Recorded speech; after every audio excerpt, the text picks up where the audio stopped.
The calm before the storm.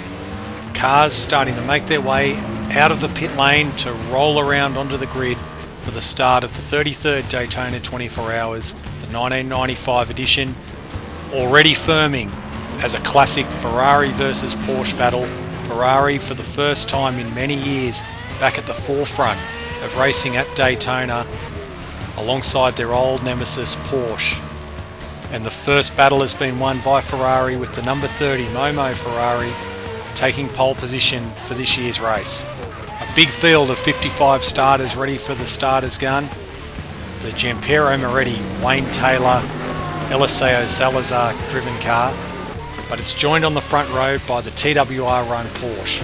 Of course, in real life, these Porsches entered the race but pulled out just a few days before due to problems with the IMSA rulebook. But in our version, these cars are running as a two-car team, and they'll take the fight up to the Ferraris over the 24-hour distance. A lot of stars in the Ferraris, amongst them Michele Alboreto, Stefan Johansson driving the Scandia entry, and more stars in the Ferraris like Fabrizio Barbazza and Gianfranco Brancatelli of European touring car fame. The TWR Porsche charge, led by the great Mario Andretti, fresh out of retirement at the end of 1994 from IndyCar racing, and straight into a seat alongside young chargers like Scott Goodyear and Scott Pruitt. We're running in the top class for prototypes, the World Sports Car class, driving our Kramer Porsche, car number 1, alongside the number 10 car, which of course won the race in real life. Our car number 1, driven by us, Russ Dougman, partnered by IMSA sports car regulars at the time, Ross Bentley and Eric Batchelor. All the Porsches in the race in the World Sports Car class sort of fell just outside the specific IMSA rulebook, but were allowed to run at Daytona and Sebring, and that's what we're doing in our 95 IMSA series, which starts here. Of course, another two classes, GTS1 and GTS2. GTS1, the domain of the Nissan 300 ZX, which won the race outright in 1994. There's also Ford Mustangs in it, and led by the Roush Racing entry, the great Paul Newman, car number 70, the Nobody's Fool Mustang, being partnered by stars like Tommy Kendall and Mark Martin. Oldsmobile, though, are at the front of GTS1, the privateer Tommy Riggins car taking pole ahead of the Bricks Racing factory entries. GTS2, the domain of Porsches, there's some factory BMWs in there, but it's a very mixed field. A lot of cars. We've based this around the 1995 Daytona 24 Hour, but there's some cars from the 93, 94 and 96 grid in there to produce a bit of variety and to allow it to really show off what Daytona was like at the time for the 24 hours. So while we wait for the start, let's go through the entire starting grid for the 1995 Daytona 24 Hour. And as we said, the Ferrari 333 SP, Giampiero Moretti, Wayne Taylor and Eliseo Salazar on the pole position, joined on the front row by the number 36 TWR Porsche, led by Hans Stuck, driven by former F1 driver Thierry Boutsen, and IMSA champion 4 times straight, Jeff Brabham. Row 2, Massimo Segala, Fabrizio Barbazza and Elton Julian in the number 50 Euro Motorsports Ferrari, joined by the first of the Scandia entries, Stefan Johansson, Mauro Baldi and Michele Alboreto. Position 5 is the second of the TWR Porsches, the star car really, the great Bob Wallach, Mario Andretti, Scott Pruitt and Scott Goodyear doing the driving duties. Position 6, a Ferrari that didn't do the 1995 Daytona 24 Hour but was a regular for most of the season later on. Car number 6, Didier Tays, Freddie Leinhard and Gianfranco Brancatelli. From position 7, the second of the Scandia Ferraris, team leader Andy Evans, Furman Velez, Paul Gentileschi and Eric van der Poel. Position 8, the Riley and Scott Ford, Rob Dyson, James Weaver the star driver there, Scott Sharp and Butch Leitzinger.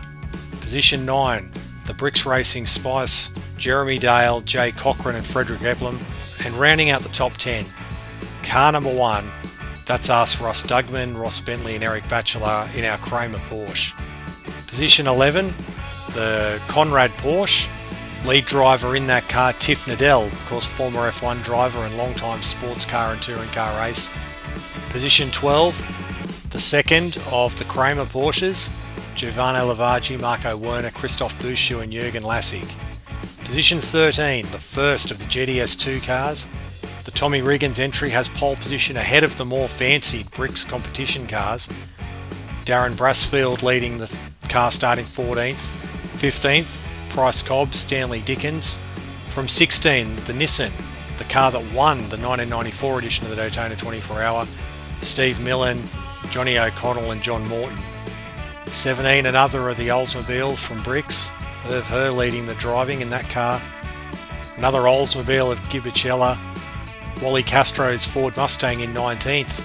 That's a Roush Racing prepared car and it's ahead of the fancied Paul Newman car starting 20th with Tommy Kendall doing the early stint in that car. 22nd, the Kudzu, the Cottrell entry, and 23rd's the Kudzu Mazda of Jim Downing. 24th, another Chevy of Montgomery, and Jeff Lees, Kenny Atchison and Anthony Reid in their Lister from position 25. Of course, the Lister did take part in races in 1995, but this entry was from the 96 event. Patrick Tambay and Eric Hellery are in the Bugatti starting 27th, just ahead of the TWR Jaguar of Davy Jones, Alan Furte and Michelle Furte. The Butt Mustang in 29th, and in 30th, the Raw Porsche, Hurley Haywood leading the driving of that car. 31st is the first of the GTS2 cars, and it's a Porsche 968, Coker, Johnson and Danaher leading the similar car of Mahalik, Finger and Dose. 33rd, the champion Porsche, Bill Adam and Harold Gross leading the driving in that. The Callaway of Enrico Battaglia out of 34th, and the Chevy of Butt Higgs, Barker and Zitzer in 35th. 36th, Irwin, Ave, Nice and Segadal. All these are of course Camaros, the IROC ones, all the way down to 40th position, the Ennis DeLuca, Donovan and Palagraph car. 41st, Netzebrand in the Porsche, Hawkins in another Porsche. All the way through to 45th is a Nissan GTR, a Group N spec car, Michelet, Talib, Wilson and Fergus. 46th, Jorge Trejos in a Porsche. 47th is a second of the Nissans. 48th, the first of the factory BMW entries, sponsored by Valvoline. Car 13, Boris Said, Justin Bell. And car 49, led by Dieter Quester and John Paul Jr. 49th place, that's car number 12. 50th, another Porsche. And onto the final lineup of the grid, a couple of Porsches, and right through to Andy Pilgrim and Guido Dacco in the Lotus. And on 55th position, the World Sports Car entry, the Auto Toy Shop machine of Andy Wallace, Derek Bell, the great Derek Bell, and former F1 driver Jan Lemmers. Now this car in real life was an Old Spice, but of course that model's not available in GTR2, so they're running a Riley in this race and expected to hopefully come through the field and get somewhere near the front. So that's the grid. We're all set to go. We'll have one roll through the grid here. As you can see, the Momo Ferrari on the right and the TWR Porsche on the left. A sea of colours, a sea of variety, as we expect from a Daytona grid as we weave through the Ferraris. There's of course the Dyson, Riley and Scott Ford. There's our Porsche, car number 1, the Kramer Porsche, alongside the Bricks Racing entry. Tommy Riggins, car number 90. He's on pole in GTS2 alongside the Bricks entries. There's the Nissan 300ZX, car number 75. As we roll through the tough looking GTS1 entries. There's a Marlboro Mustang, that's a good looker. Paul Newman's car number 70, nobody's fool. We move through the Kudzus, of course. Here we are, car number 63, the Jim Downing entry. The Lister Storm, the Bugatti. There's the Jaguar from a few years earlier. Davy Jones driving that car in our race. Hurley Haywood in the Raw Porsche number 01. And through now into GTS2. Porsche 968s qualifying ahead of the GTS1 champion Porsche. Now through of course the IROC Camaros, which are so popular with the high banks of the International Race of Champions on the ovals. And now through into the Porsches. We've got a Conrad Porsche there, the 199 car, next to the 02 Raw Porsche. Through we go, car number 78, the Porsche. There's the Nissan, one of the Group N spec cars from Japan. The Valvoline BMW on the left there in the white Valvoline colours. Car number 12 there, of course, John Paul Jr. driving that car. Porsches at the back, as expected, some Alex Job entries. The Lotus, car number 111, and then car 9, the Auto Toy Store, Riley and Scott. Ready to go. We're on the grid for the 95 Daytona 24 hour. A cool but sunny afternoon at Daytona. As we come now to the start of the 33rd Daytona 24 hour. James Weaver directly in front of us. The Ferrari on the inside. It's a slow start from the Ferrari and Weaver. As we come down to the first corner, cold tyres, we're going to have to take it easy. Back to second gear, Weaver gets ahead of us in the Dyson Racing. Riley and Scott forward as we come back behind the pits. Down to the International Horseshoe for the first time. Back to second gear. See the TWR Porsche. 2 spots ahead of us. First time. Open the legs up a bit. Tentative through the kink on the first lap on the cold tyres. Back to second gear. As we come around, we're about to get up onto the banking for the first time. A bit sideways, we've got, I think it's Furman Velez behind us. The Scandia Ferrari as we come up onto the banking for the first time. First of many times in this race. Up into 5th gear. Everyone's just feeling everything out on the first lap. There's no time for heroics. On the brakes nice and early. Back to 3rd gear. Go through the bus stop. Back out now. Into NASCAR 3.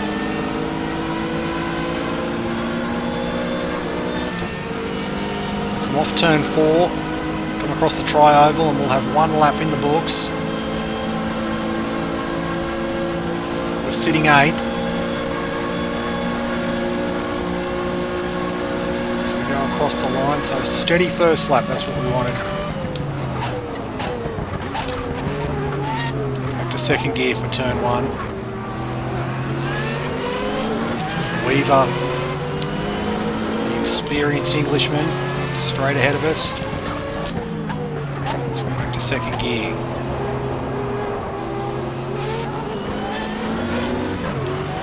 There's a bit of the runoff on the outside as we come for the second time through the kink. Action ahead of us.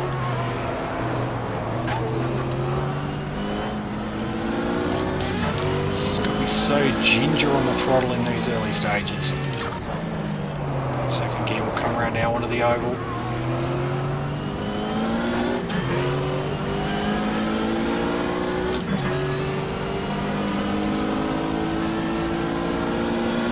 Interesting to see how quickly that Porsche that started just in front of us on the grid, the TWR Porsche, the Mario Andretti car.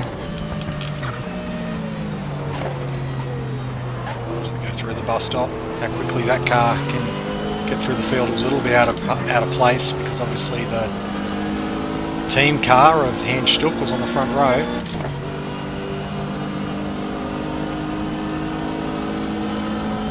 Mario Andretti, the freshly retired IndyCar driver, starting that car. So come across the line into lap 2.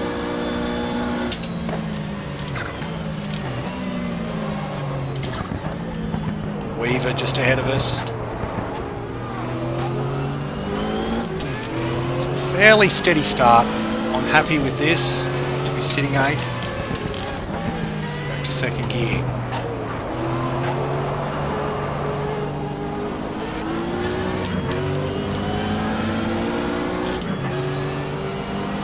Sounds like, I think it is Furman Velez behind us. It's definitely a Ferrari. You can hear it. Just come around. Just Weaver's getting away from us.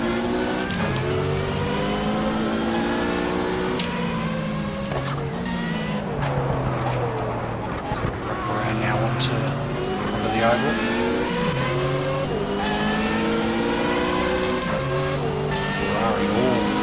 over us now. Half a second behind.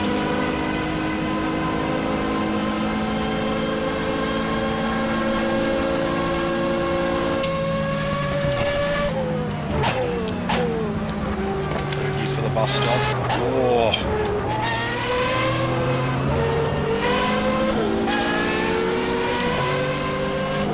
A little bit of pressure.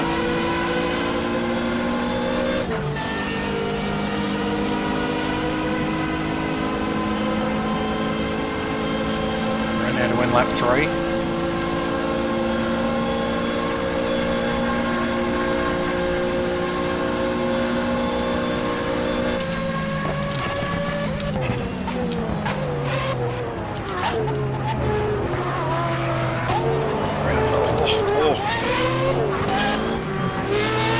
Too much of that.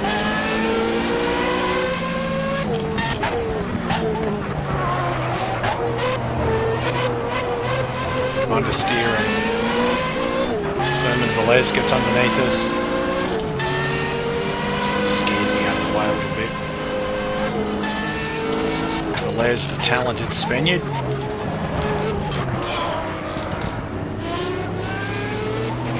have been close.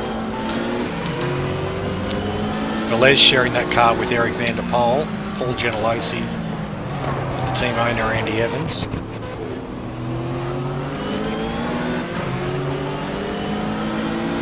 Come up onto the banking, looks like Jeremy Dale behind us in the bricks. Oldsmobile.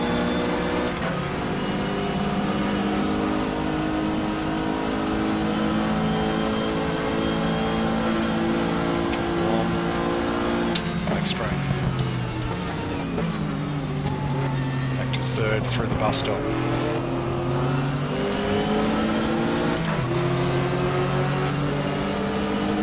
This is the enjoyable part of the race, the early laps, where there's no lap traffic around, everyone sort of feels their way in. It's about to end. We're coming up to the first laps car. It's the Lotus Esprit of Andy Pilgrim. So we'll go under it. So now we're going to be doing that for the rest of the race. It's rare we'll get too many clear laps. Now going forward.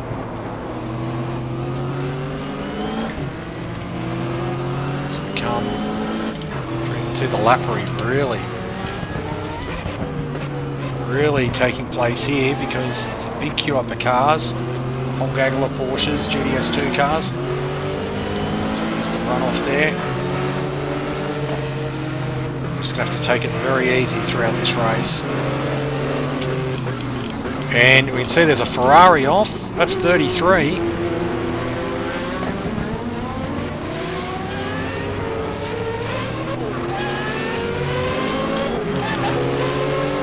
That was the Scandia Ferrari.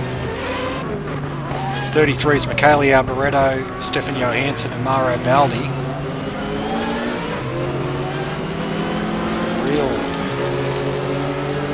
Real gaggle of cars here as we go around them. There's one of the pace-setting 968 Porsches which has dropped back a bit. We've got cars going everywhere. One of the factory BMWs will duck underneath. As we come up to the bus stop, the Ferrari is caught behind the 968 Porsche which comes across. There's a Nissan GTR in there. Oof. And this is how the race is going to be. Duck under one of the GTRs. More about those cars as the race goes on.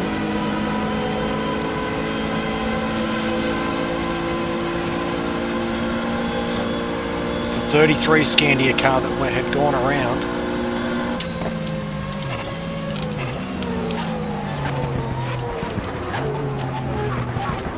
Really outbrake ourselves as we come up to the... Oof, and that's Mauro Baldi in a real hurry there to make up lost time. Just got a match in there. We had missed our apex a little bit.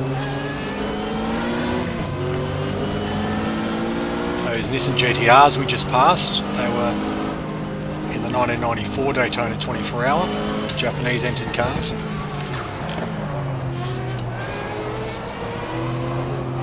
course, this race is primarily a 95 event, but I've included some 93, 94 cars and a couple of 1996 cars just to pad the field out a bit. And to give the field something quite representative of a Daytona 24 hour from this era, but the bulk of the field is from 1995.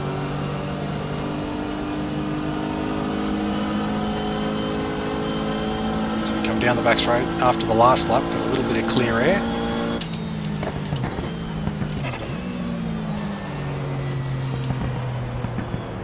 Doesn't augur well how quickly Mauro Baldi's passed us and taken off though.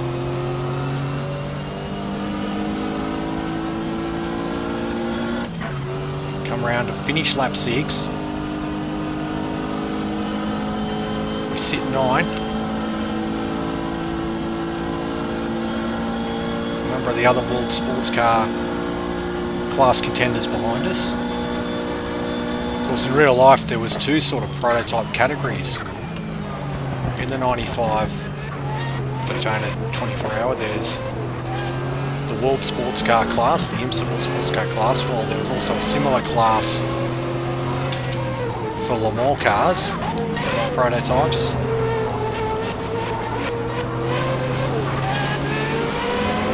Difference being engine configuration. The Le Mans rules allowed turbos. There's the Mauro Baldi really threads the needle inside the 54 Porsche of Enzo Calderari.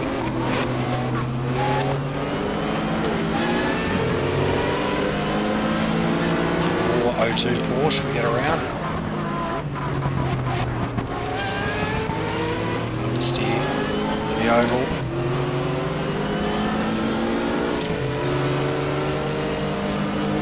So in real life, the Porsche we're driving, the Kramer Porsche, ran in a different class to, say, the Ferraris, but the simplicity in our event, all the prototypes are lumped together in one World Sports Car class.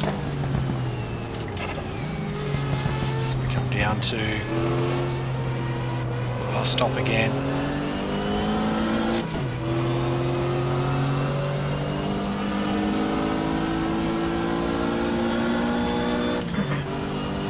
The only cars not really conforming to the strict IMSA World Sports Car rules are the two TWR Porsches and these three Kramer Porsches.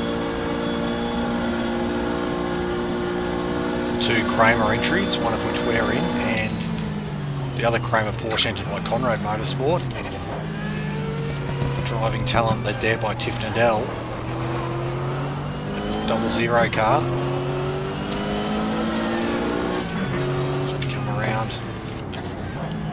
We're now going to be up amongst some of the tail end GTS1 class cars. That's what's allowing us to just hang on to the tail on Mauro Baldi, as he's a bit more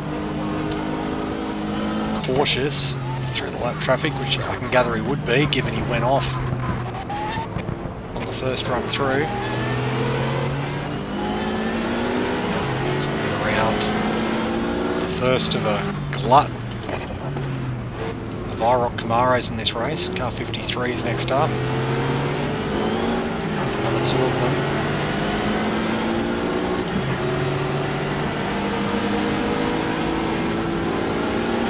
So we make our way around under them.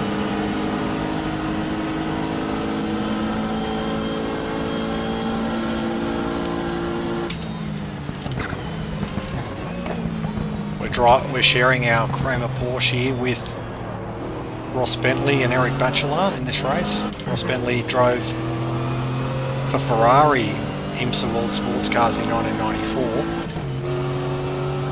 for Euro Motorsport, was one of their lead drivers. Driven Indy cars previously as well. And Eric Batchelor, 1991 Indy Lights champion, raced Indy cars. Both of those guys did do the 95 Daytona 24 hour, so we get that very wrong into turn 1. Bentley and Batchelor did do the 91 and the 95 24 hour, but I couldn't find their car amongst any car set, the cars they drove, so co-opted them into my entry for this race. Both drivers who would have had no trouble settling into a car like this. Oh, and we give the 64 Camaro a nudge.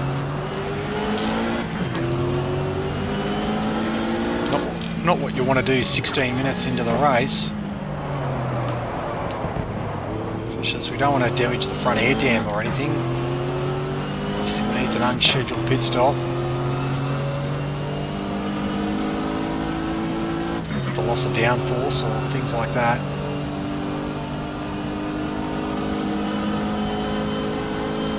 Relax a little bit. See the sky changing a little bit up ahead.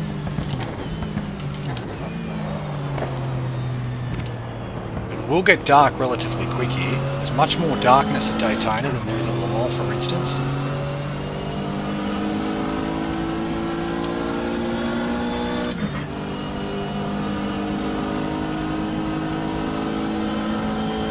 So, race starting at 4 PM.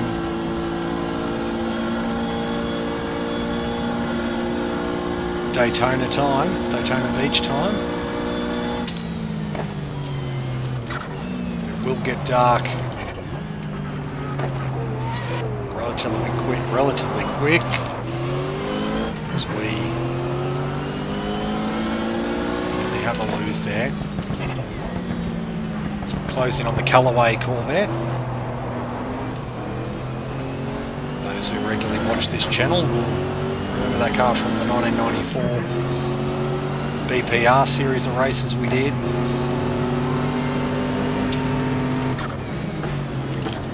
Rico Battaglia is heading up the driving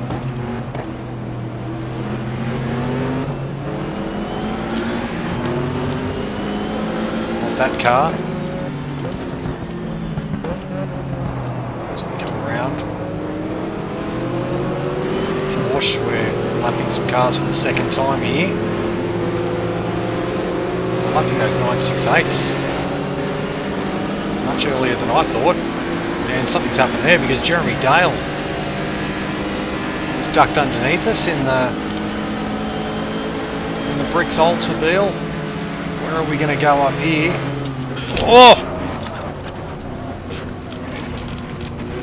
The Nissan cut us off.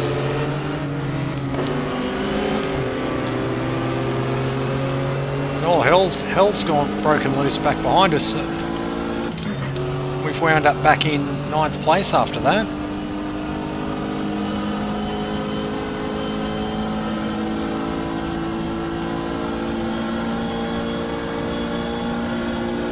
And that shows you, we've seen a few instances now in the race, the drama we're going to get into with lap traffic. Over the course of 24 hours.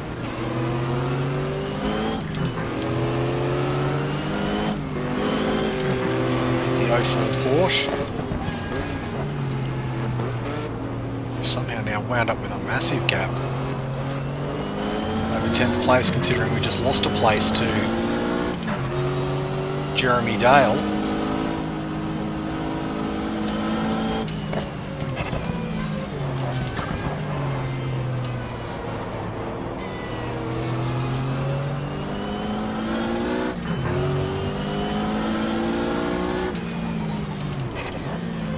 World sports cars in the race.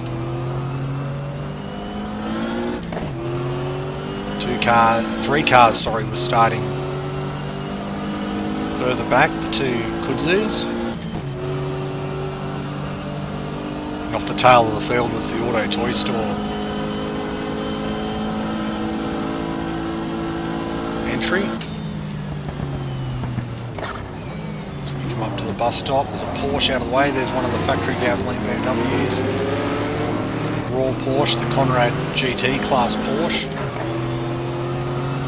So we wrap them up pretty easy.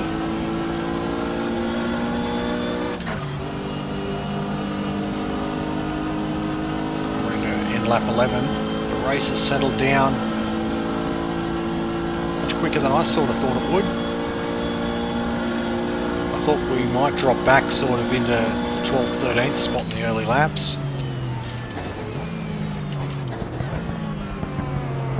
Hasn't happened.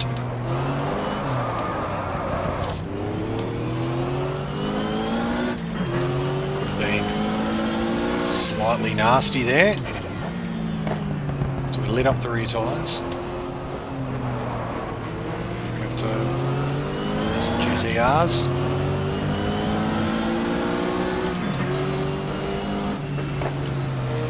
Oh, cuts us off.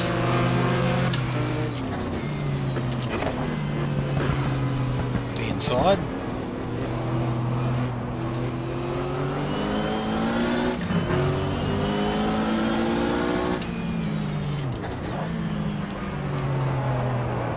Surprised to lap those 968. So we're out in the dirt. Surprised to lap those 968 Porsches so early. GTS2 cars, they really set the pace in qualifying, but they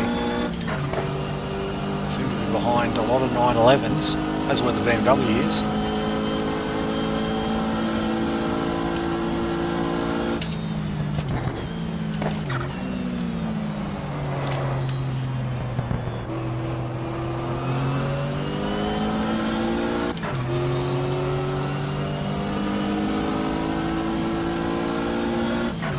Car getting a little bit crossed up over brakes at times at the moment.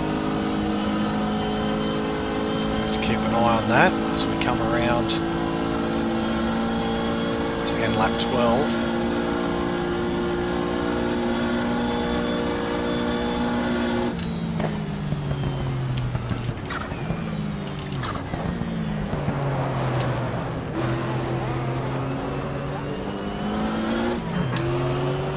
Still see to the right, across the other side of the track, there's cars up ahead. Couldn't tell if they were prototypes we're chasing or if they were some GT cars we're coming up on. Through the kink.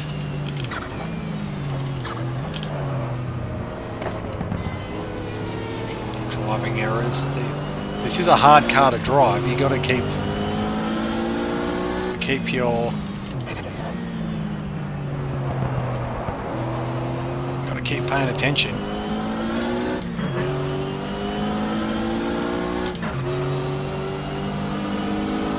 Just come over the banking, so we're 16 seconds down on 8th, 10 seconds ahead of 10th.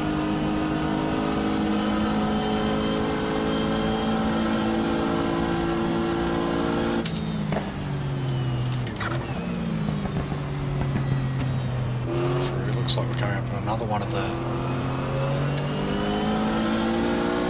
number 86 Porsche 968. Actually, we're on to 911.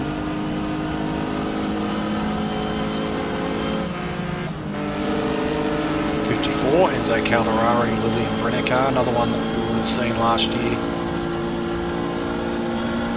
in our BPR Endurance Series races in Europe.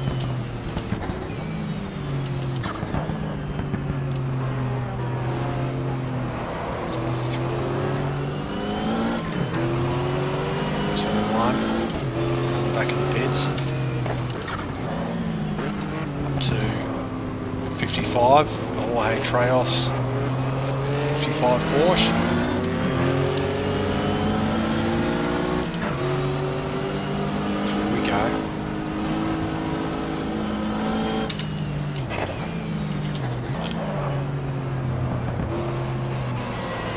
A lot of lap traffic on the banking there.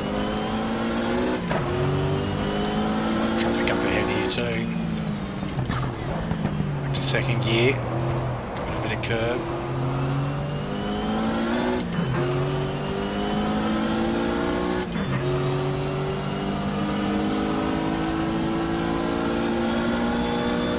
Coming up on one of the Valvoline Works BMWs. Two-car team. It's car 12 we're going past. Driving talent led there by the talented Austrian veteran Dieter Questa. Was joined in that car by IndyCar and sports car talent, and all reports genuinely a very nice guy, John Paul Jr. Pete Halsmer and David Donahue also driving that car as we come around through the lap traffic. That's the 86.968.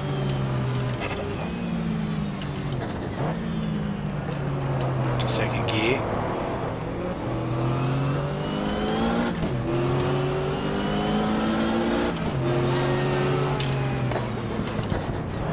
Oh, and the Jaguar gets into the back of the Ford Mustang. What's going on here? There's a Camaro off as we feed our way through. Davy Jones in the TWI Jaguar got into the back of the number 11 Ford Mustang.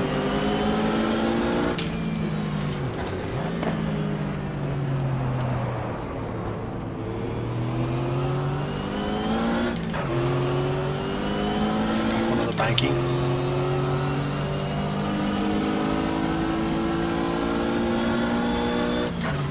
So we're coming up on the half-hour mark now. Another lap or two.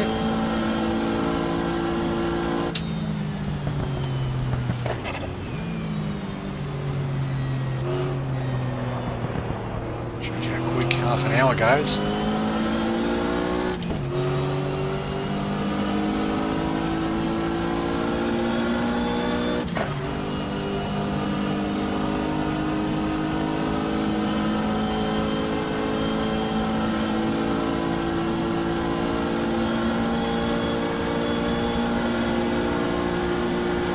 Across the line. Oof. We don't want to be doing that. Just touch the apron. 87. Alright, not doing us any favours here.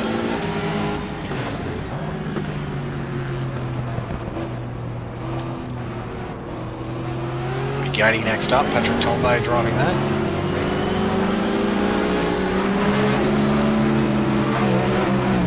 Oh, we thread the needle underneath three of them.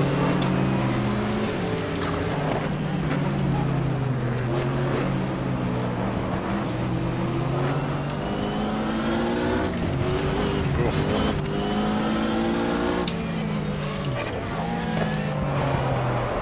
We wanted there.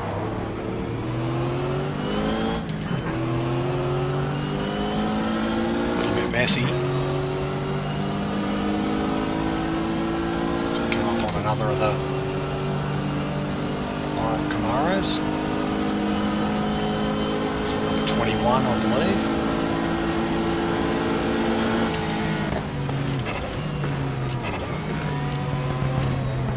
There we go. Back out onto the banking. Looks like one of the Kudzus ahead of us.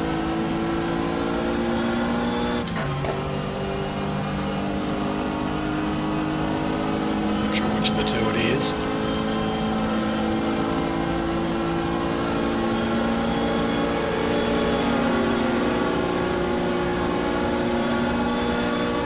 It's like the Jim Downing car, number 63. It is the Danker car. Seems to have a bit of trouble in the early stages. Oh, and he runs us out very wide. The champion Porsche will get underneath.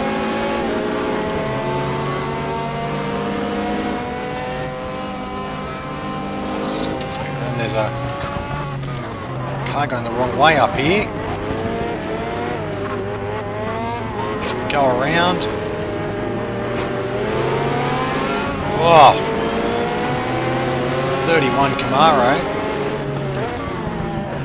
the 26 Porsche, look at the Lotus, 3 prototypes now up ahead of us.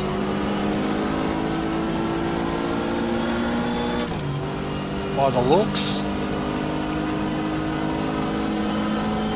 2 red cars, obviously, 2 Ferraris. A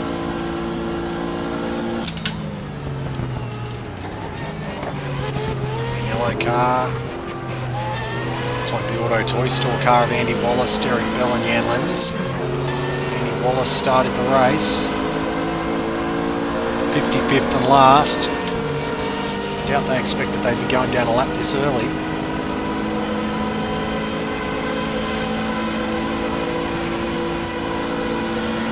Cars pulling off to the inside. We get under the 27 car. That's going very slow.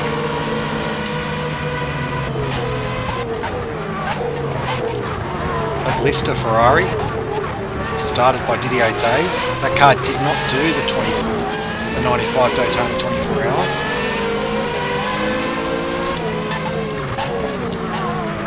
Joined from, I think, round 3. Right up now behind. That's Fleming Velez, car 3.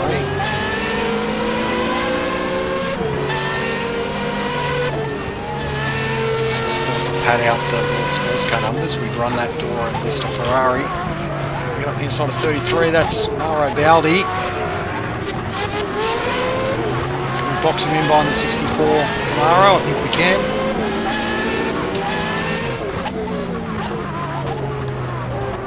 Up to 7th.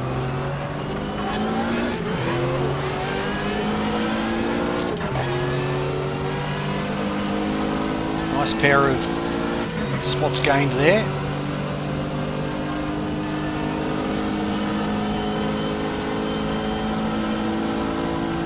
So that 33 Ferrari expected to be one of the front runners.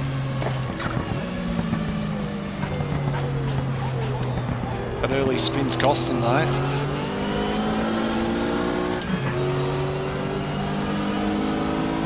Back around, got the Callaway Corvette next up.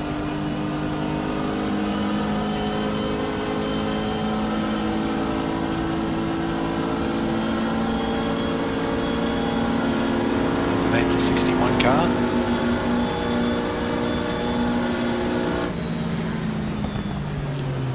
Cars in the pits, as you can see. Oh! Somehow saved it.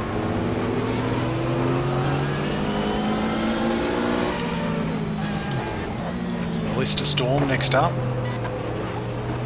GTS1 car. This is the 96 car that raced here.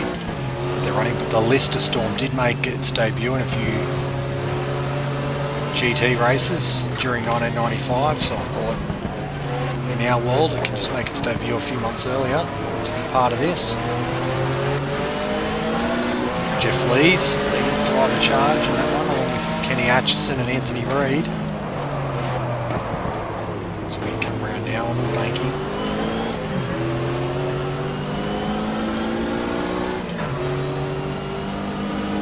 To stop at around lap 25 for the first stint, just because this track on GTR2 doesn't have enough pit bays for the amount of cars, so a number of cars have got to double up.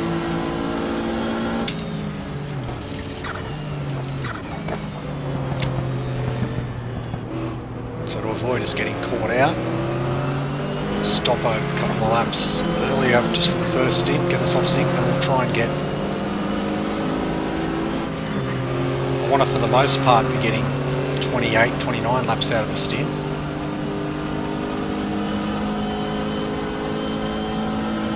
So we'll get about another 6 laps in.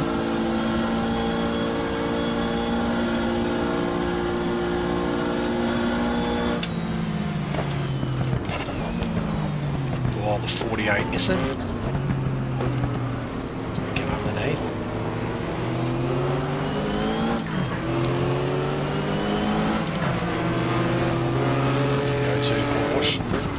What a raw call Porsches in this race.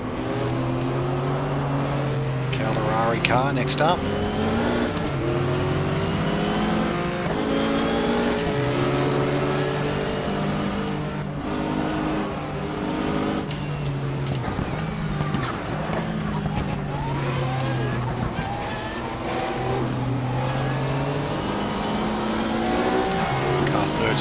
of us.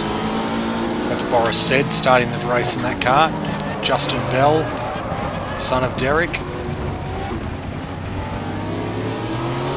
He's going to get in that car next as we go across the grass.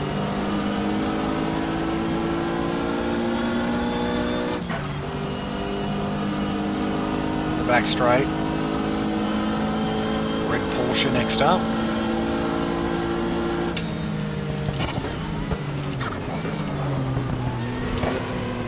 Go.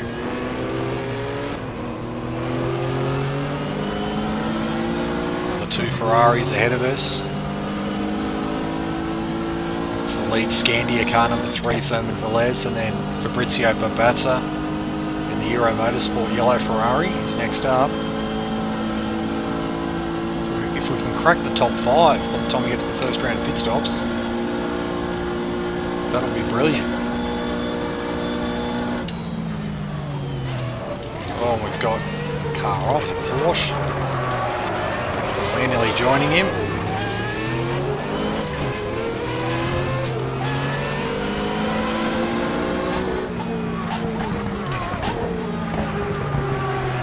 So we close right up with these Ferraris. Is there something up with them? Maybe a bit of drama. To the end of the first stint. So can we get up the inside of Babazza? Oh, we give him a bit of... They're struggling. Are they out of tyres?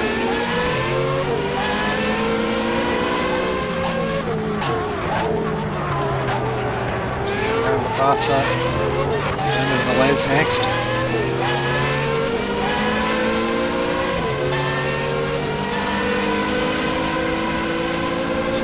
Banking. Set for 5th here. Slipstream of the Ferrari will pull out into the bus stop. Oh, and the blue Porsche knocks us around a little bit, but I think we've kept the spot.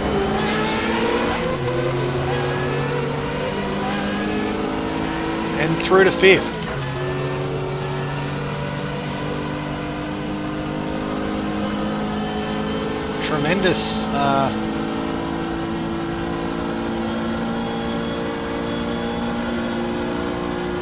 Tremendous effort, I think, because the Ferraris and our general pace in qualifying didn't really indicate we'd be anywhere near the top 5. GTR2 Porsche next up. I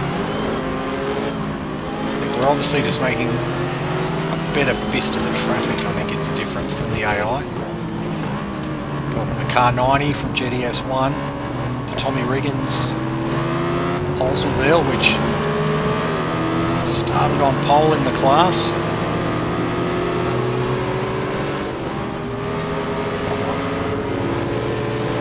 Big Porsche.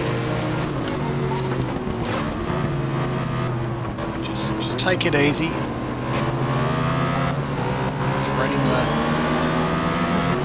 Thread the needle too much.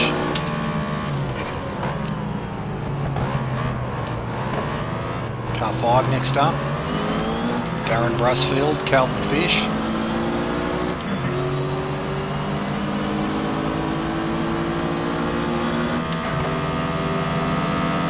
Inside.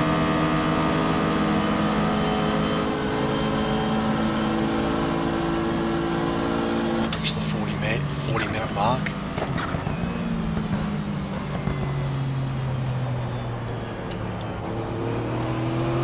Bus stop, we got that all wrong.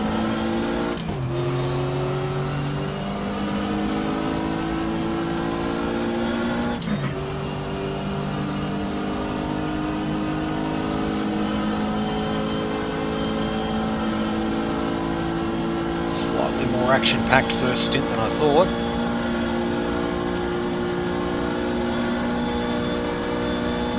Way more competitive in the first stint than I thought.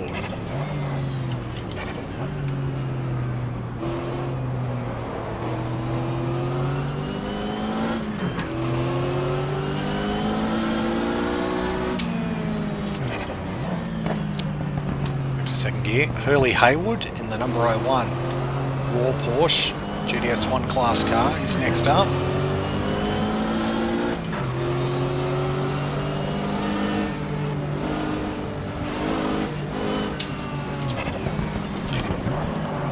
This car is very tail happy, feels like it's going to come around a lot.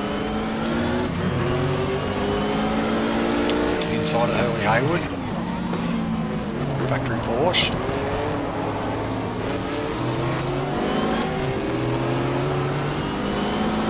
And car 12, inside of Dita Questa.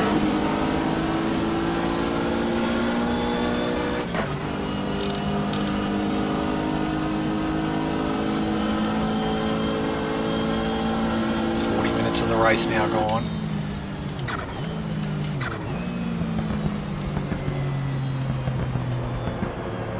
Through the bus stop. 68 Porsche 968 next. We'll go to the highway.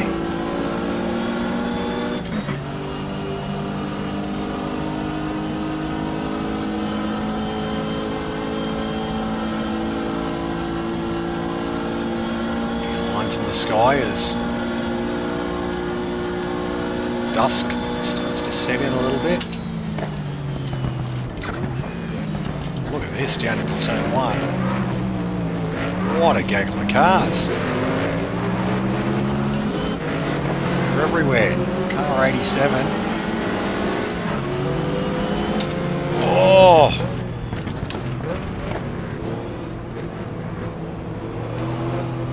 Around car 86.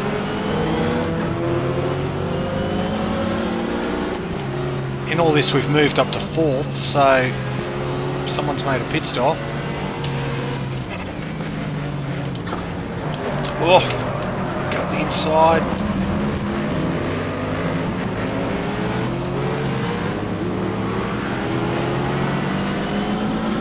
This is amazing traffic.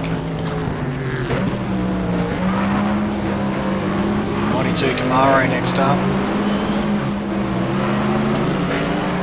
Oh. So we go to the high line to roll around the Porsche. You can see our pit lights come on. Might do one more lap. Get to lap 25. Yaddy. Go up the inside.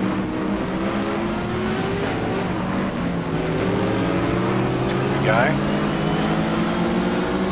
There's a world sports car mixed up in this.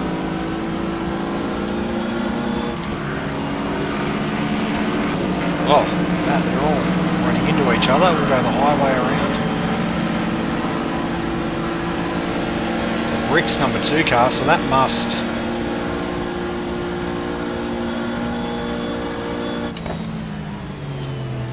Oh, and there's a huge crash down at turn 1, a Porsche barrel rolling off the track. A GTS2 class Porsche, I would think so.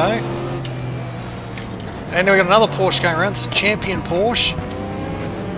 Bill Adam, Harold Groves driving that car, and we're almost going around. Lap 25, we're going to pit at the end of this lap, and we've made a spot due to pit stops.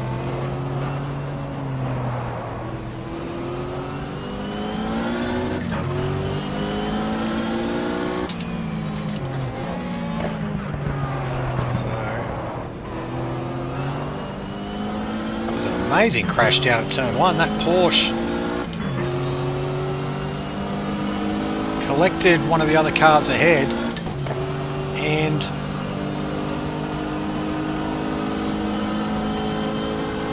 just barrel rolled off. I don't know where he's ended up. Hopefully he's still in the race. Up to the bus stop. Alex Job Porsche 25 going underneath. And there's, so we're coming up on the Kudzu. Cottrell Kudzu, number 0. That's running a 96 Jim Downing livery for this race. As we come to the pits for our first pit stop, I'm going to stay in the car, do a double stint.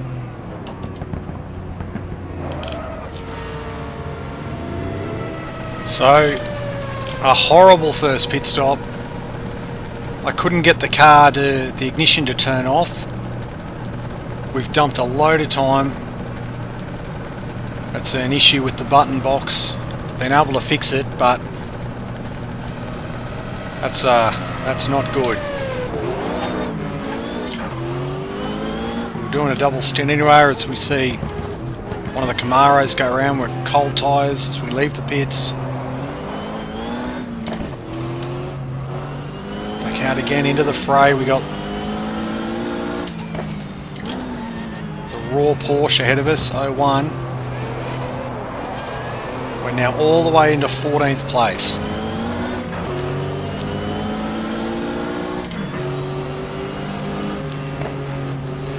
Not what we wanted at all. So disappointed. We're up to 4th place. So we get around. Oh! And we've been... Oh!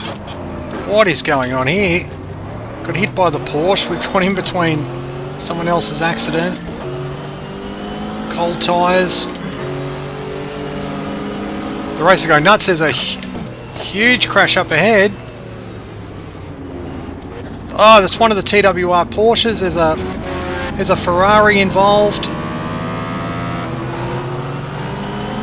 The race has gone off after just 50 minutes. Well, there's a car off up here now as well. BMW. So if we lost one of the PTG BMWs, it seems like we have. And, well, at least we're still going based on that. That was a very damaged TWR Porsche. Not sure which one it was. As we go past the pits, there's a few cars in the pits. We're right into the pits. There's a Porsche off there. That's probably the Porsche that rolled. So we're now back up to 13th.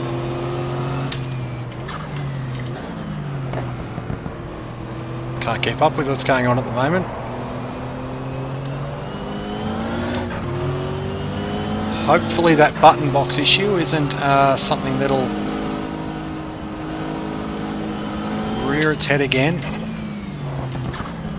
Basically in GTR2 when you make a pit stop, you have to turn the ignition off to stop the car, and if you don't turn it off, they won't start filling the car up with fuel. So we were sitting there, it wouldn't work. I was turning the ignition on and off, and so I had to reset the button box, which I did, but we must have lost a minute in the pits. Back to third gear, and that BMW car 13 is still there. So Boris said and Justin Bell are out of the Daytona 24-hour already. A huge shame for them. And the Valvoline BMW team, because it was a high-profile effort. So we come past the pits.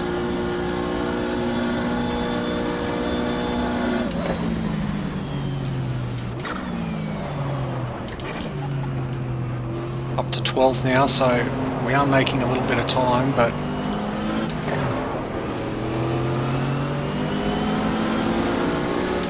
five seconds off 11th place as we've got Porsche around us and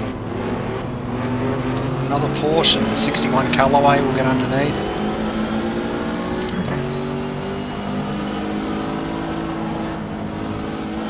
So chase is on.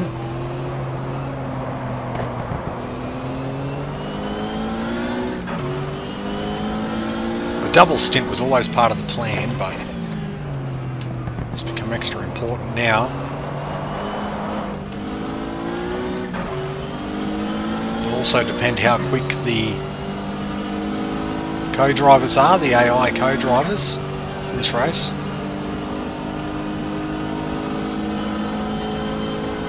Push on as best we can though.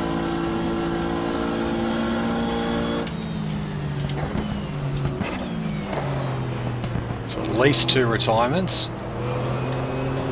Did see a few cars in the pits when we were in there, but as well. 5th gear. Coming up to Patrick Tombay in the Bugatti. Some more cars head for the pits.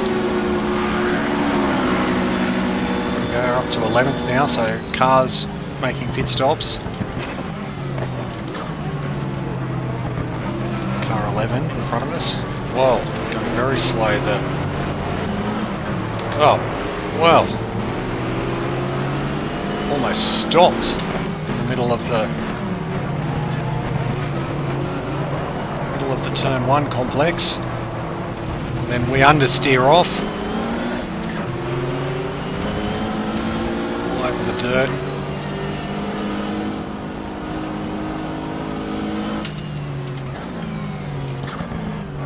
So the race is, from our point of view, gotten interesting as we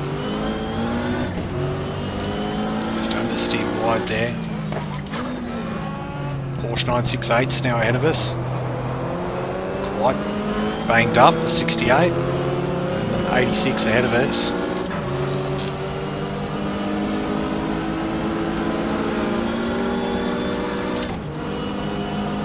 So we must have lost a good lap in the pits there.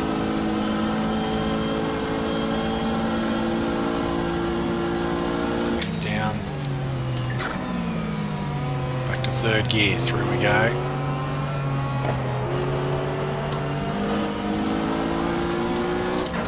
Like we've got the Cottrell Kudzu ahead of us, so if this is for position, what it looks like, we've essentially, well, we've lost a lap because we were about to lap this Kudzu when we made our first pit stop. Now we're chasing him for position. Come across the tri-oval.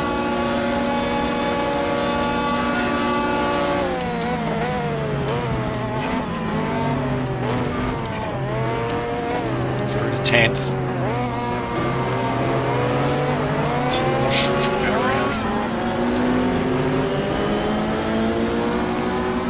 GTS1 cars ahead of us now. We've got the Tommy Riggins number 90 Oldsmobile, which sat on pole for GTS1.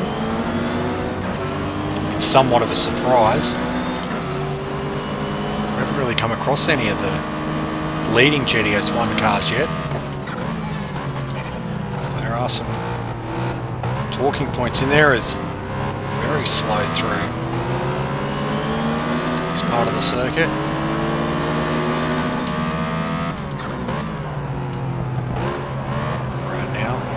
Oval. Around car 5 with Calvin Fish at the wheel now. Well-known TV broadcaster these days, but in the 90s, early 90s, mid-90s. Very, very well-credentialed racing driver. And throughout the 80s as well. Through the bus stop.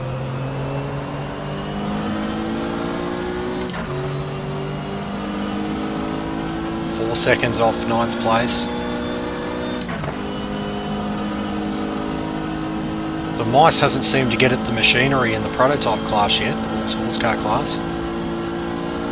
Although we're about to make a spot. That looks like Jeremy Dale and the Bricks Oldsmobile coming to the pits. So we're now 9th.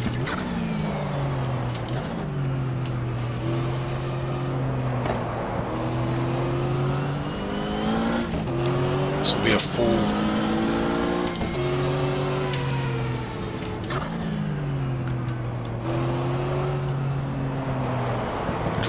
29 lap stint. That's the plan anyway. Behind car 38.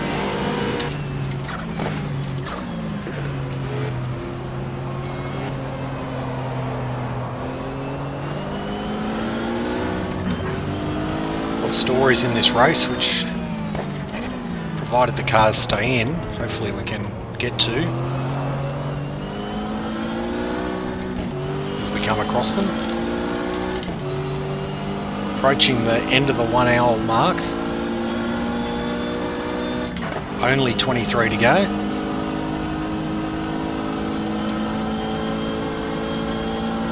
Down the back straight at Daytona International Speedway. That BMW is really going to be a sitting duck as the race goes on. If anyone overshoots the bus stop.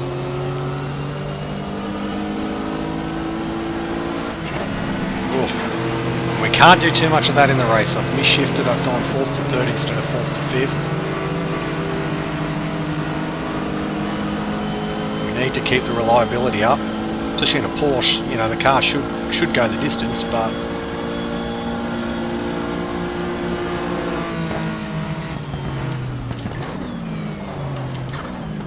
back to second gear.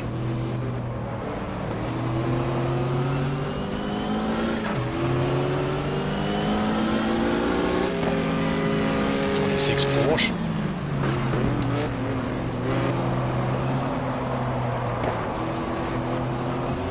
Understeer it. Oh!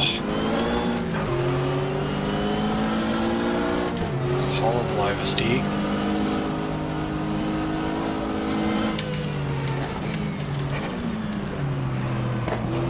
So I am planning to do a full 95 IMSA series. These Kramer Porsches and the LMP Le Mans World Sports cars weren't eligible beyond Sebring, so I will use this car for the 95 Sebring 12 hour as well, because the Kramer team in real life, after winning the Daytona 24 hour with car number 10, they did push on to do Sebring.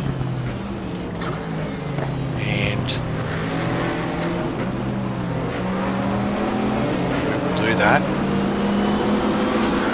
Oh, it's the Camaro there. Oh, and the one remaining BMW cuts us off.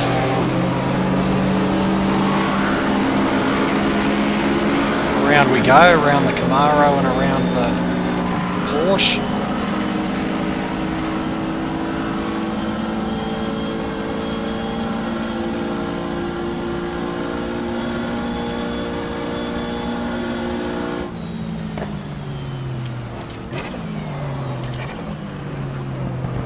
Turn 1.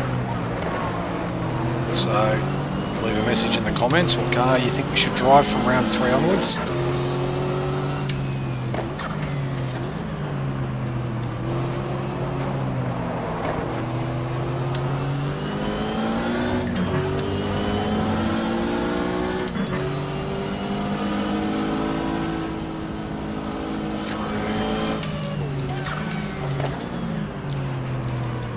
Sweeper, so we sit 9th.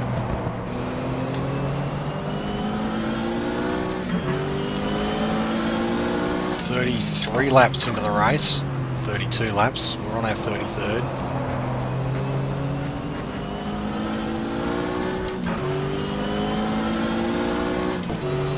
Puff of smoke up ahead, another touch.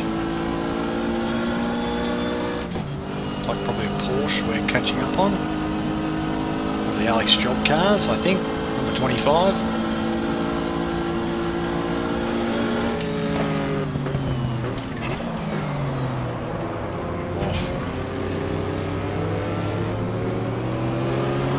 To the GTR2 pace setting Porsche 968. Oh, and a touch up ahead between the Oldsmobile and what looks like the nobody's fool Roush Racing Ford Mustang, driven by Tommy Kendall, Mark Martin, Paul Newman, the great Paul Newman. As we go to the inside of both of them, that was one of the Briggs Oldsmobiles as well, but Paul Newman His feature film came out in 1995, Nobody's Fool. That's who's sponsoring the number 70 Ford Mustang. Tommy Kendall started the race. Mark Martin probably at the wheel at the moment. Mike Brockman also in the driving duties of car 70. So we're back up to the 01 Porsche.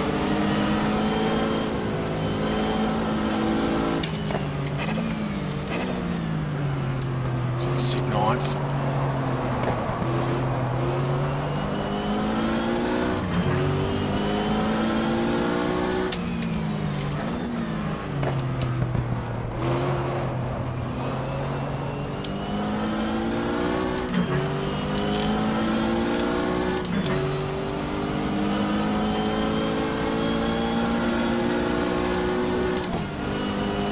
It was a late deal to get that Nobody's Fool Mustang into the race, put together relatively late in 1994.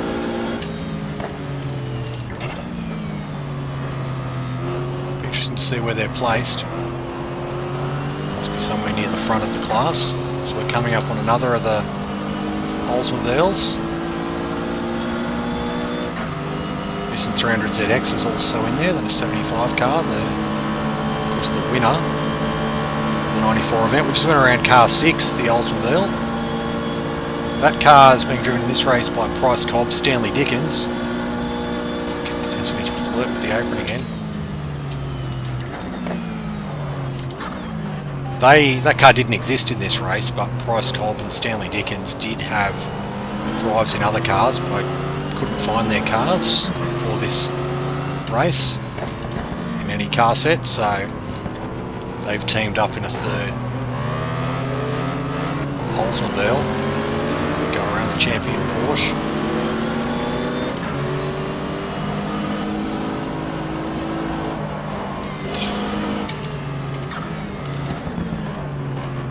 A bit hairy there.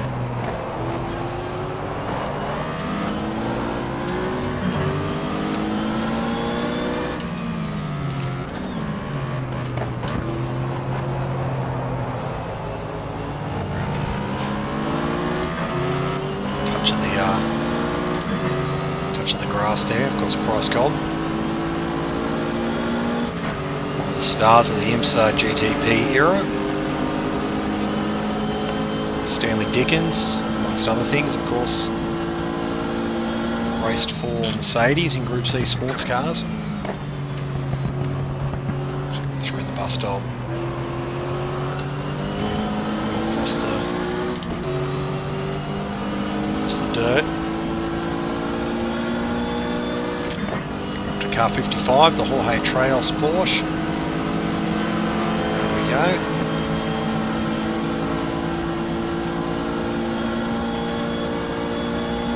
Looks like the... Whoa! Whoa! Oh! I hope the car's not damaged. That shows you how quickly things can happen. The Porsche and the Nissan GTR getting into trouble. Could have been a much bigger accident. We glanced off the wall. I think we're okay. I don't think we lost any time. We've come out behind car 70 with Mark Martin driving.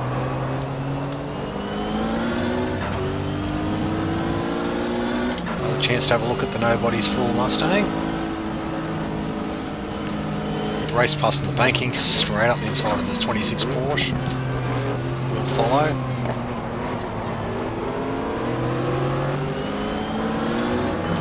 Two-car Roush entry for this race. Go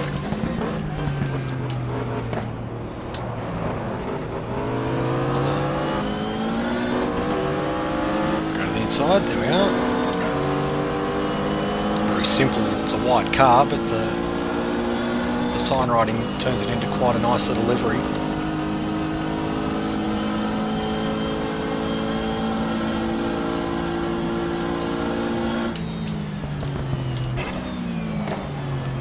Eating into the lead of 8th place.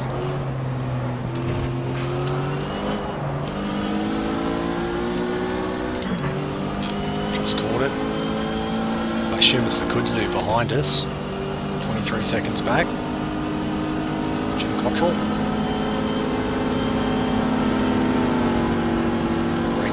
McLaren's passing that Callaway.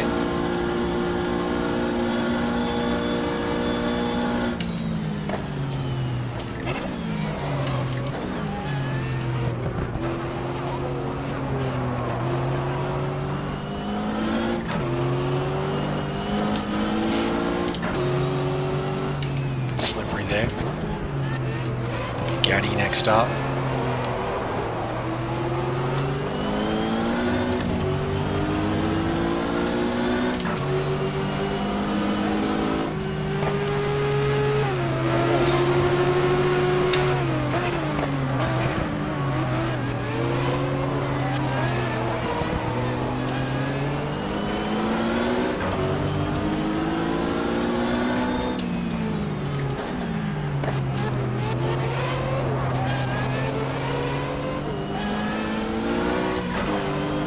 So which Ferrari is this?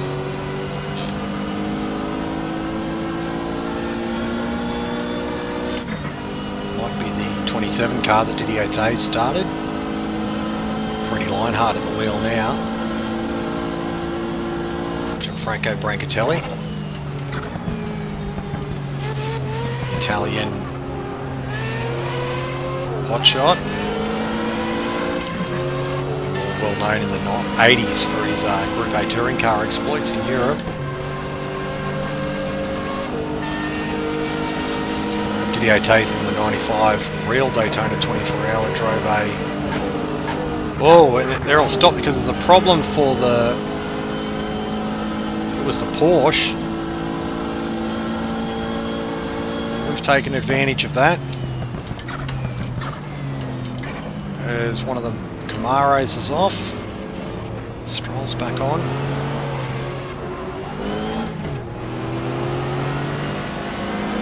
So, swap made up. Whoa! Camaro hit us just there.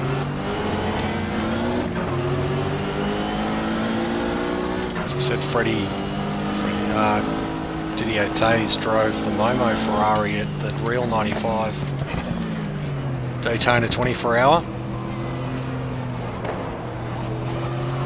18 seconds.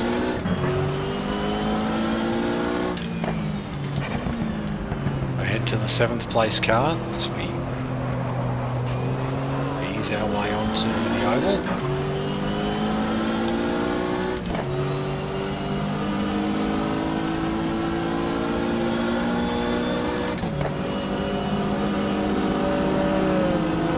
Porsche.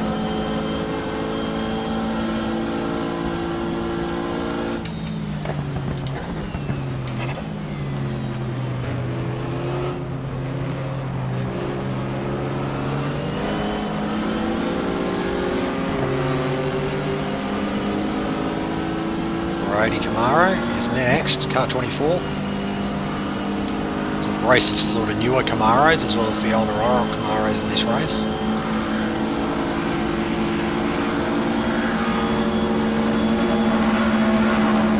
Side.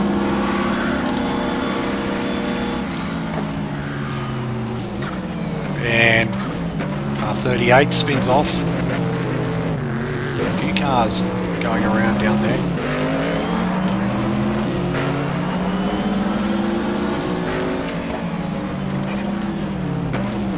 Another car around down here.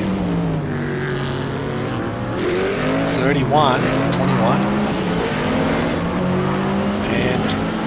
Ahead of us now, the second of the Roush Mustangs, car 65. It's Wally Castro, the Marlboro car. Oh! Not good. Beautiful livery, but I didn't want to scratch it.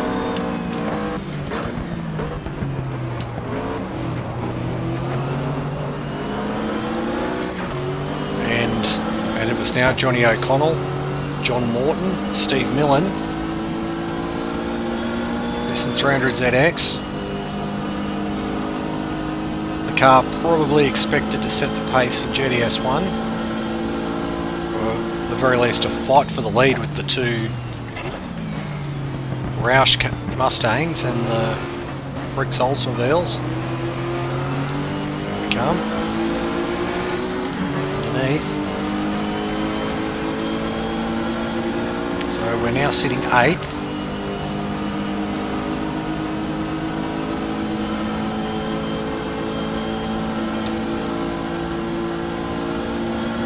So the car heads for the pits.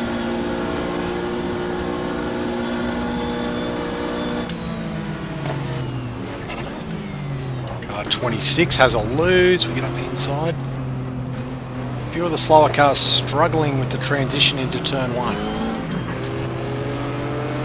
Car 54. Davy Jones and the Jaguar next up. He may have handed over to Alan Furte. Oh! And Michelle Furte, of course, the third driver in that car. Whoa.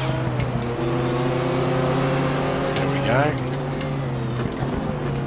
Around the 48 Nissan.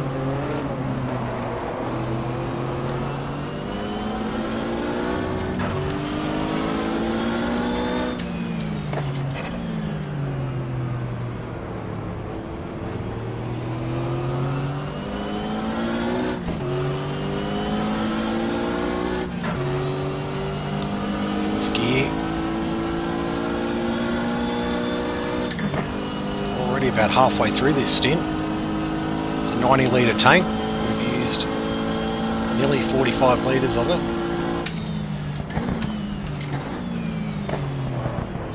Oh, the Conrad Porsche goes around. We ease our way through.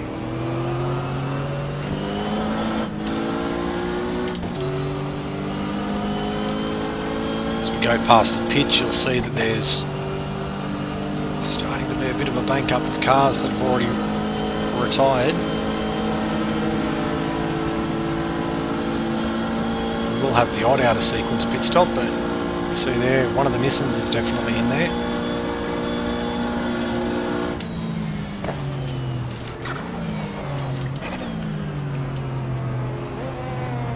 Let's go to Raw Court Porsche parked off to the right.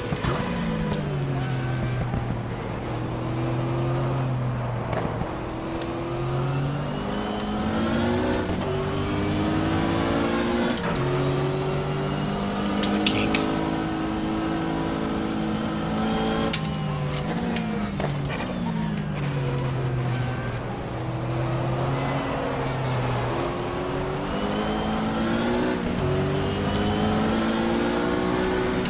Mustang. He's up the inside. Auto Trails next. There we go.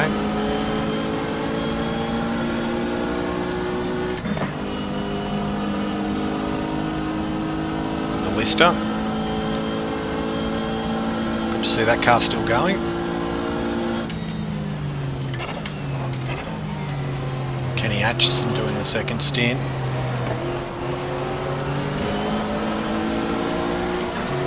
Number 12, Valvoline BMW as we go high. John Paul Jr. doing the second stint in that car. As we said, the team car of Boris Said, Justin Bell, son of Le Mans winner Derek, and Rennie Minor. That's out of the race. It's parked up at the bus stop.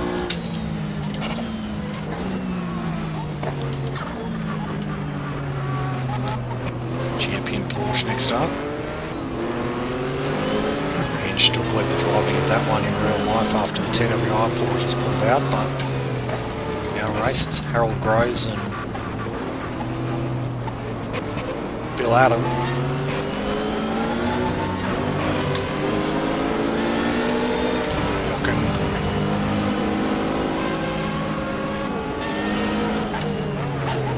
As we go around and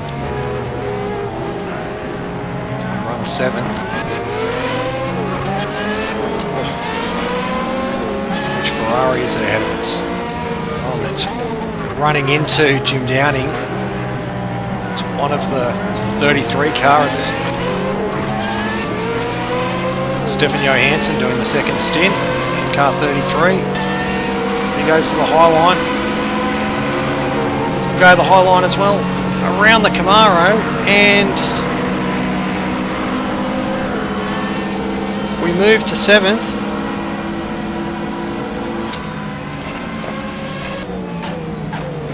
Wait on the brakes for the bus stop.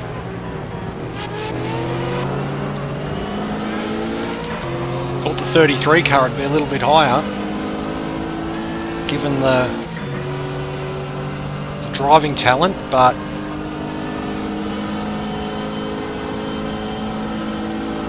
perhaps that spin early on's done some damage. This line will be getting near. Headlight time soon. As the light begins to fade.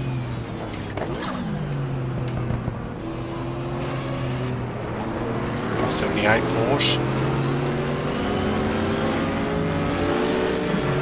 Around the number 8 Porsche.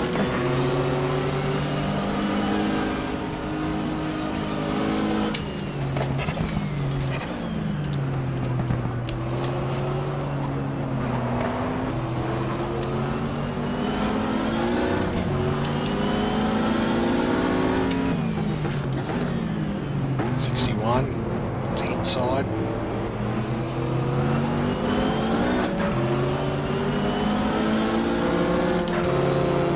Around the Porsche.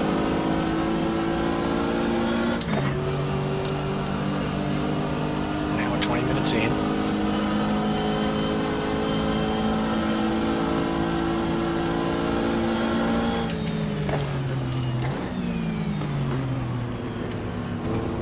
Car 25, we go around.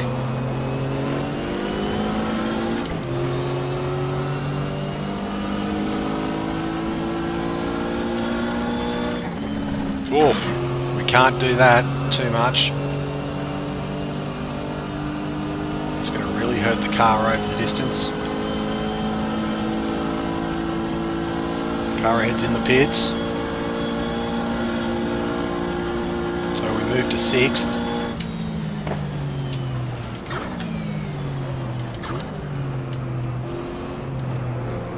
So that'll be seems a little bit early for a second round of pit stops. Depends how thirsty some cars are, I guess. So if there's been any incidents. The 26 Porsche.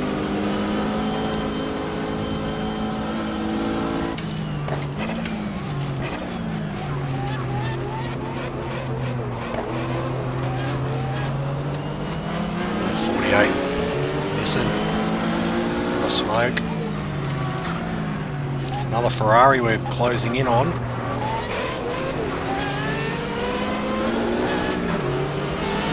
So on the Conrad Porsche, the Ferrari's snookered down the bottom a bit.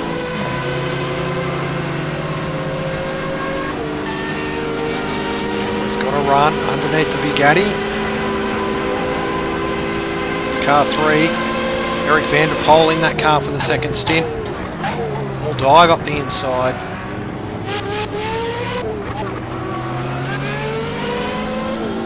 So we're back into the top 5.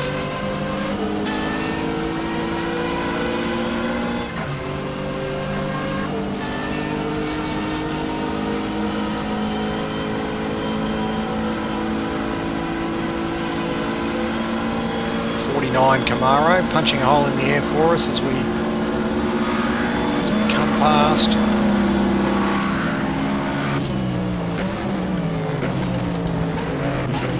To second gear.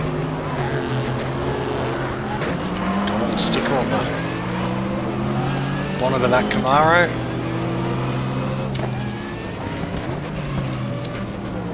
Chasing 4th place.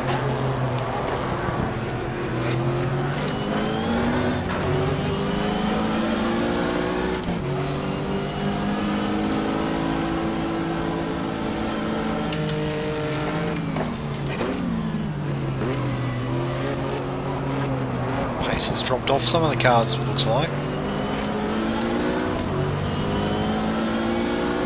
And that looks like up ahead, James Weaver in the 16 Dyson Racing Royal Anscott Ford. It's probably his young teammate Butch Leitzinger doing the second stint. Rob Dyson, the third driver in that car.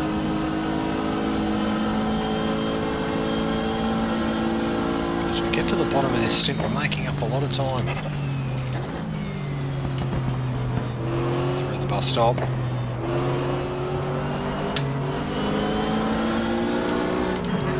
And he's definitely ailing in 16 because we're going to make an easy manoeuvre around the outside. So we hit fourth.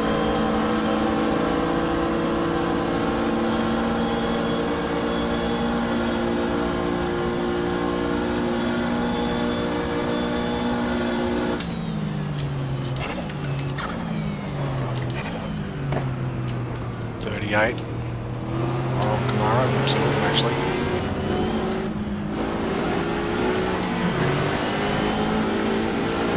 Around 31.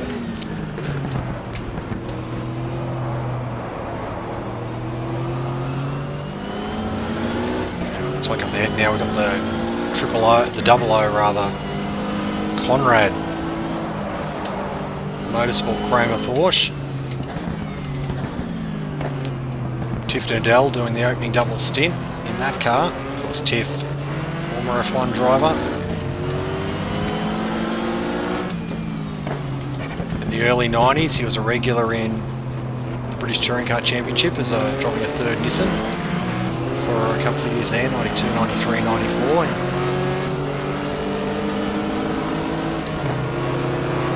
And of course, he was a very regular member of Top Gear. By then as, Derek Bell comes down on Tiff. Oh, and they're rubbing each other as they come down the back straight. Can we get up the inside? Alan Furte's in here as well. Oh, Nadell up the inside. We'll try and follow. As we come off the bus stop. Oh, Nadell cuts down on us. Quite astonishingly, actually. Nadell, of course, finished third at Le Mans in 1990. And a very, very well accomplished driver. Coroisa due to get in that car next.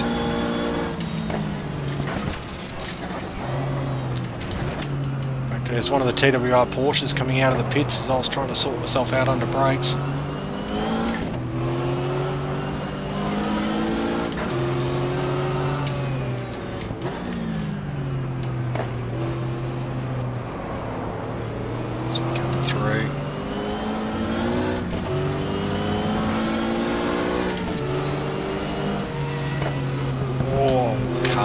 Inside.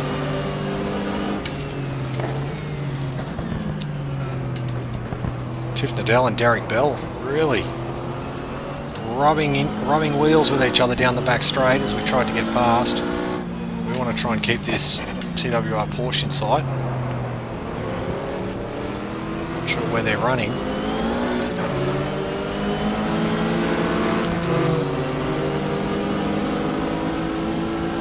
As we look at that. Well, the remaining BMW and the TWR Porsche rubbing fenders on the turn 2 banking.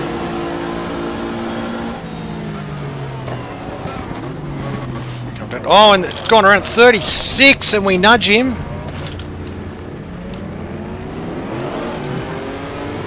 The 36 car. Jeff Brabham did the opening stint in that car. Terry Bootson doing the second stint. Hans Stuck to get in that car third. He's had a lose on his first lap out of the pits.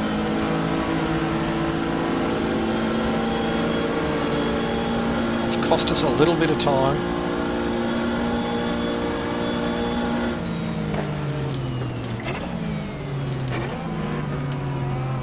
So back up with the champion Porsche. Around the outside. us a bit of room.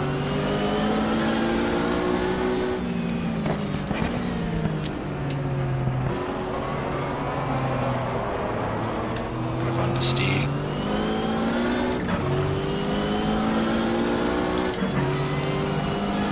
Hopefully I don't got too much damage.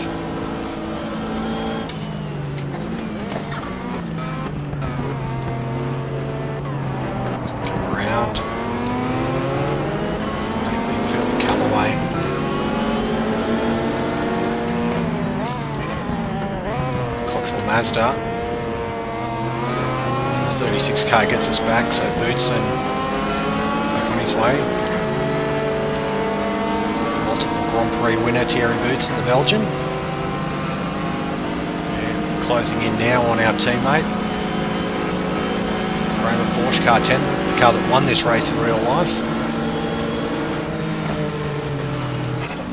Giovanni Lavaggi doing the second stint. Christophe Bouchou did the first stint. Marco Werner,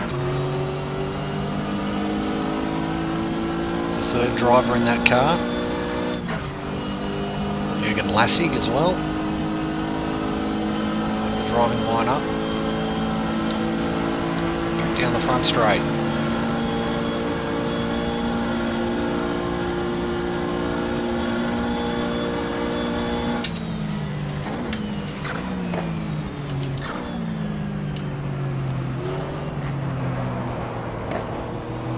Ferris wheel. The colours of the Ferris wheel really starting to show now.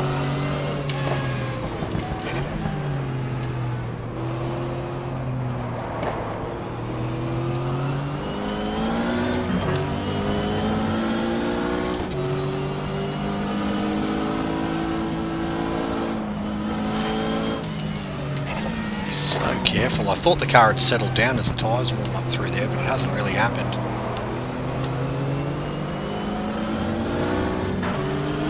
68 Porsche 968, expected to be the bench setters, benchmark for GTS2. We'll see if that's playing out when we check the results of how we're going in the race.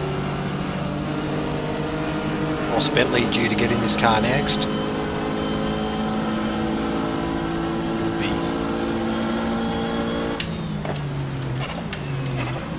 Getting into his driving gear about now. 5 laps until we pit.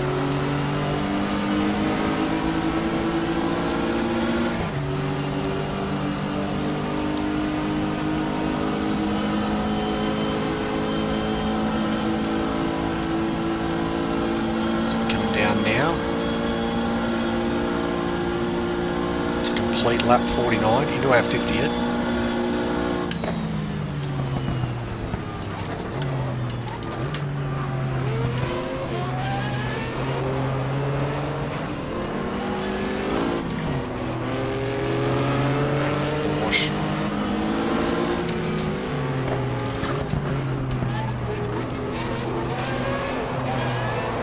Closing in on third.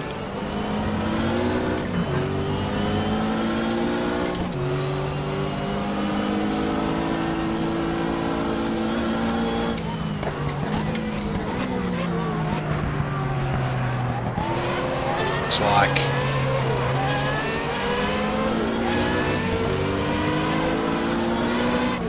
the Momo Ferrari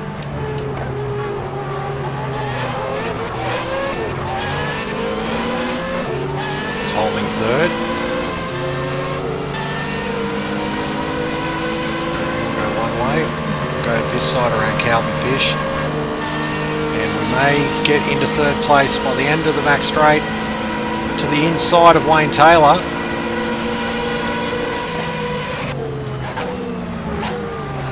Well, and the fact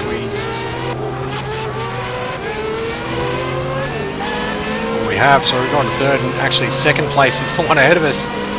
Fabrizio Babazza doing a double stint.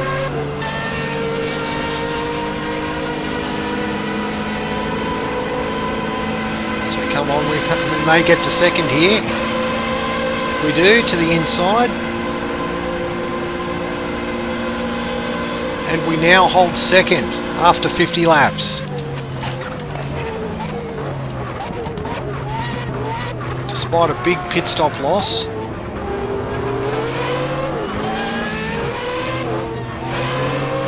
Oh, the roush. Mustang holds us up. We get up the inside.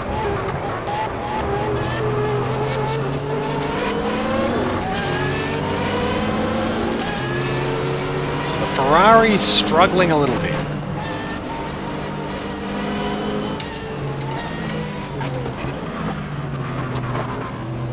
And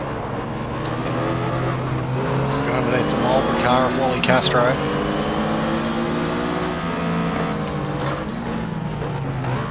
Tommy Riggins, car 90 ahead of us. Oh.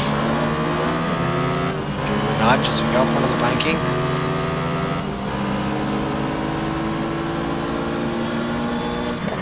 So I'd say that's the TWR 36 Porsche that's leading. We now sit second in the Chroma Porsche.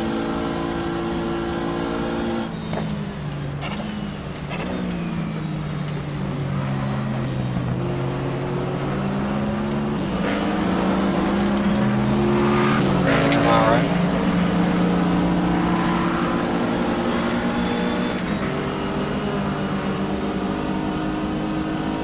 Sun's still shining, but it's going to be a cold night.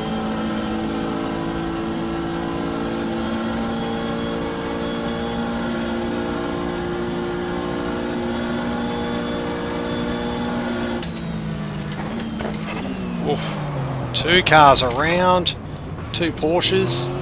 We go through on the inside.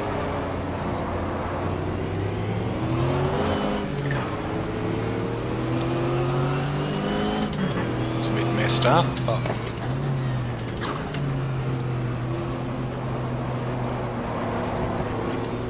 car 26, we'll get to the inside.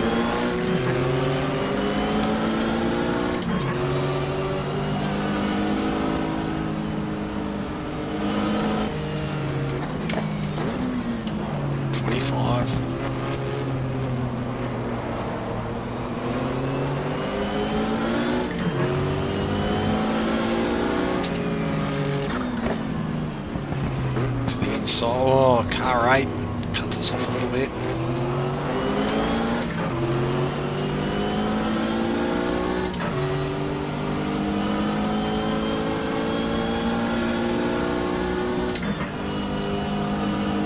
So we've bounced back in this stint.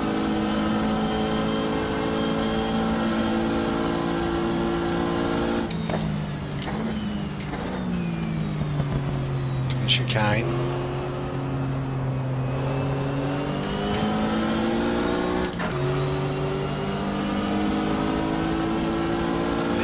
Porsches. We're starting to learn there's a lot of yellow Porsches in this race. A lot of white ones too.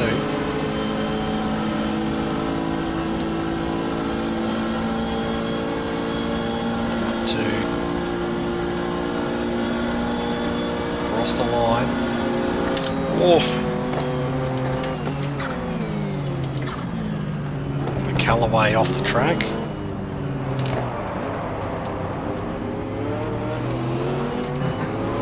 Seem like you're going slower than you really are once you get into turn 1.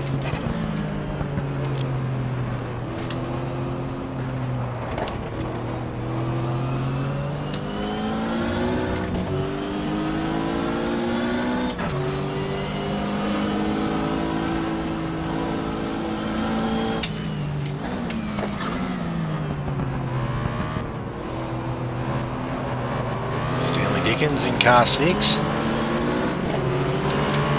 Next up, through the Nissan as well, right the curb.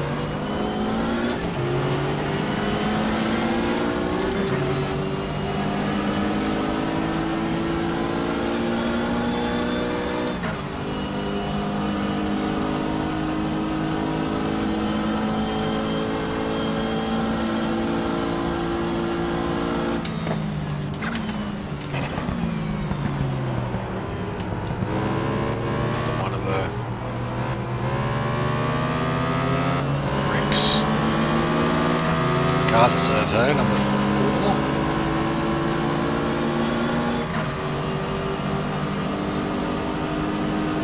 Porsche going quite pedestrianly in the middle. We'll go around him.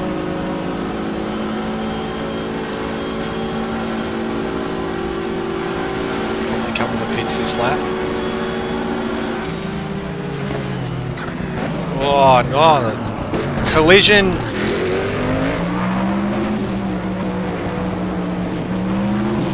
Another spinner at turn 1. Can be a regular thing.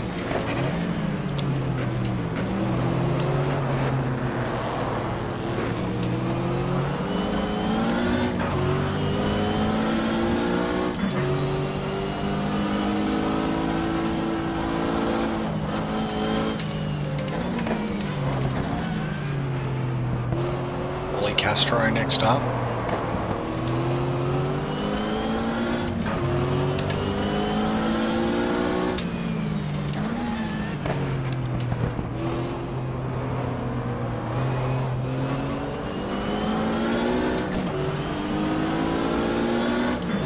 This will be 29 laps of fuel.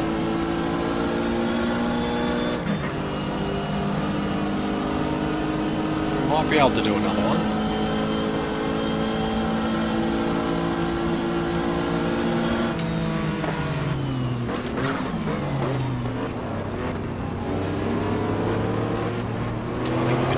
Oh, one more, stretch it to 30.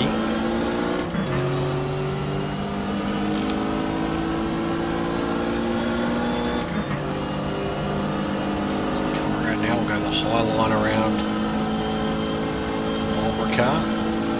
65, there we go. Underneath Harold Groves.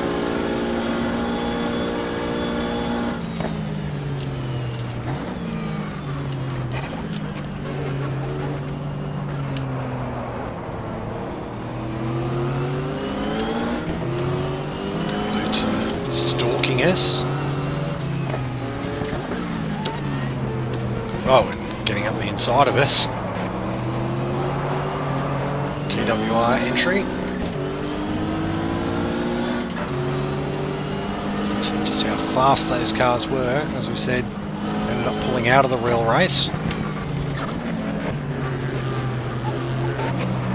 due to weight penalties given to them by IMSA and restrictions of fuel use.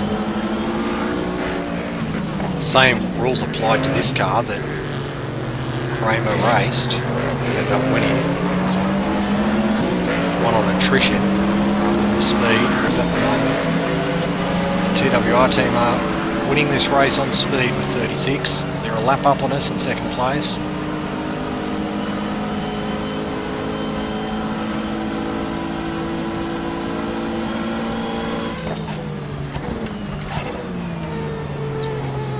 Ferrari, I'd say it's the 27 car.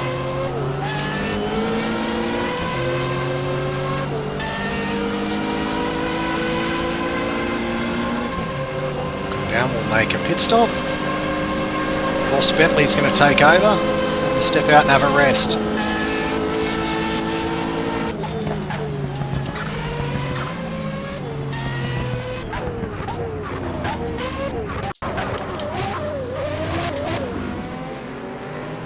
So back into the action goes Ross Bentley. Of course, we pitted from second place right up the top of the field. There's car number 16. That's James Weaver, Butch Leitzinger, the Dyson car, re-entering the track as we go past the Ferris wheel in the second hour of the race. Here's your race leader though, car number 36, the TWR Porsche. Started off position number 2 for the race, Hans Stuck, Thierry Boutsen and Jeff Brabham. Wrapping up around the outside, the Kramer Porsche, car number 10. Marco Werner, Jürgen Lassig at the wheel. That car, of course, won the real 1995 24 hour. It's down into turn 1, comes the 36 TWR Porsche, going past the stricken number 35 car, Mario Andretti's car that had been expected to go so well in this race, but is out already. As we said, Stuck, Boutsen and Brabham leading. They were leading us at the first pit stop at the end of 2 hours. The Moretti Momo Ferrari third, Segala fourth in another Ferrari, while Weaver, Leitzinger, Dyson and Sharp running fifth in the Riley and Scott Ford. The two Scandia cars 6th and 7th, Furman Velez, Michele Alboreto, Didier Tays running 8th, along with Freddie Lionheart and Gianfranco Brancatelli in the Ferrari. Then two Kudzus rounding out the top 10, the Cottrell number 0 car and Jim Downing's car, number 63, in 10th place. A surprise in GTS1 after 2 hours, Jeff Lees, Kenny Atchison and Anthony Reid in the Leicester Storm leading the way ahead of Rod Millen, Johnny O'Connell and John Morton. 4th place, Paul Newman, the fan favourite car, just ahead of Wally Castro's Marlboro car. And leading GTS2 after 2 hours, the factory BMW of Dieter Questar, a host of Porsches following behind. But into the action in the second hour of the race. Car number 3, Furman Velez, all over the back of James Weaver in car number 16 for Dyson Racing. They're coming down. This is the battle for 5th. Under the start-finish line. On the inside is Velez. Weaver holding his own around the outside as we come down to turn 1. Paul Newman just ahead of them. Weaver hanging on around the outside, but is it going to be enough? No, it's not. Around the back of the pits, Furman Velez into 5th place. Here we look, going past car number 13, Boris Sed's BMW already out of the race. Car number 63, the Marlboro Mustang, the Roush car of Wally Castro, possibly the best looking car in the field, running in 5th in GTS1. Car number 2 though, out of the race, Jay Cochran early on, also out of the race, as we said, the number 35 Porsche of Mario Andretti. Right up the front of the field in GTS1, the Nissan GT300ZX into the side of a Porsche, number 26. They're trying, that's John Morton at the wheel at the moment, trying to catch up to Mark Martin in car number 70, who's taken over. They're now at the front of GTS1 rather. Still in the early hours of the race. Car number 70, of course, the Nobody's Fool Mustang, promoting Paul Newman's film.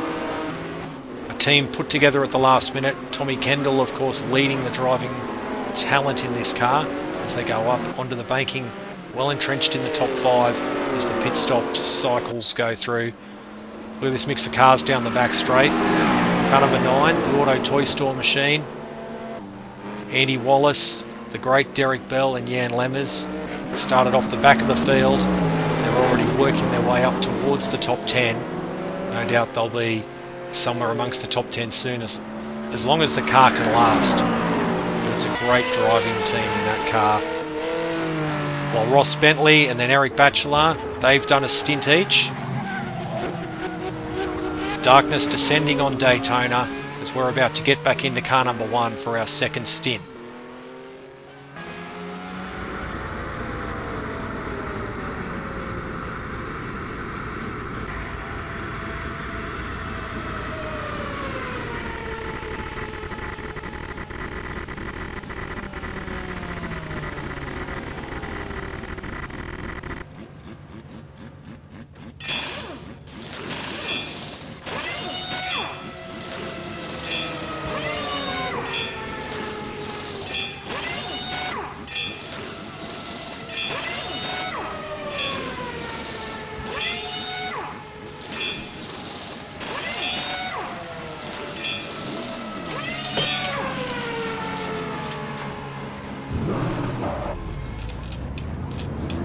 So we step back in after 110 laps. Much further down the order now. We're running 8th after Ross Bentley and Eric Batchelor did a stint each. Jump back in for a stint now. As you can see, conditions are very, very different now to how it was when I got out of the car. Now in darkness. We've dropped well down the order to 8th. So a lot of work to do.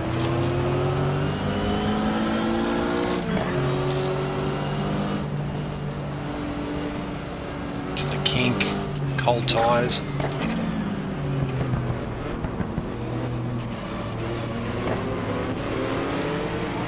It's going to potentially leave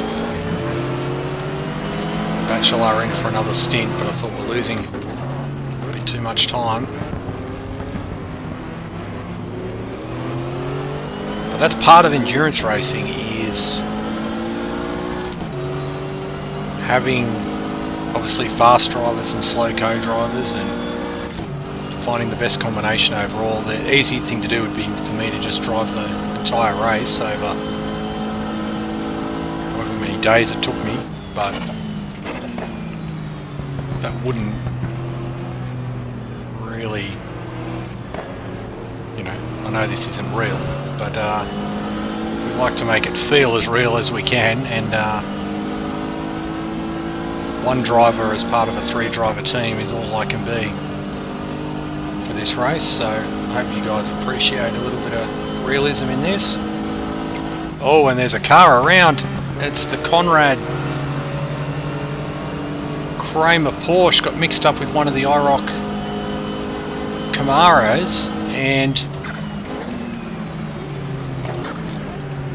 I've been Franz Conrad at the moment driving Conrad entry, sitting just outside the top 10.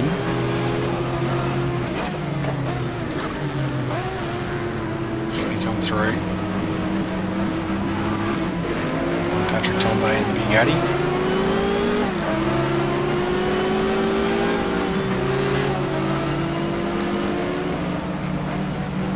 To the Camaro. Oh, it cuts me off a little bit. It was in the wars a bit earlier in the race, the 24 Camaro. It had its bonnet missing. This at 300ZX, I'm sure. I saw at one point as well, without its bonnet.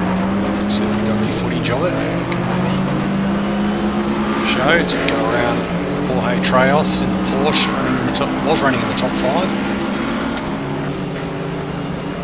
Around the 2-hour mark. We're now 3.5 hours into the race.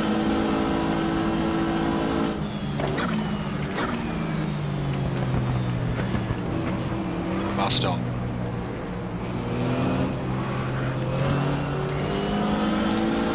Watch it through there.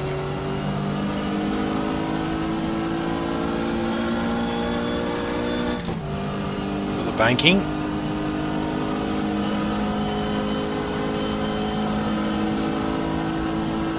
The flags out. There's a car heading towards the pits.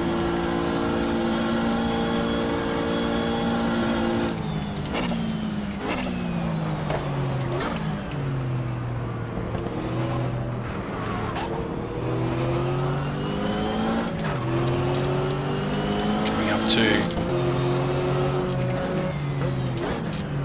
968 Porsche, and really these two have been the yellow one as well, the 86 car. They've been real disappointments as far as GTS2's gone so far. They've fallen back through the field. They must have had some dramas early on, but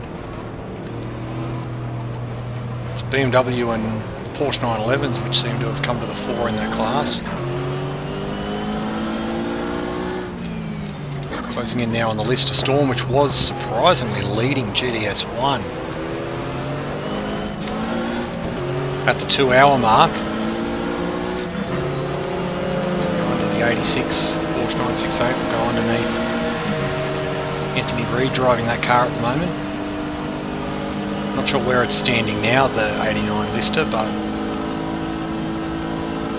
it was at the front. Whether it was just pit stop cycle, I'm not sure.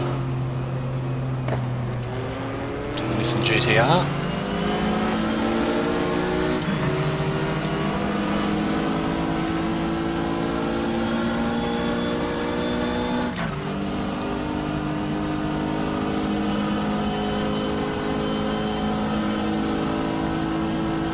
Come down to complete lap 113.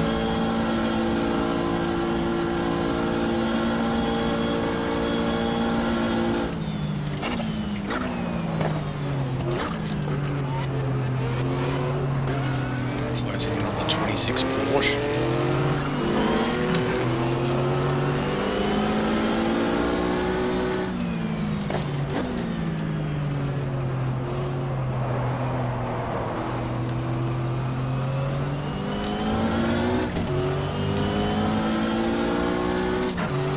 Still in the early stages of this race.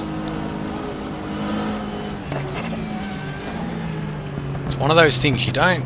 It's a long race, you don't want to push it, but by the same token, you don't want the leaders to just keep easing away, because as the race goes on, there just becomes less and less time to get it back.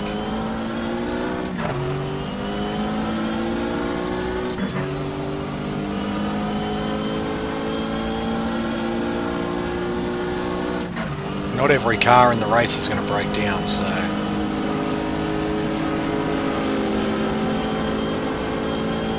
really is a juggling act.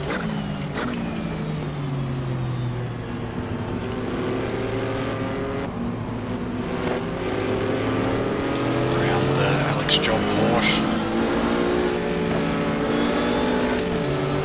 Raw Porsche, mix our way between all the cars underneath the Callaway.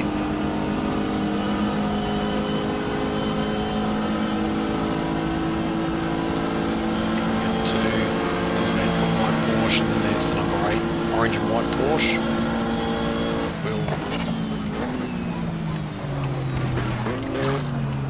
We'll get through.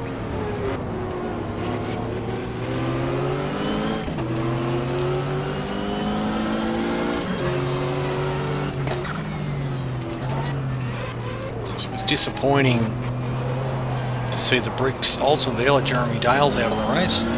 Jay Cochran and Frederick Ekblom were the co-drivers.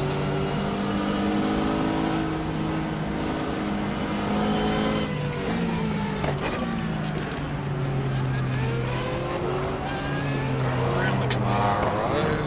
Bit of understeer. Bit sideways.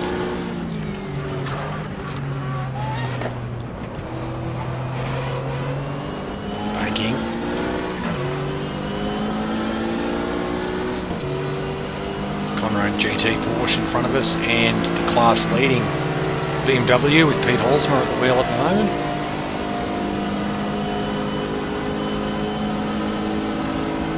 Under the champion Porsche up to the bus stop.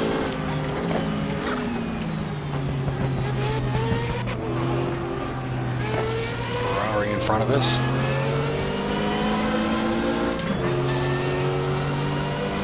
Massimo Segala car. Started by Fabrizio Babata. Elton Julian to get in the car later on too. This will be to try and get a lap back on this car.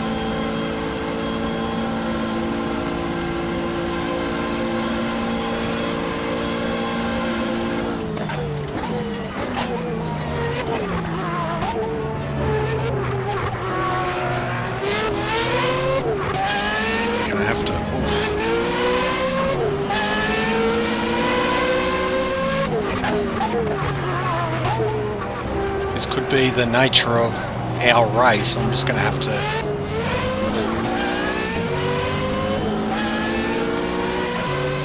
to sprint in the stints I'm in the car.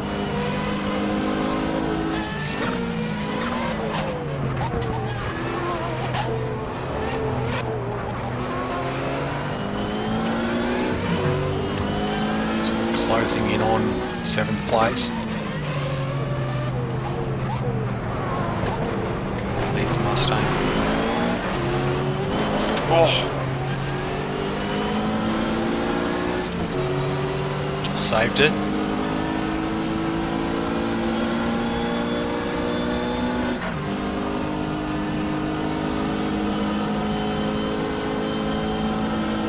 It's Daytona International Speedway. Fully illuminated now for this long stretch of the night.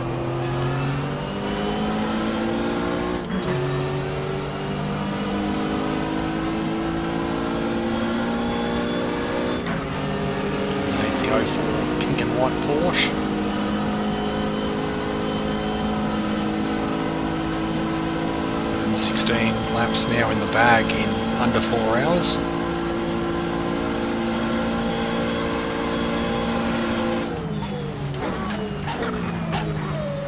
Oh. Porsche off and the Ferrari hit the brakes. This is the Lister car. Gianfranco Brancatelli at the wheel at the moment. This has been car's struggled since the early stages of the race. Go underneath. I don't think all's well with that car. It's been sort of struggling as the tail of the Ferraris.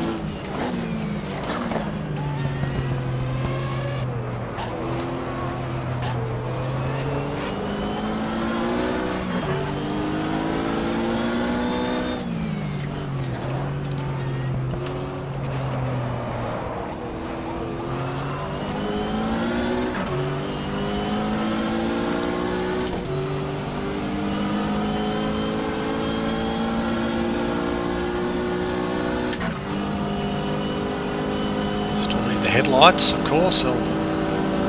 Races like the Pepsi 400, these days the Coke Zero 400 at Daytona. There's a Nissan parked there.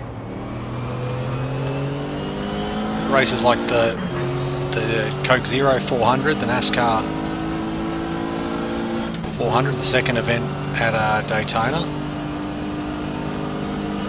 That of course, they don't need headlights for that race.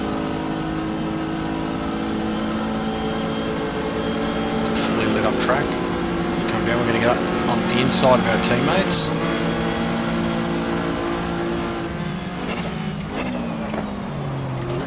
Marco Werner at the wheel of that car at the moment. He's running just outside the top 10 earlier on. Paul Newman is aboard the car we're coming up to now, having his first stint of the race.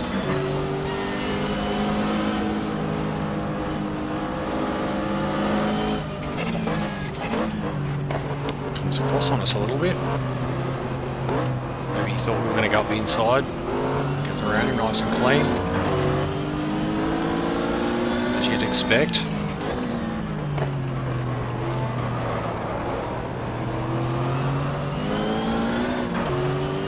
Banking.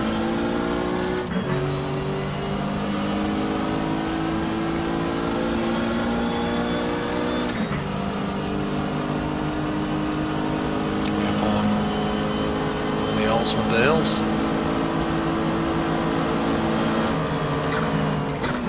On the inside of Jan Lemmers.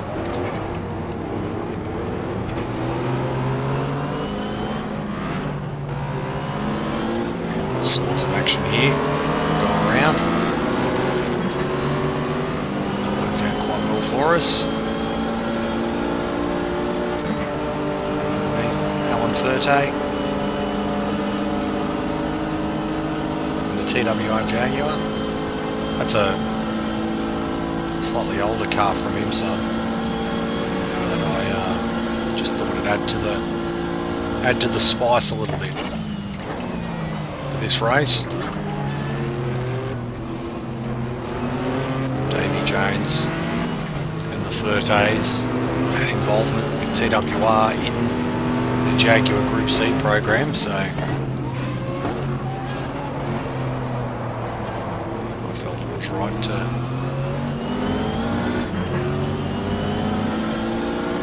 put them in the car. Oof. Could have gone quite nasty.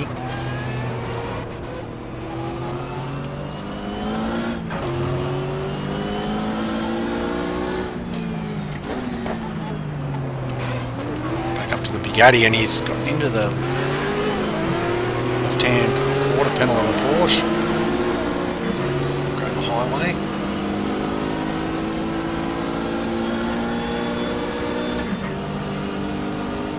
Closing in on 6th position.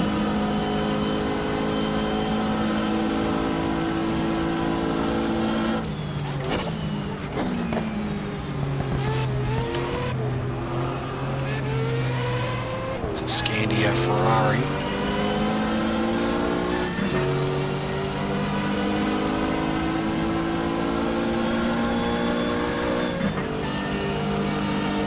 The 33 car was the one lower down the order, which was also the one expected to do the business when it came to the race. Oh, whoa! Oof. Came right down on us. What's going on? We'll go to the inside and make the move into turn 1.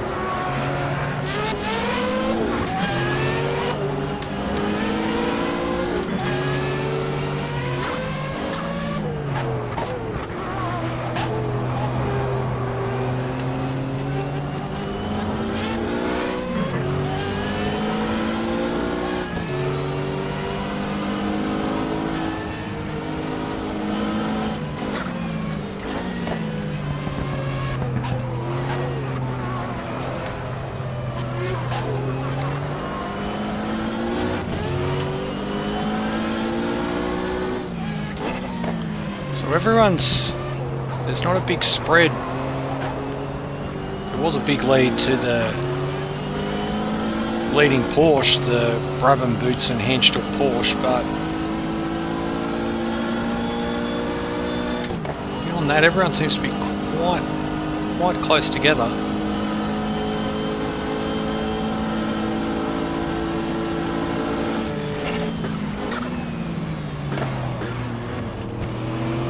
Dyson Riley Ford is, of course, amongst the top 5 as well.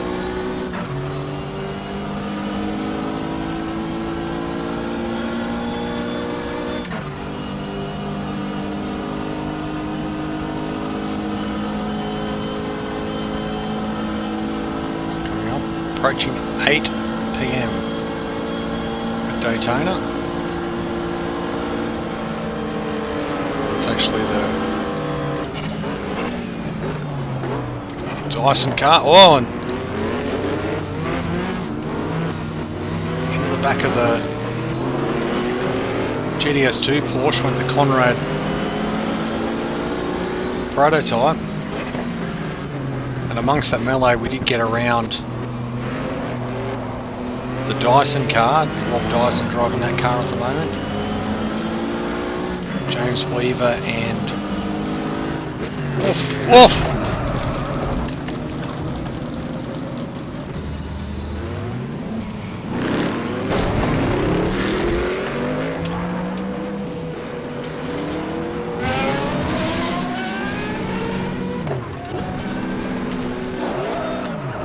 Oh, what happened there?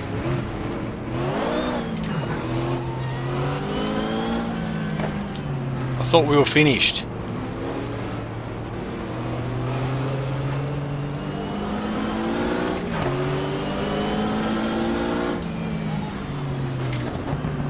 The car wouldn't get going.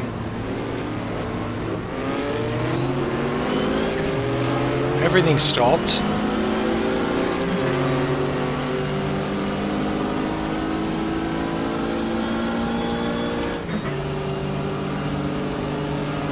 And we've lost a heap of time.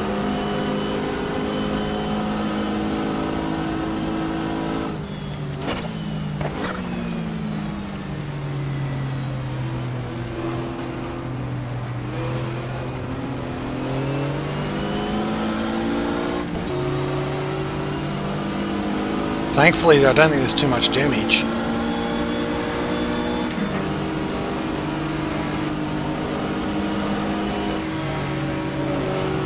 Yes, it comes across. Oh. Not our lap.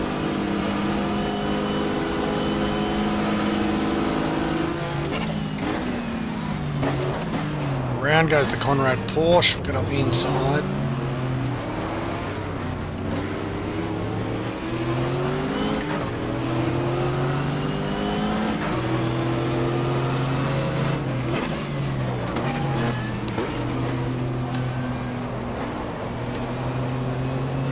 Thought we were out of the race there. A lot of times it doesn't take much to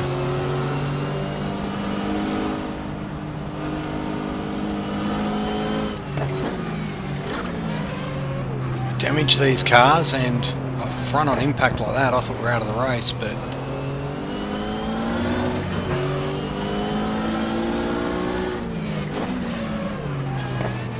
somehow, much to my surprise, I assumed it was gone at the start. At the very least, I was thinking it had stalled, but I think it was running the whole time. It was just I was too busy looking around and trying to grab the right switch to get the car going again, but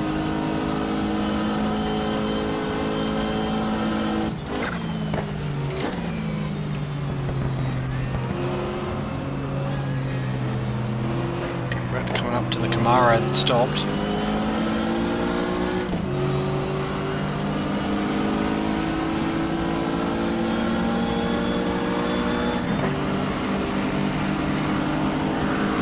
Car 49.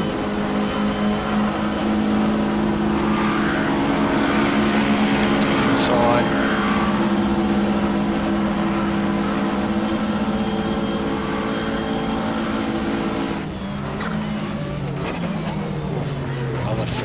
Porsche off.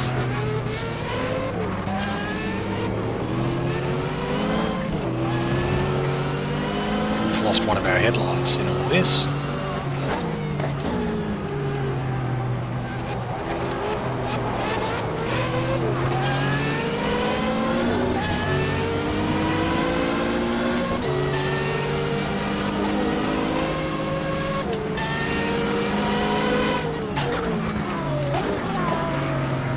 So, chasing the Scandia Ferrari again. We've got the Conrad Porsche, which we're really inside of, and there's the Bugatti.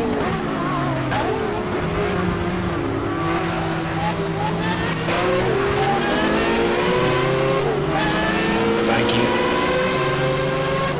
into the slipstream. Go the highway.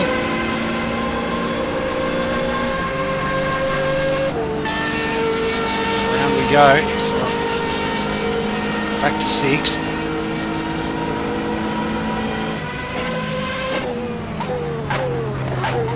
Oh, back to 7th because Alboreto dive bombs us.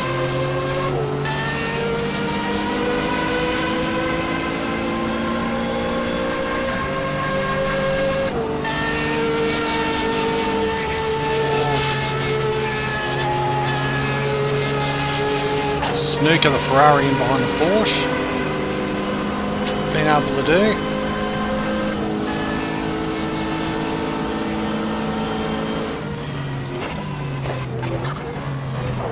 Oh, and the raw Porsche goes around, which has held up the Ferrari.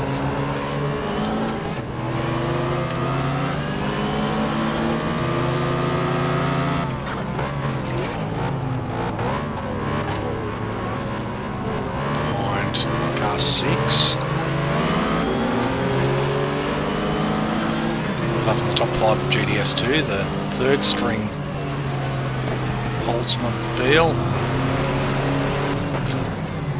Bryce Cobb and Stanley Dickens in that car in our race.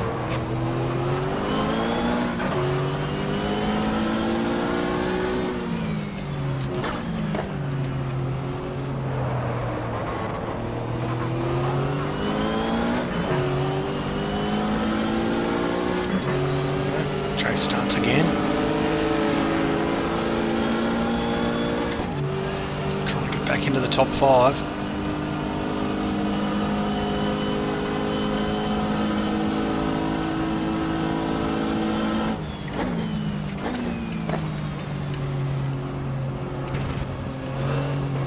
Back up to Paul Newman.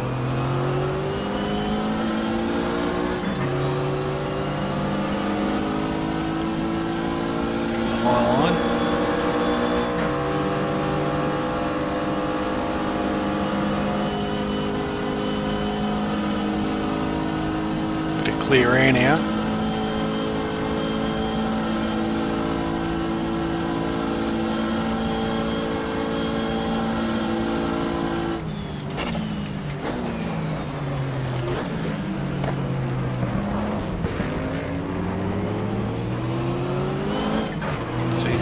apex is when it seems like we're missing one headlight.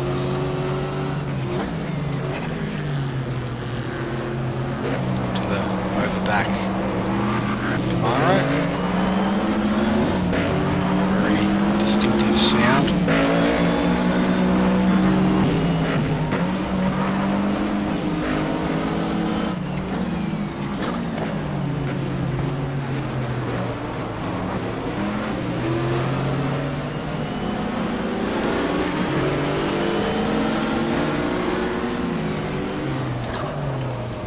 Lister giving Pete Halsmer a bit of a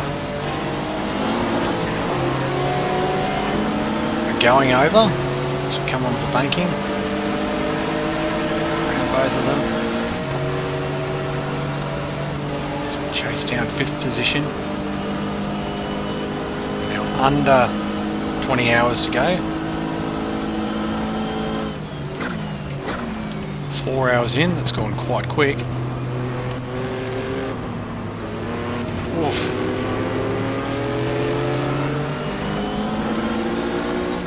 To do a switchback on the Porsche.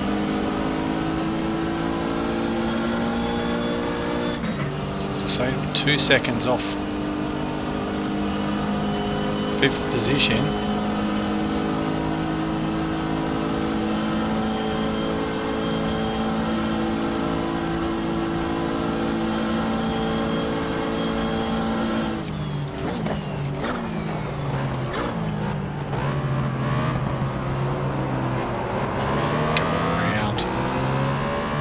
Like it's Darren Brasfield, Calvin Fish, Oswald.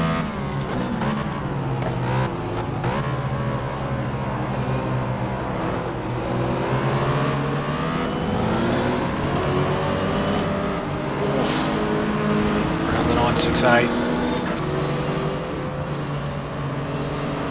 Rob Dyson is the car in 5th.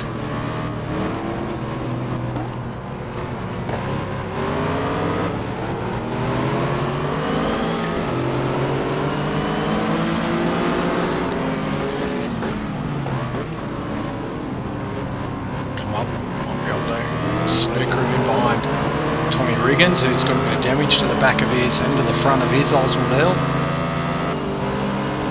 So we're into 5th.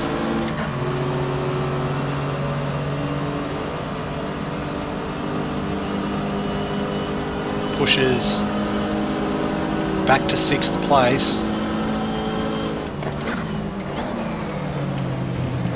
The Riley Ford. Real go into the chicane.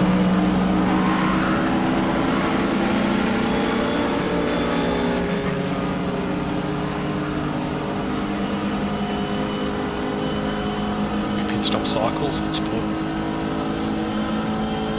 Dyson car back that far.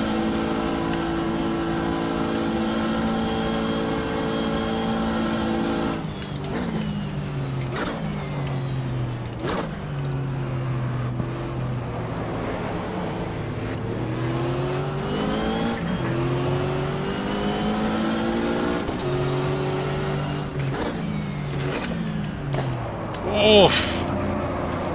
What is going on? Oh, the Jag comes back on.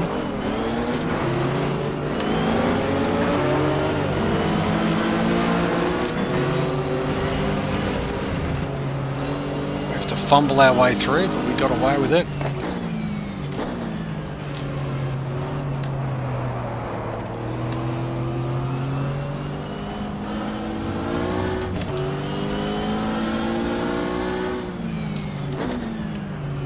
Callaway in front of us again.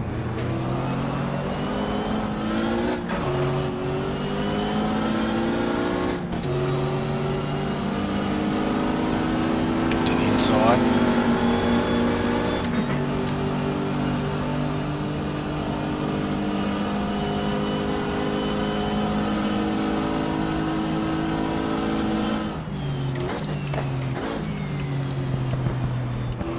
To the bus stop.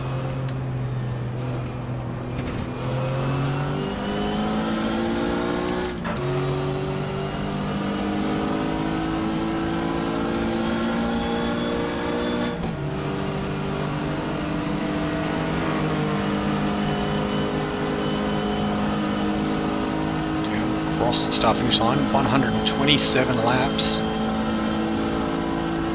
in the books.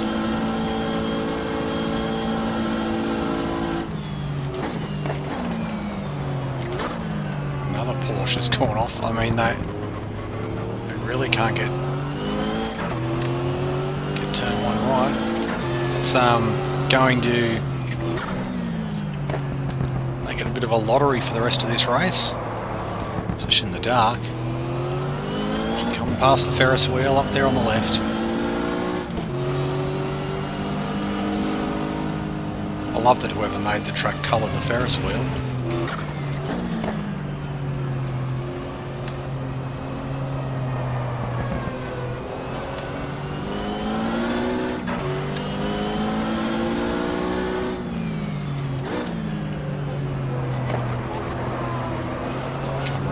Banking. 10 seconds off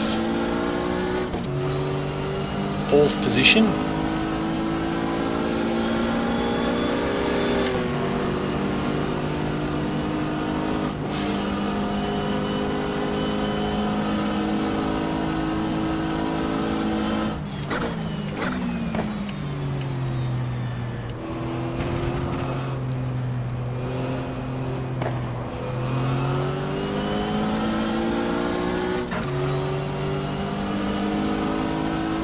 Like it's a Porsche up ahead, a white Porsche. It's a yellow Porsche. Probably the raw car. The 01 car, there we go. Another yellow one. It's up the Stadler Motorsport European car. Lily and Brenner probably at the wheel now.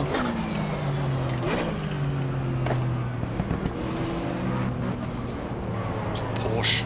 There is a Porsche in the wall in the pits. The 04 white and purple one, perhaps.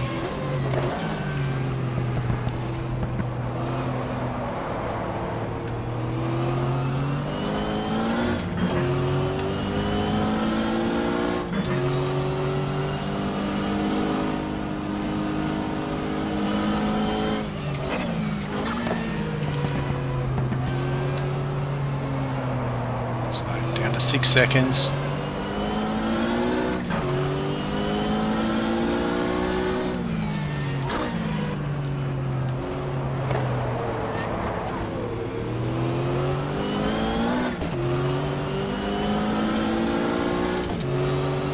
Porsche with no tail lights. Go around.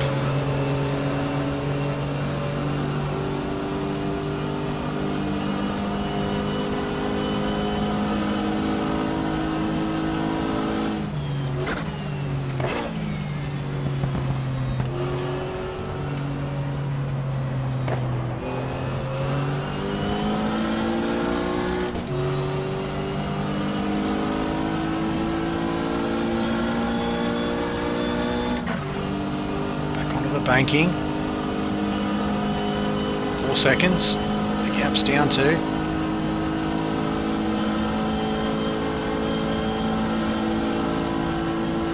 Gaggle of cars up ahead.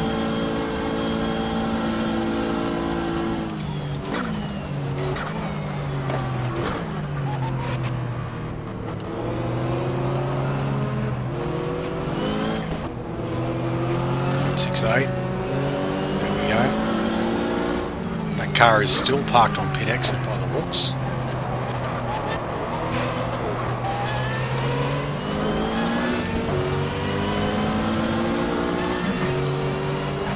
One of the Oldsmobiles.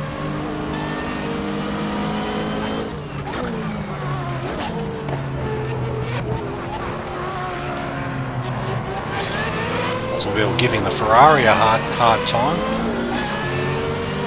In fact, going to duck up the inside as we come around. Maybe not. It's number 4, it's the her car. Go to the inside.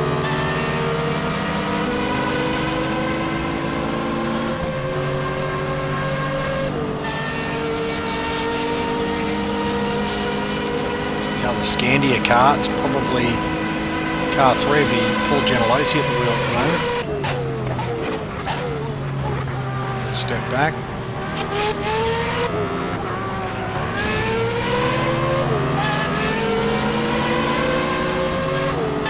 Car 3, get to the inside. Andy Evans will do the full stint. Get underneath Gentilossi. 5th gear.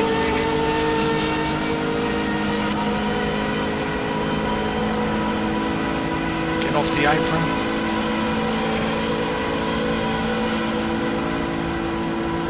Cross the line.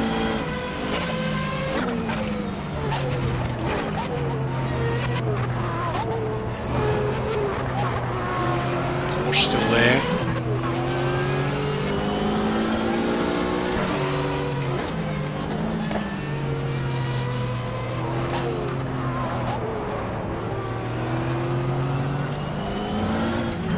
So back to 4th.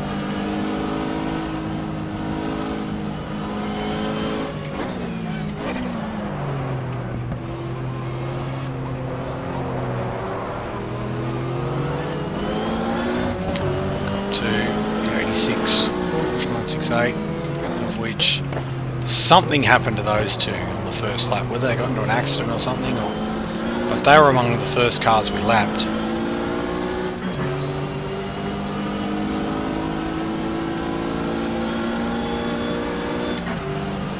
So all looks so promising after qualifying for those 968s.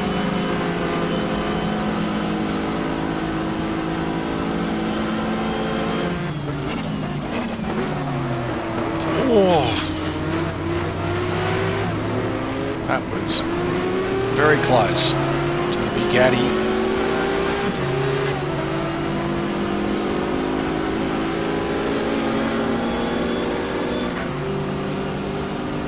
Couple of laps to go before coming to the pits. Past the Porsche, the Valvoline BMW.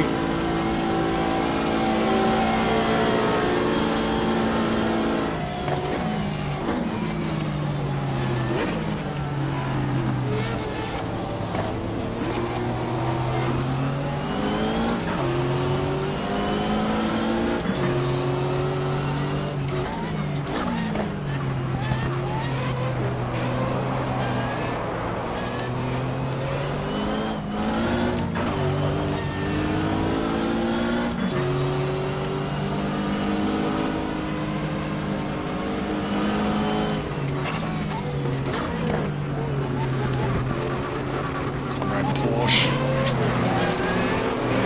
Mid-corner steer. Oh, this should be alright. We're up to our teammates. There's a Ferrari in here too. Car 10. Oh, Lassick gets into the back of the number 8 Porsche and we have to take avoiding action. Go around the Camaro as well.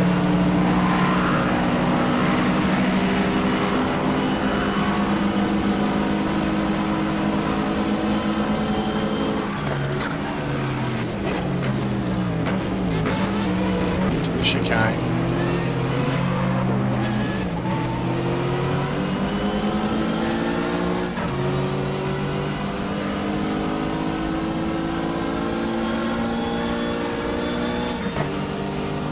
Come around.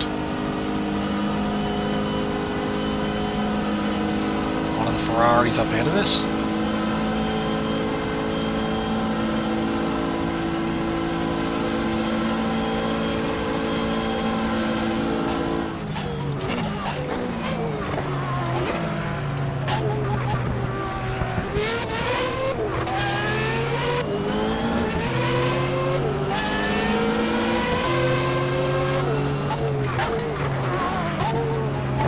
Momo car. Closed up on. Oh. What a go there from Eliseo Salazar.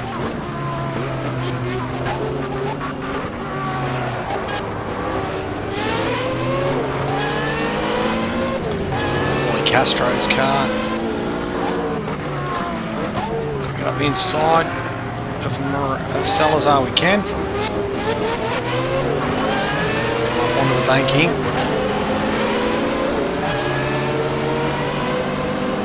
Around. We'll go to the cars here.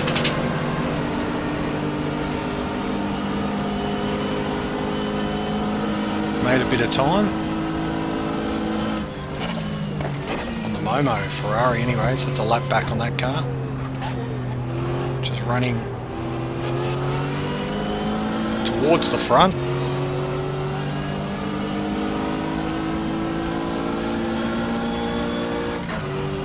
Likely still the number 36 Porsche leading, unless there's been a major change, although we haven't been lapped by it. I don't think.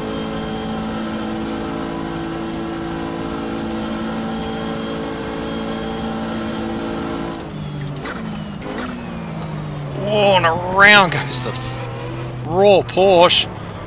We just snuck through. Oof. We hit that fence though. Tyres getting a bit second hand.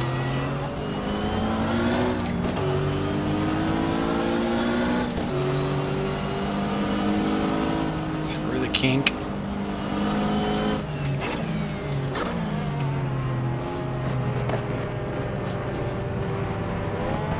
Around we come. Up to... we're out in the dirt.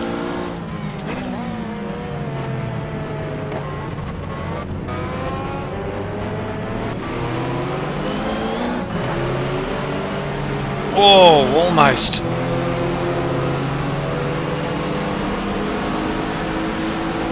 Into the back of the Mustang.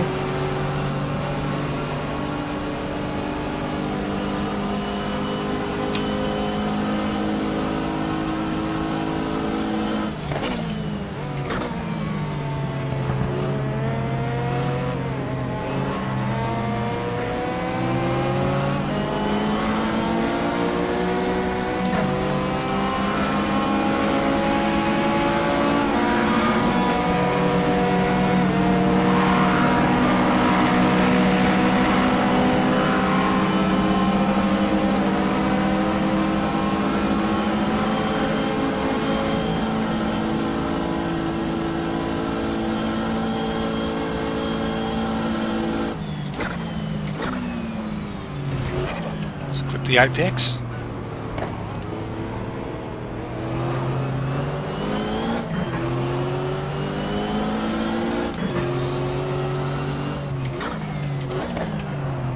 Back to second gear.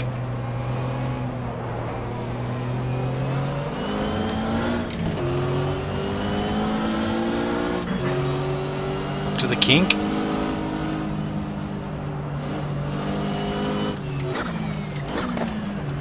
Second gear.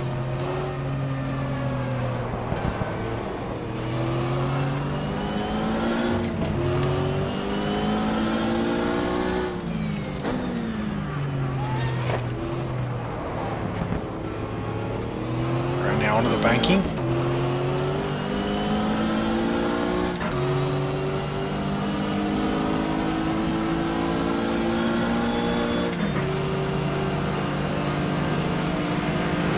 Go here, go up high, wrap both of them up.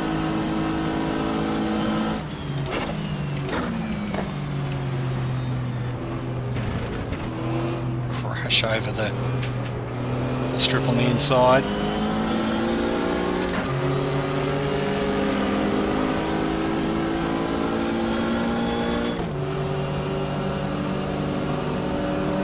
Coming up.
just got up the inside there.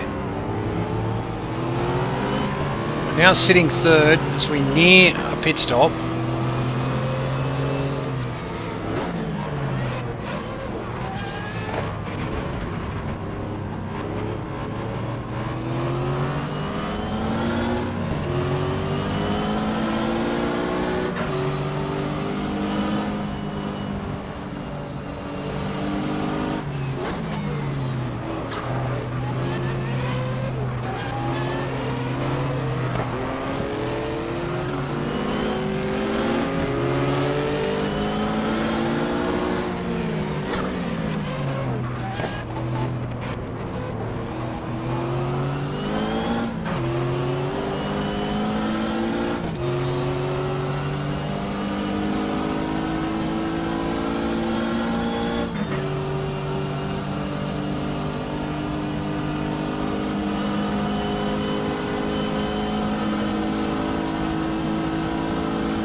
Across the strike. So we're sitting third. As the pit stop cycles now kick back in.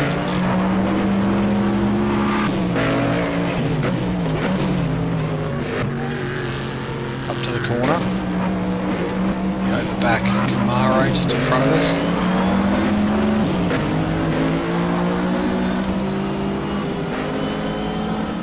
Kink. Oh, we almost had to steer off.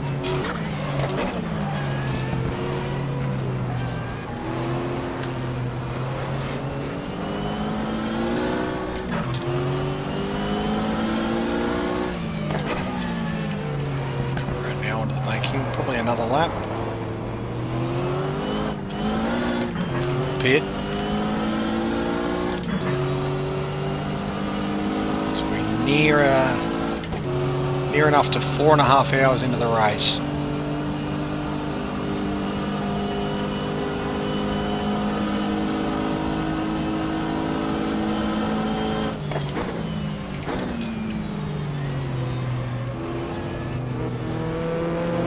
Around the 968 onto the banking.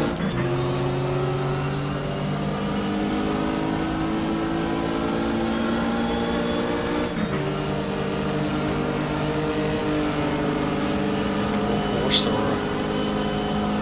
a lap off second place, which I would assume is the Momo Ferrari.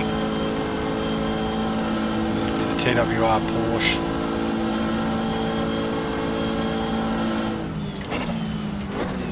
Front of the field.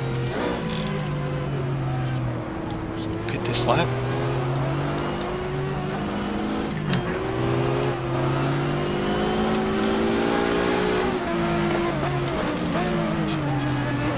Gaddy still going, which is good to see.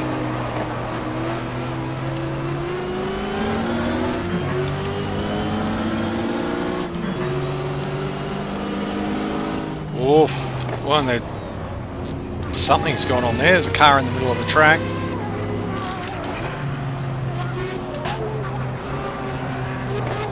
Ahead of us is the Momo Ferrari, which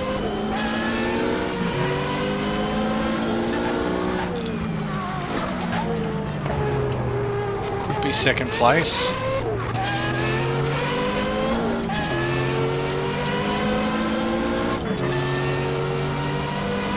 Can we get around him? Because we'll know for sure. Oh, what are we doing?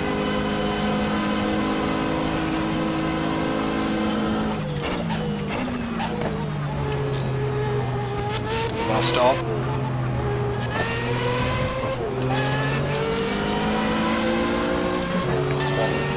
limited. Coming in for a pit stop. Getting back to Ross Bentley. Oh, it's the Lomo Ferrari pushes the needle underneath. The Oldsmobile.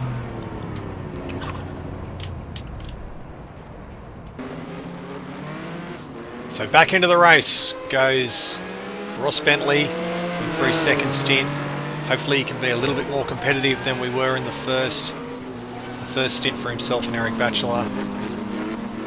But the main thing is, as long as they stay out of trouble, as we head up past the Ferris wheel and into the bus stop, around the back of the circuit and nearly into the tail of the Bupp Mustang, the yellow GTS1 class car. Bentley showing just how treacherous it is and how easy it is to get caught up with the slower traffic.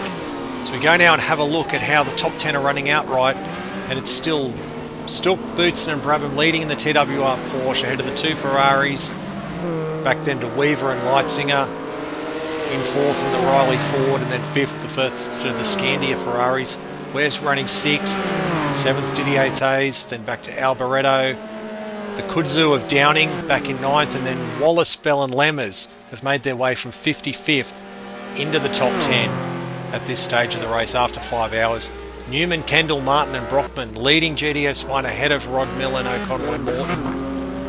The first of the Oldsmobiles in third, while in GTS2 it's still the Questa, John Paul Jr., Pete Halsma, David Donahue BMW leading the way over a host of Porsches. Jorge Trejos is in there in third place. Right in the middle of darkness, let's enjoy a bit of Ross Bentley getting around, running in sixth position, and then we'll be back in for our third stint in not too long at all.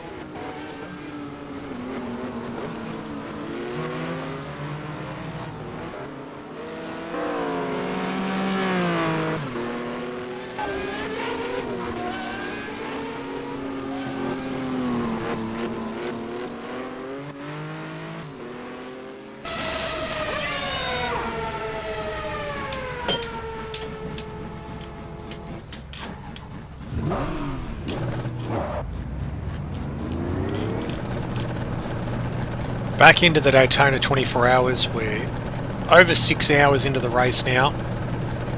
We pitted from third position, Eric Batchelor overtaking Rob Dyson just a lap or two before he pitted. So we're going back to seventh. But we've got a number of cars all on the same lap. So we come back to first gear to leave the pits.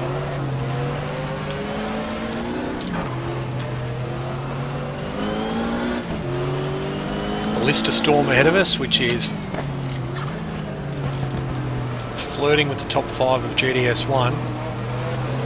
Just come back past the Ferris wheel. Go to the inside. To the King. Cold tyres still. Ease it through. Back to second gear. Race is alive. Still got the TWR Porsche leading at the front ahead of the Momo Ferrari that sat on pole for the race.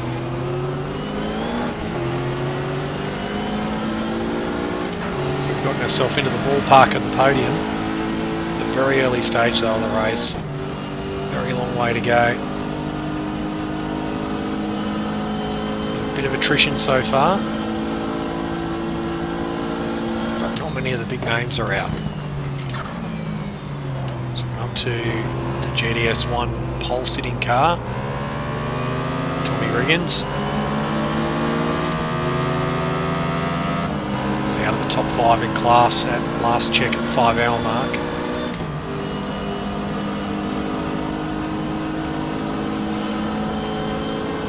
So we come up now, Conrad Porsche, and we've got the Auto Toy Store machine of Derek Bell.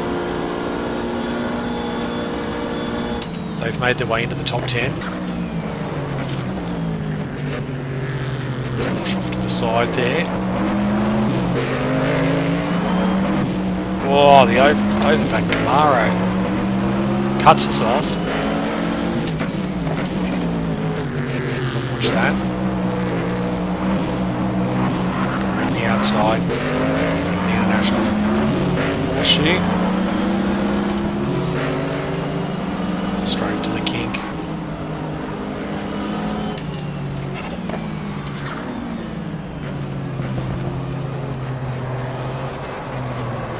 So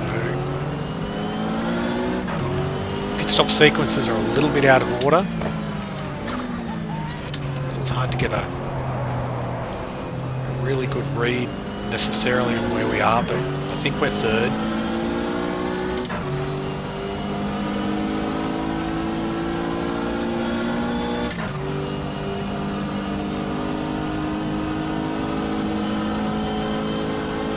Down the back straight.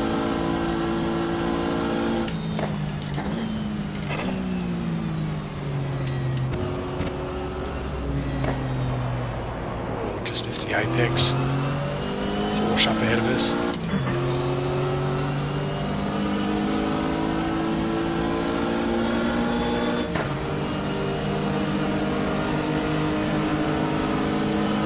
The 01 car.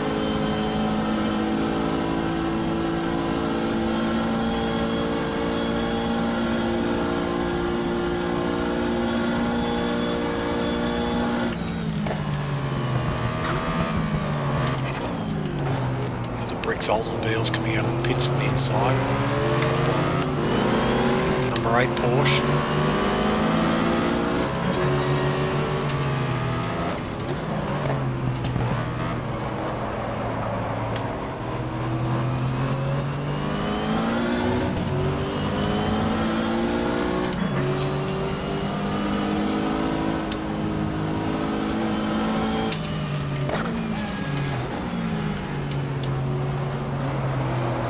Nissan 300 ZX next up, which is of course running up the front of the GTS1 class. Putting a lap on the BMW, which is leading the GTS2 class. Nearly took out the leader of the GTS2 class there. Sideways coming up onto the banking.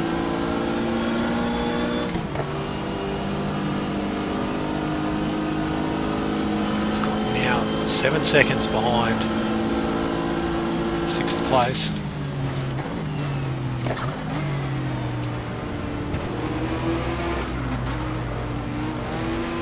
John 300 ZX at the moment, all time Nissan US driver.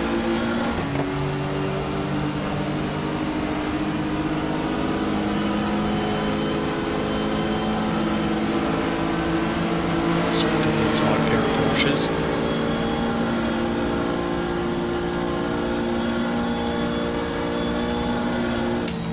3 Porsches.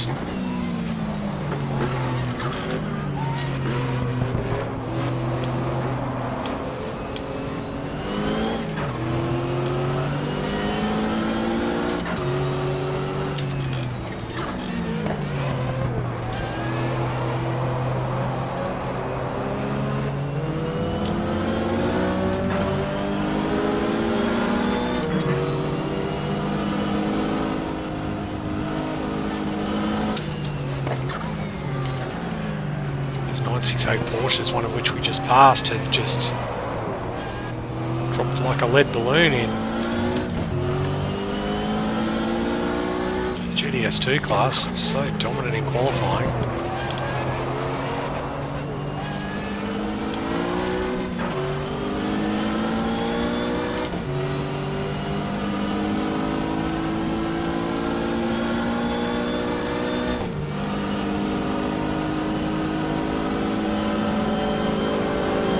The other one, the black one, 68.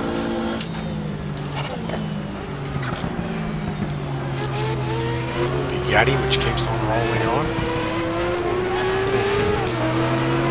To work through the exit.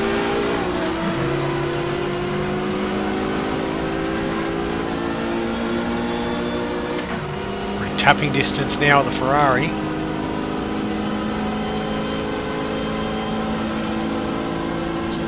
front straight across the banking, across the tri-oval.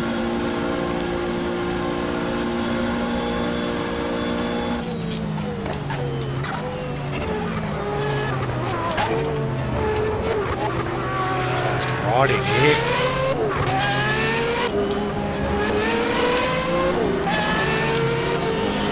Really lost it.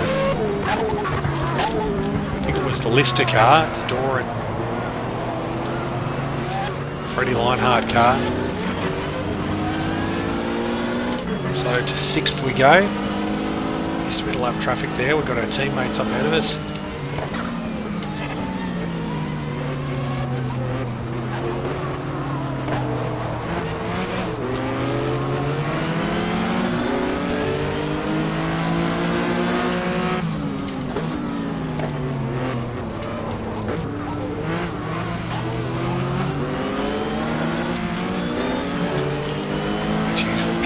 Crossed up onto the banking.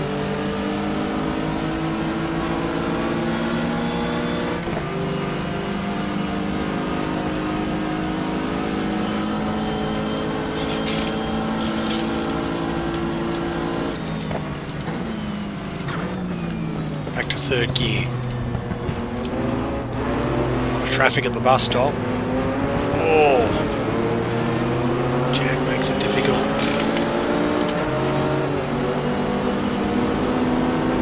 The Callaway.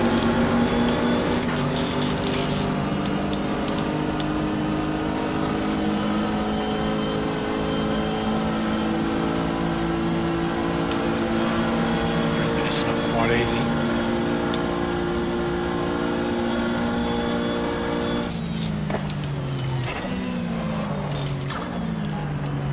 Porsche again, that's the 55 Traos car.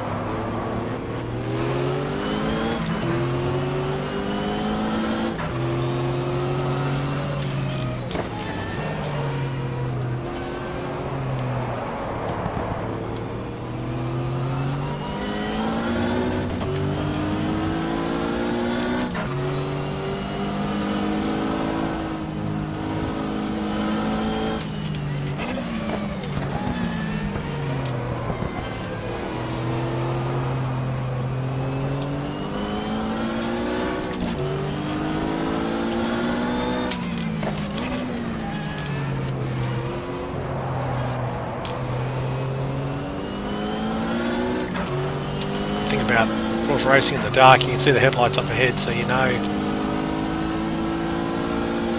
quite a ways off when you're coming up on people to lap.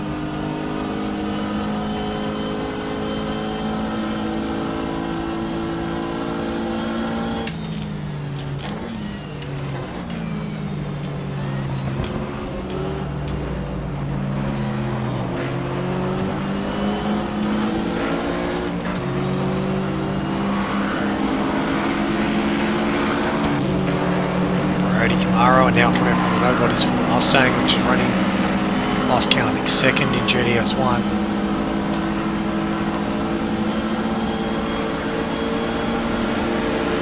Mustang Porsche.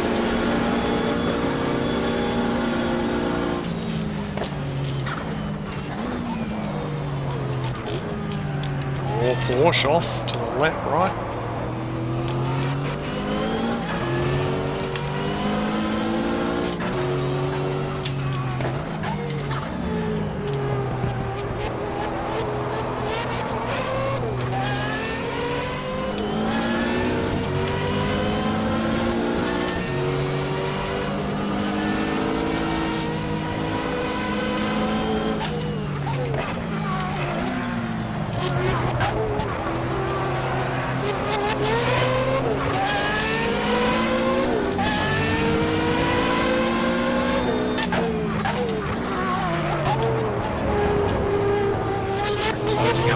Second place Ferrari, which is encouraging. Not losing time to it.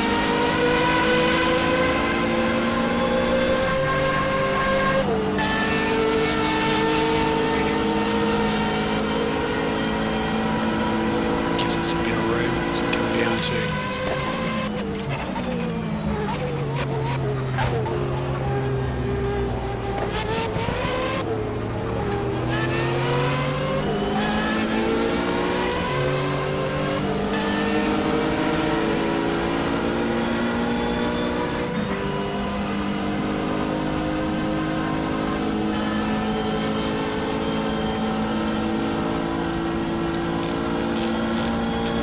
So we're eating into the lead of 5th place.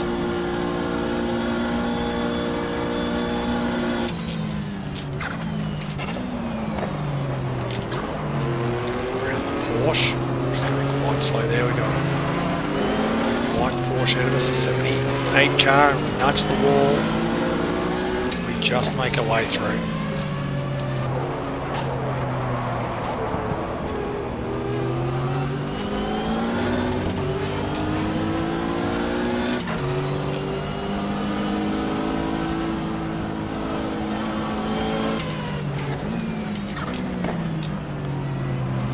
Fatigue kicking in for myself. 6 hours into the race.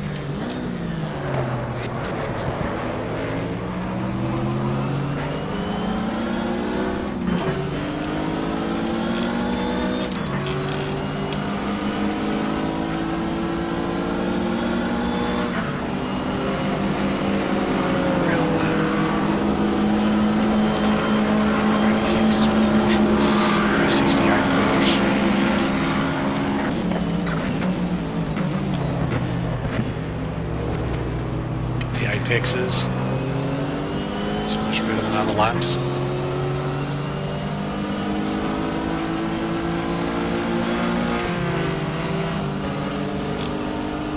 Really eating into the lead of 5th place. Down to 3 seconds. Some cars, obviously some other cars. The race just starting to struggle.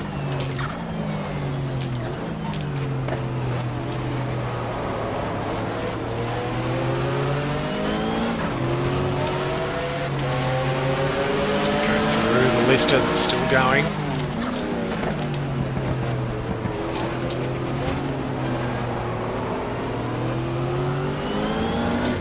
Looks like James Weaver now in the Dyson car ahead of us.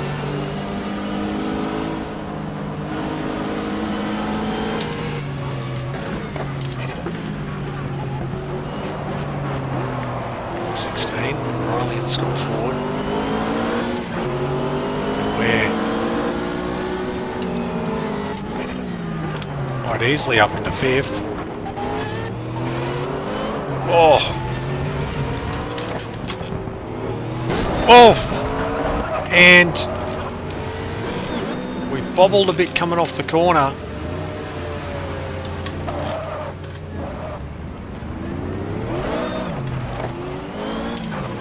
Got a whack up the back. I guess it was from James Weaver.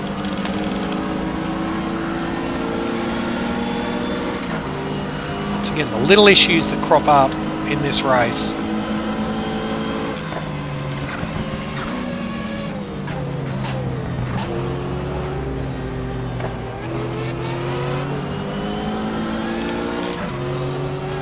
So it wasn't much of a gap from Weaver to then get into 4th. We do have a bit of a speed advantage over them, so we should be able to catch back up. Doesn't look like it's done much damage to the car.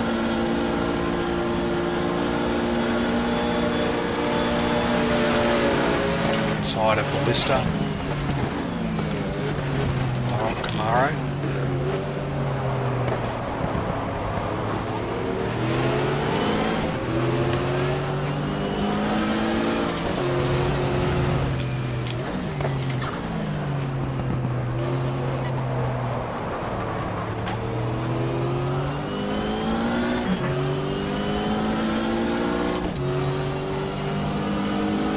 Weaver's back in some traffic.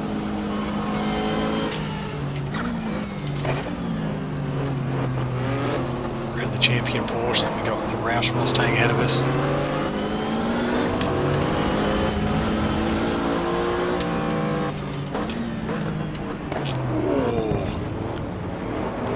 It's been Tommy Kendall back in that car. Cuts us off quite aggressively as we come up onto the oval.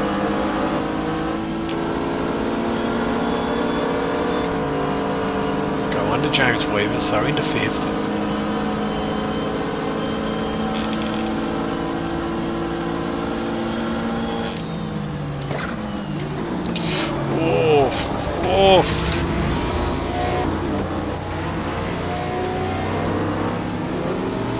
missed the stranded BMW and almost collected the BMW that was still going.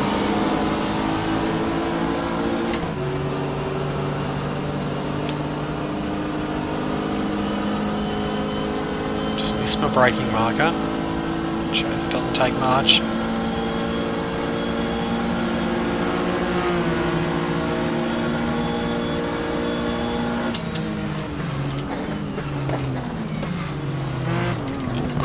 Comes across at us a little bit. Get through. Okay, sitting just outside the top 10.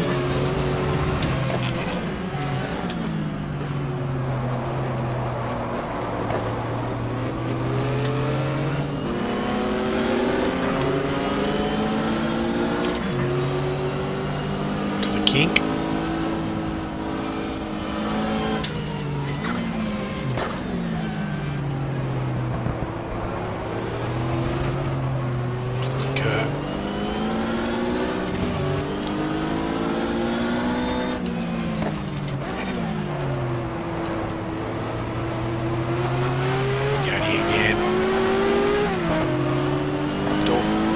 Fenders with it.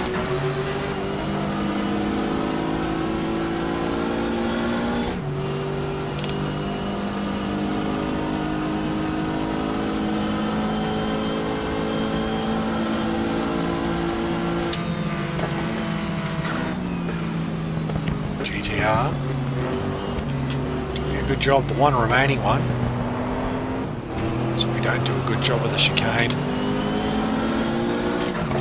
It's the last remaining Nissan GTR in the race, as we said.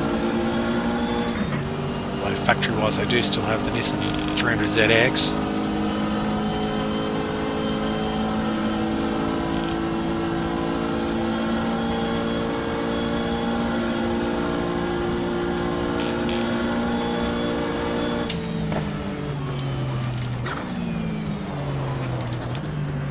Red Porsche off to the right, we duck under the raw Porsche.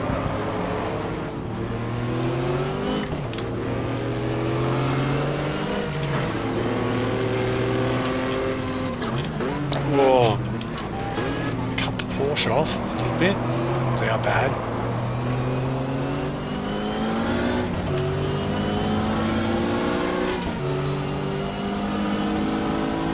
So we're trying to chase down fourth.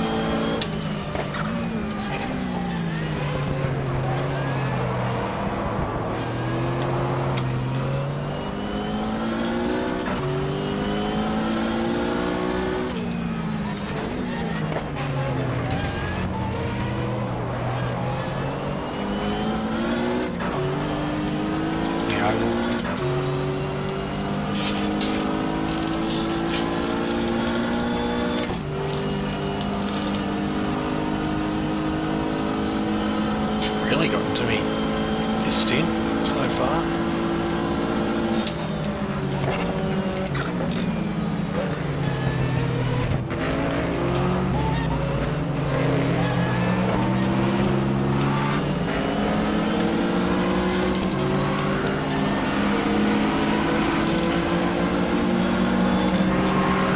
Go high. White Porsche off. Nudge the white Porsche.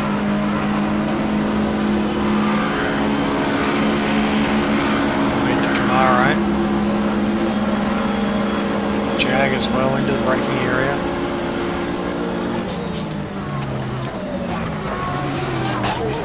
Oh. BMW's back again, must have hit it. So there we are, back behind.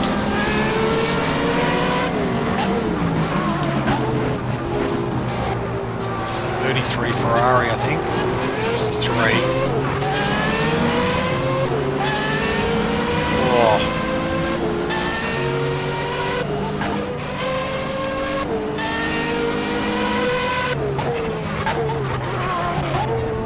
Go around the outside. Oh, Andy Evans at the wheel of the car at the moment, car number 3.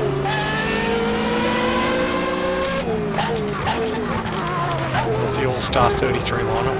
Can go over and under it. Try and use the 86 as a pick, which we did.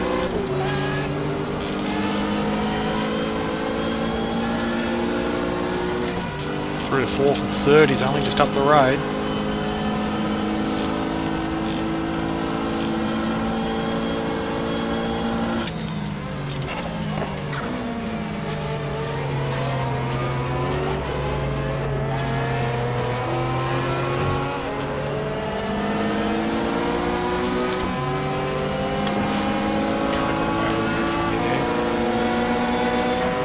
Highliner.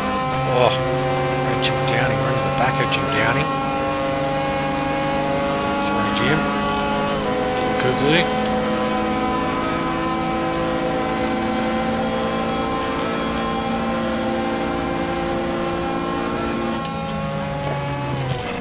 Oh, it's a late cut from the Mustang there. Go around the outside.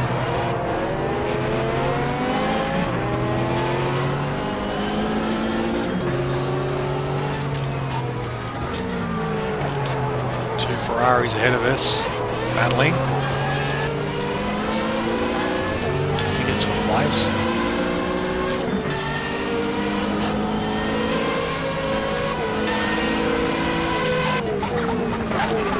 Won't take any up the inside. Oh, up the inside of Massimo Segala. Really made a meal of it. The Scandia car of Kaylee Alvaretto in it now.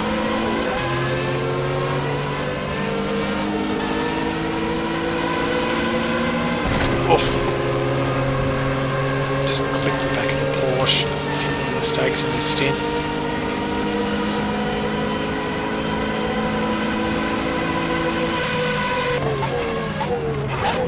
Whoa, into the... misjudged things there.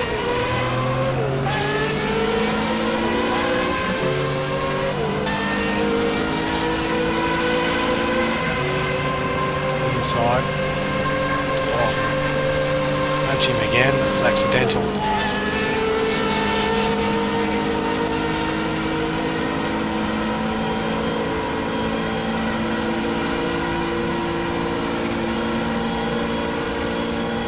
So 2 laps. That's what we're behind 2nd place.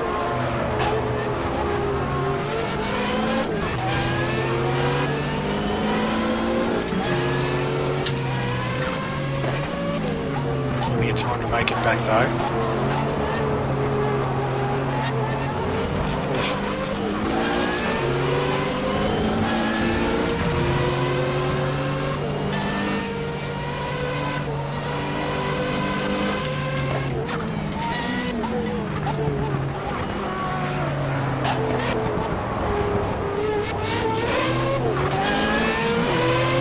Wide there.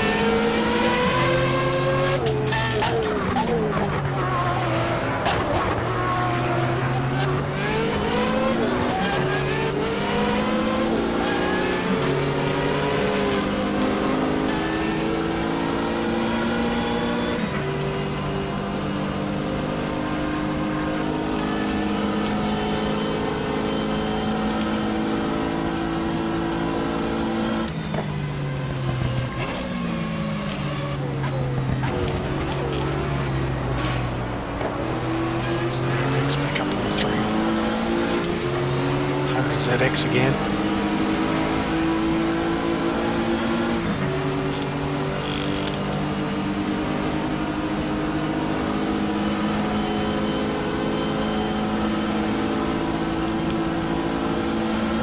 Oh! Car slowed down.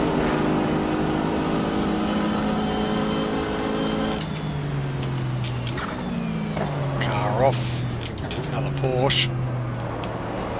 A lot of spins, not a lot of retirements. Off the wall.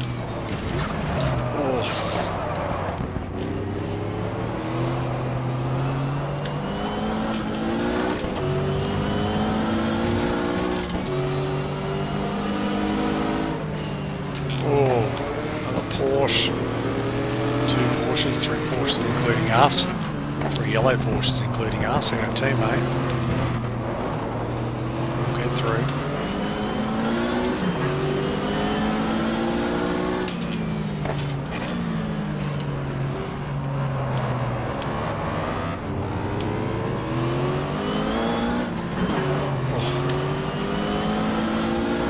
So I'm coming onto the tri-oval.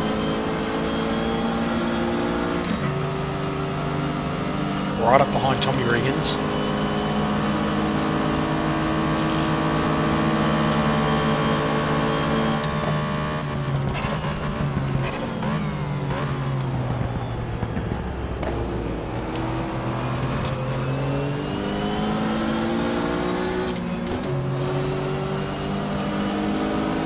Telling sign that this GTR's gone around the 968, so something off with those cars in this race as we go off the line there. And there's a Callaway parked on its own down the front straight.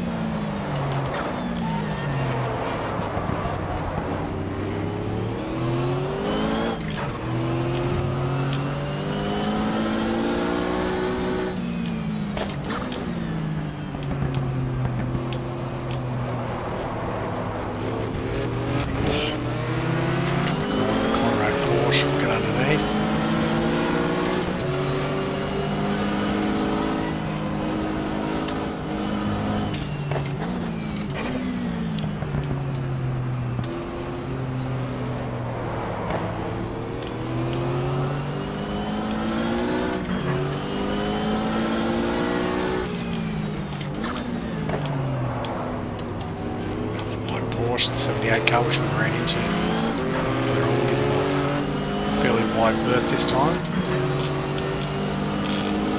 That was our fault.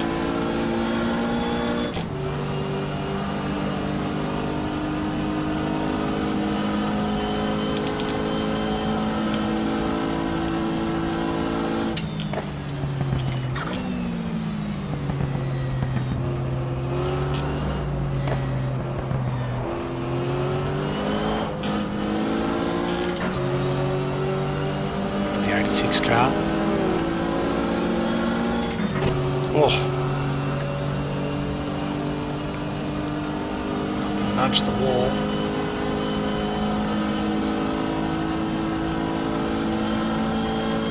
Across the tri-oval.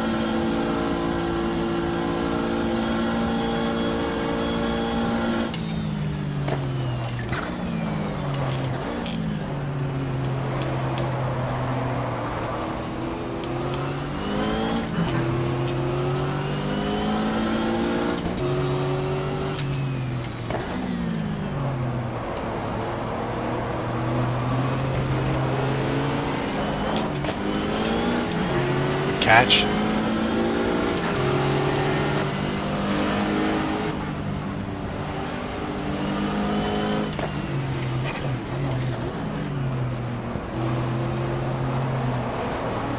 Looks like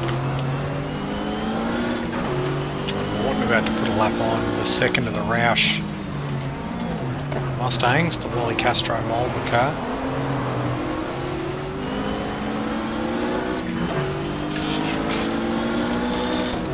Up and there he goes underneath. Castro gives him some room. He's going to give us some room too. Yes, he is. Through we go past the Marlboro entry.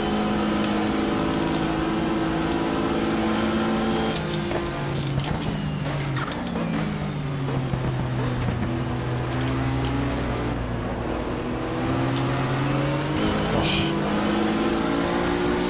Totally missed that picks up.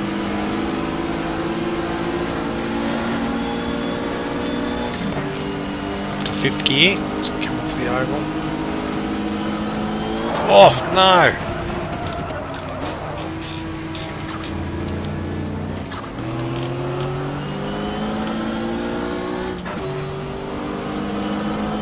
Somehow we saved it. God for paved runoff at Daytona.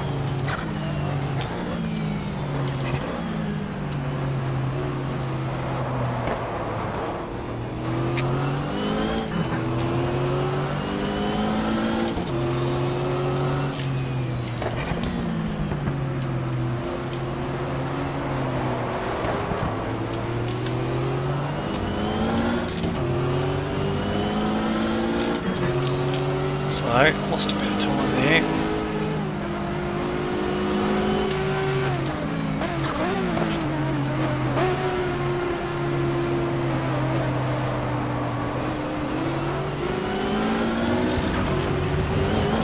Oh, it's the grass back up to the 300ZX. So effectively we've lost about 2 laps. To the inside of the 26 Porsche.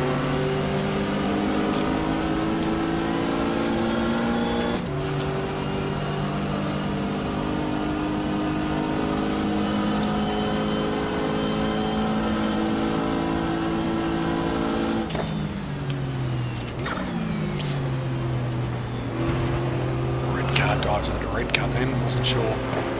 As the red separated, wasn't sure what was happening there. Oh!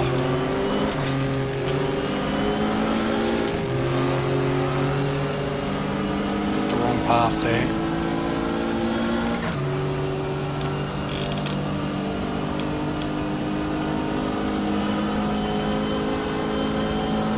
To the Jaguar. It's Hurrah for 10WR.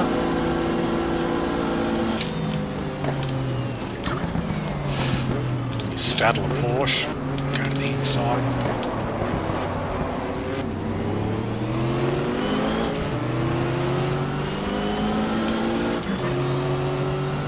John Morton going very quickly here in the 300ZX. So we try and square the corner off.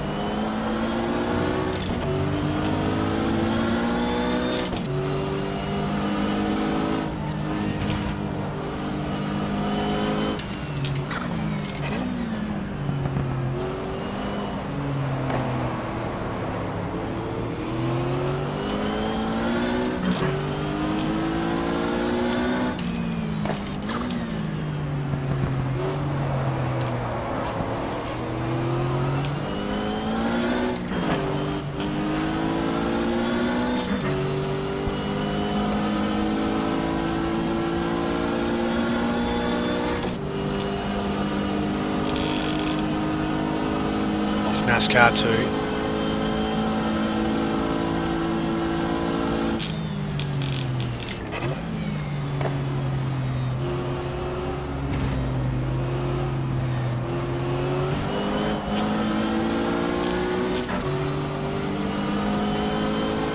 Back up on, well, I assume he's still the Class 2 leading BMW as well, clipping my way through.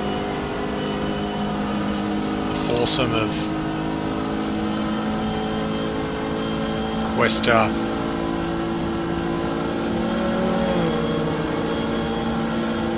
John Paul Jr., Pete Halsmer and David Donahue.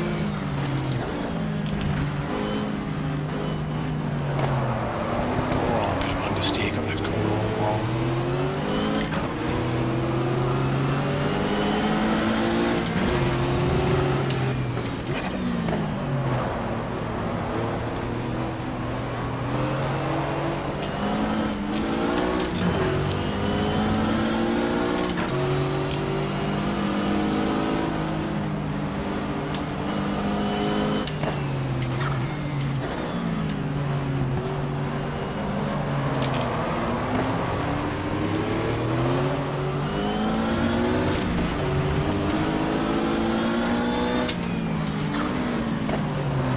Gaggle of cars here. We've got the number 6 Briggs Oldsmobile.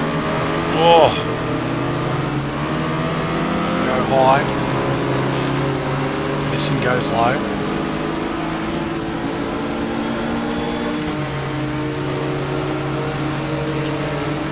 So now these two will fight it out towards the bus stop. Oh, and that is a big hit on the Nissan. Nissan into Nissan. The front of the 300ZX acted like a ramp there. Launched the only remaining Nissan GTR. We're doubt out of the race. They should be able to keep that one going.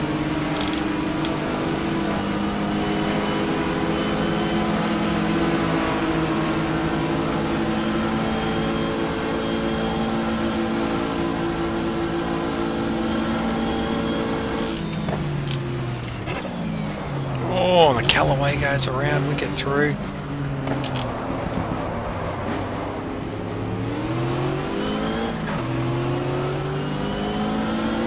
The action hasn't slowed down, even if the lap times have a bit.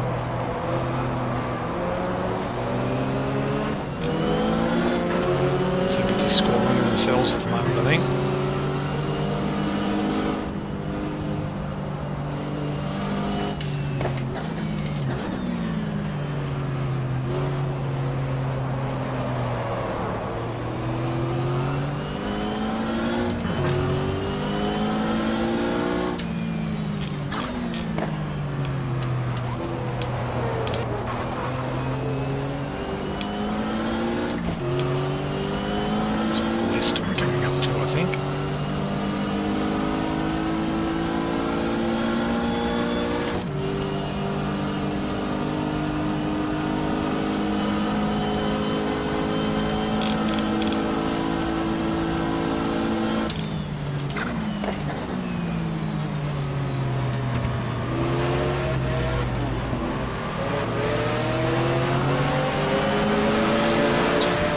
Now 7 hours into the race.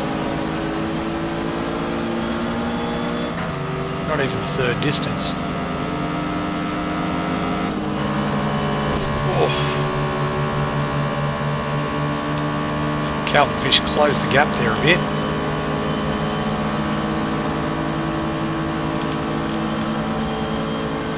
That's right, we'll both go on, so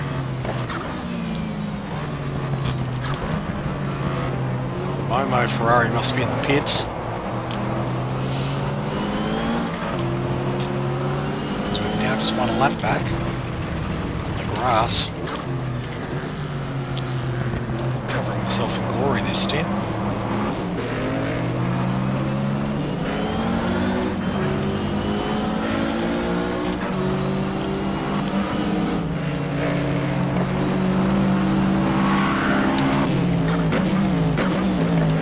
Second gear.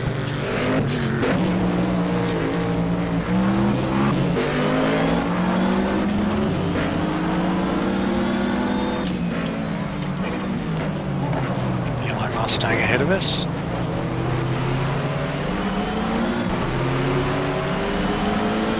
Josie entry.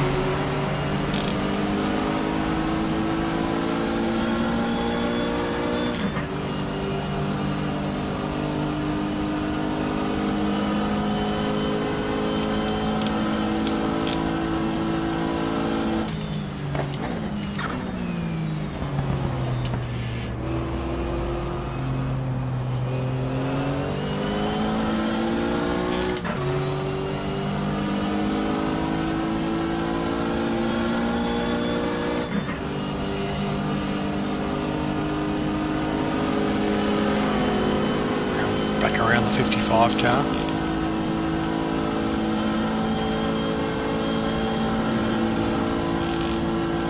A few laps off.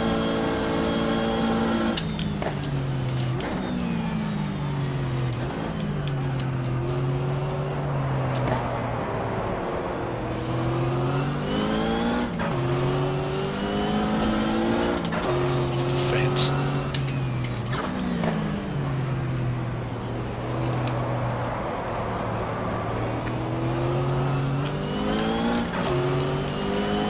She's next up, just coming out of the mist.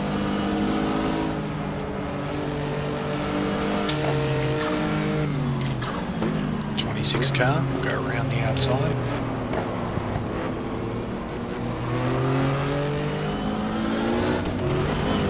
Oh.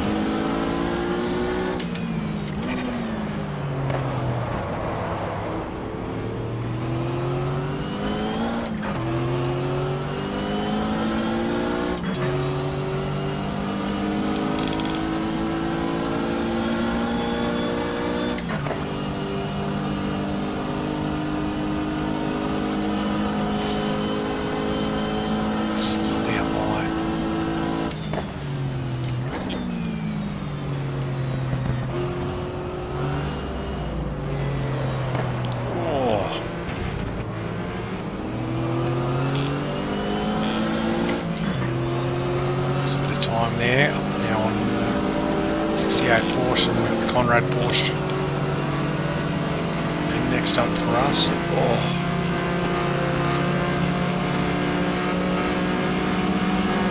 Crash across the apron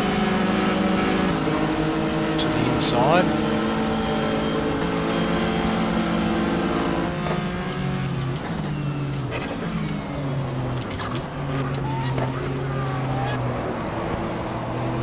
Next up, a few awards for pirouettes today in gymnastics. Porsches have in general.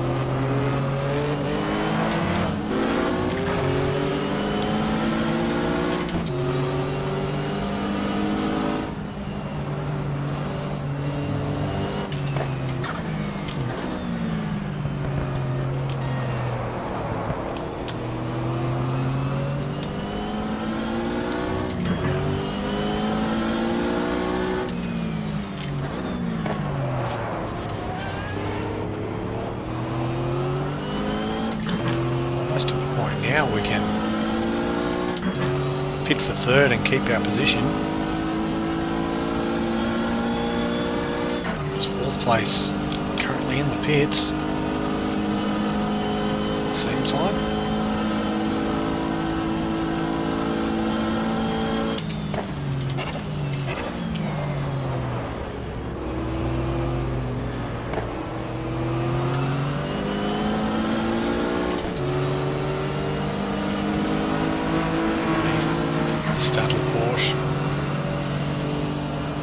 About a minute 20, well, just keeping on going. We're about to be a lap up. A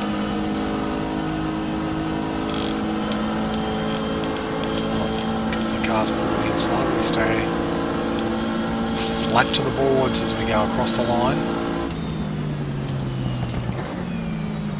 Oh, and the Porsche goes around. We're now a lap up on fourth.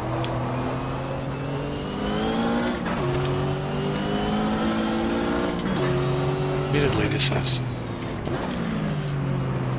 right before a pit stop.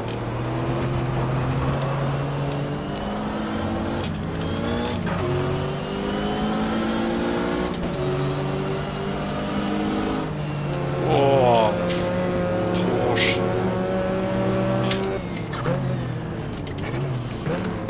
Gives us a fright.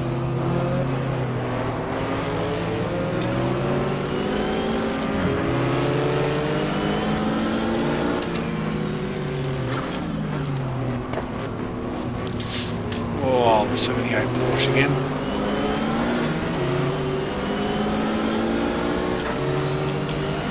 Come around the champion. Oh, back of the champion Porsche. My depth of perception's been really bad this stint.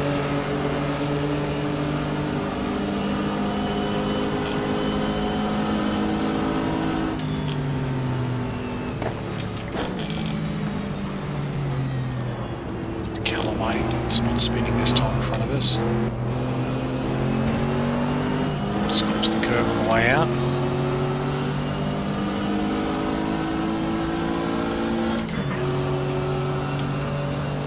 Oh, and then back down the banking.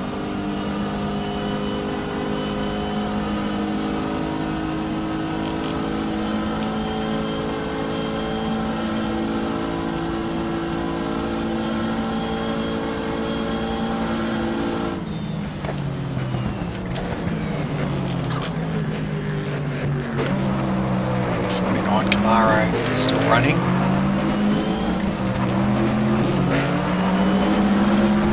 Oh, into the back of the 49 Camaro. Old course.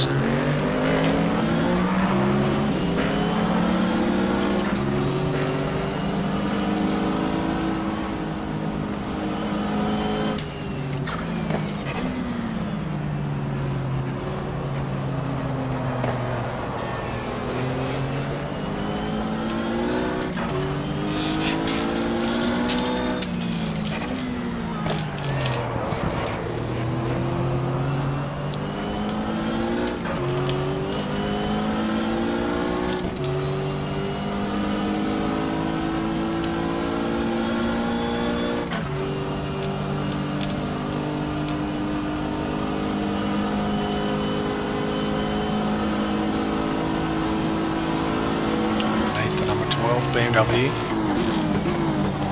We'll get an updated BMW later in the season.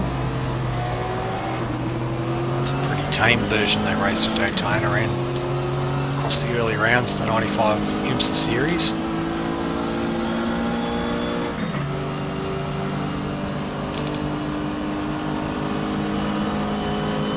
The bricks, holes and wheels.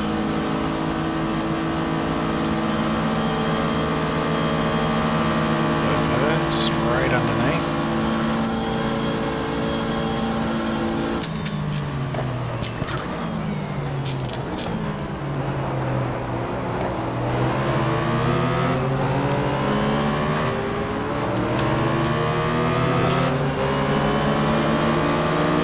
Very close. Oh, really dropped a wheel in the grass there.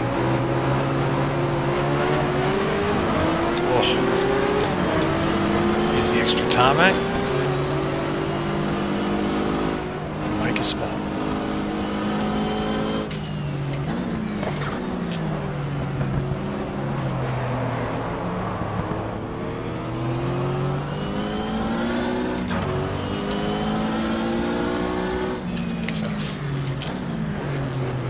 It's the Camaro going past the Marlboro Mustang.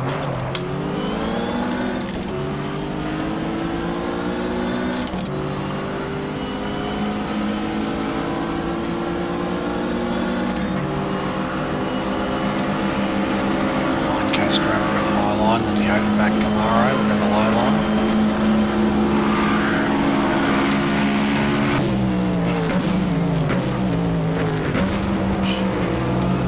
Just the cars.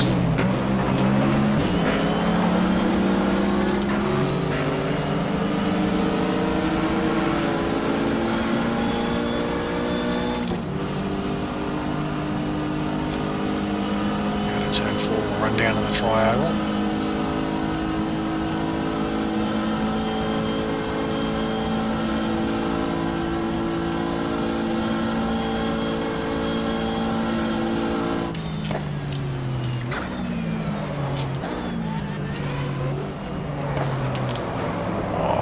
Apex. Oh, it is quite hard to see at night. Might just be the way I've set the TV up. Oh,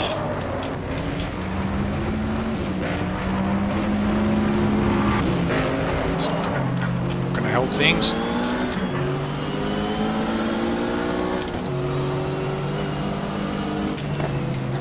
Oh, and we've been cleaned up by the race leader.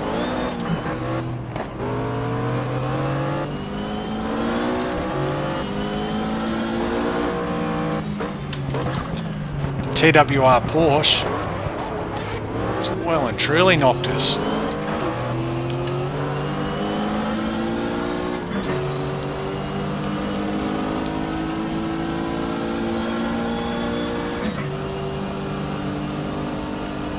Quite uncalled for because it's he's a runaway leader. He's got a couple of laps on the second place. Momo Ferrari, I would think by now.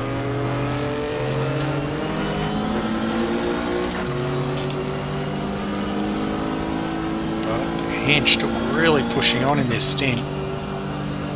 36 car. As we come around, we're going to do one more lap, then we'll hit the pits from what is now a comfortable third place, but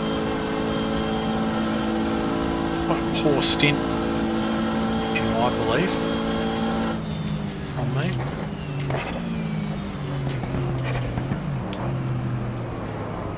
We go down, clip the curve. The grass.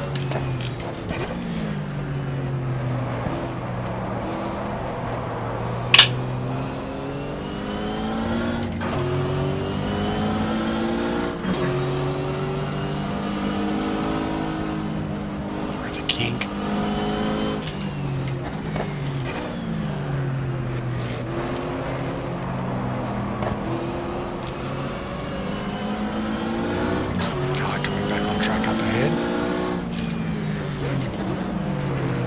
168 Porsche. Go high.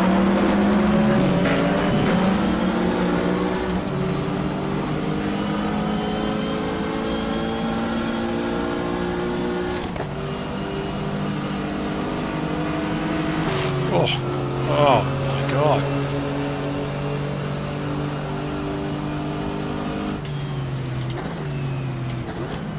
Horrible stint. Oh, missed the apex. Go back to the pits. Ross Bentley's going to do the next stint.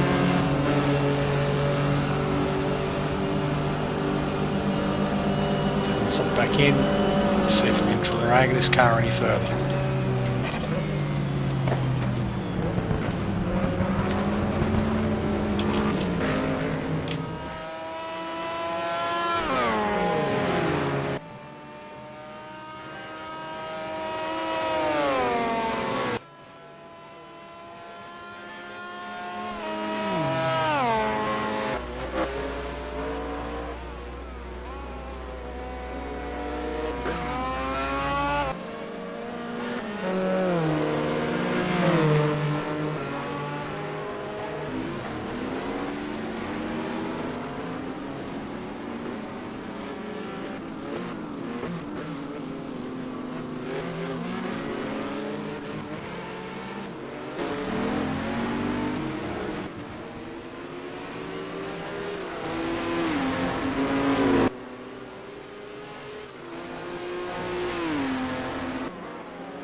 So after 8.5 hours into the race, it's still car number 36, Hans Stuck, Thierry Boots and Jeff Brabham leading the way from the Momo Ferrari. Third place for Michele Alboreto, Stefan Johansson and Mauro Baldi in the Scandia Ferrari. Segala fourth, the Dyson car fifth, the second Scandia car of Velez in sixth. We're running seventh ahead of Jim Downing's Kudzu. Ninth place for Wallace, Bell and Lammers in the Auto Toy Shop entry. While for the first time into the top 10, Tiff Nadell's Conrad Porsche. In GTS1, still leading the way, the Newman Kendall car for Roush, the Millen O'Connell Morton Nissan 300 ZX giving chase, then the three Oldsmobiles, the three factory bricks cars, third, fourth and fifth, while Dieter Cuesta leads Jorge Trejos in GTS2, Briner Calderari, Mastro Pietro and Richter running in third in the European Porsche.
And as the night rolls on, the attrition rate continues with the loss of the Lister Ferrari, led by Didier Taze, partnered by Freddie Lionheart and Gianfranco Brancatelli, as we prepare to get in for another stint.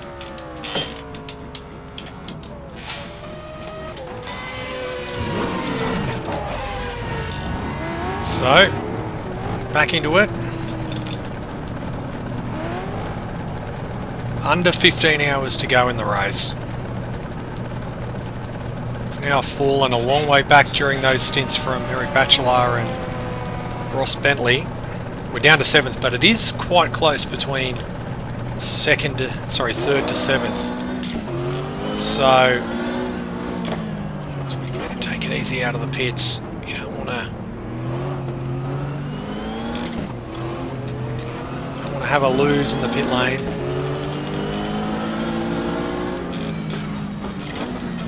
There's the leader of the race, the TWR Porsche.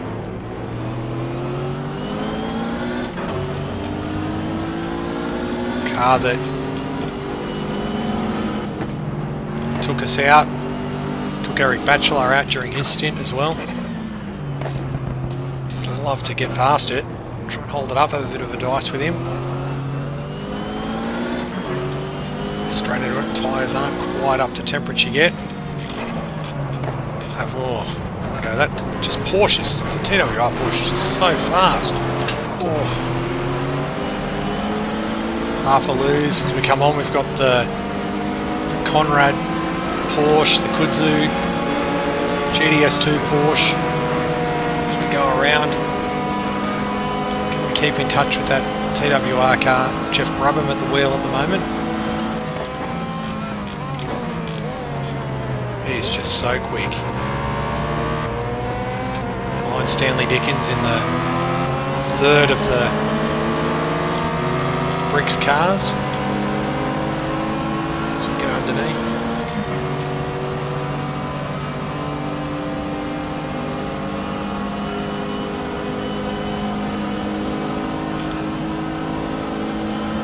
Hopefully this stint goes a bit better than the last one. I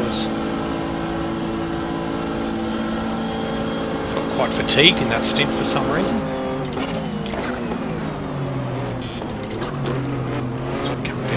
GT Porsches on the outside, they give us a bit of room. A teammate ahead of us there. Conrad Porsche, Tiff Nadell's in it at the moment. That has broken into the top 10 thanks to the retirement of the Didier Taze Lister Ferrari.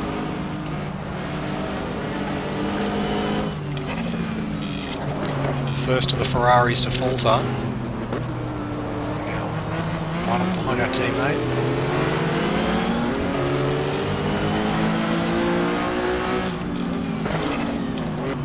The inside.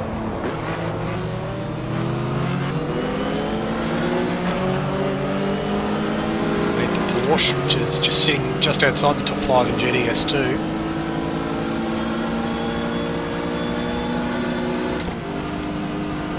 I've seen a few retirements in this race.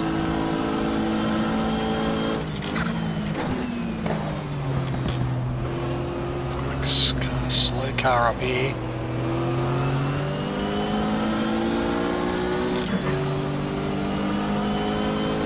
I think that's the Lister. We had a bit of a lose at the bus stop.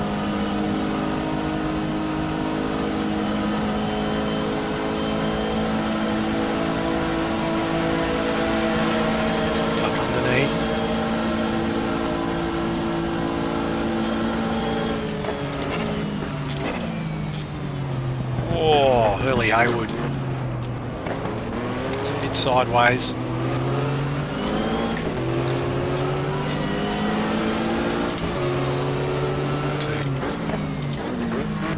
I think that's the Jorge Trajos Porsche, sitting second in GTS2.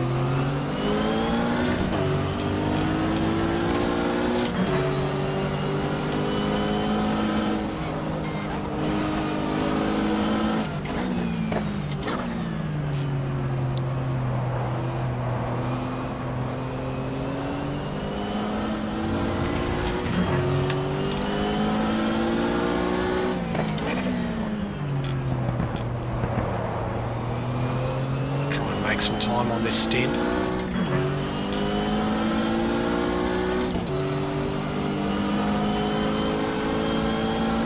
As I said earlier, the AI drivers are a bit slower in our car than we are, which is hurting us in overall pace.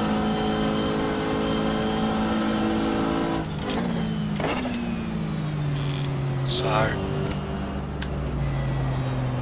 as we're seeing, nearly into the fence. As we're seeing, I think it's twice now I've pulled the car in the top 3, and we've rejoined 7th or 8th.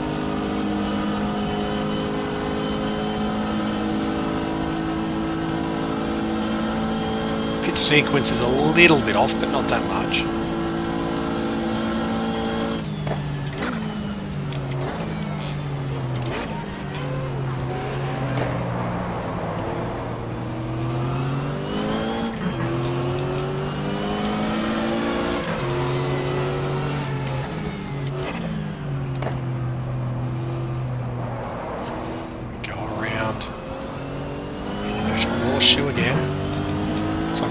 Laps on our own here.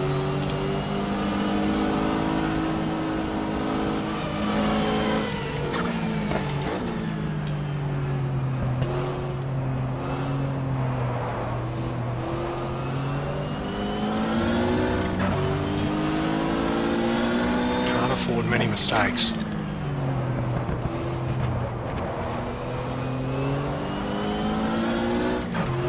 Everyone from 3rd to 7th pretty much has. A few of those Ferraris have been involved in incidents and spins, and at last check at the 8.5 hour mark, it was in 3rd place the Baldi Johansson Alboreto car, which of course had a spin early on before it even got dark in the first stint, and it sort of hovered around the tail half of the top 10 for a lot of the race, but now it's moved its way up.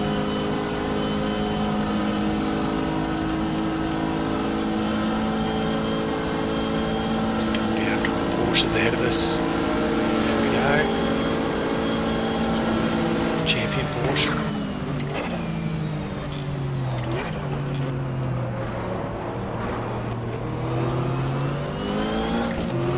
968. Sat on the pole for the class.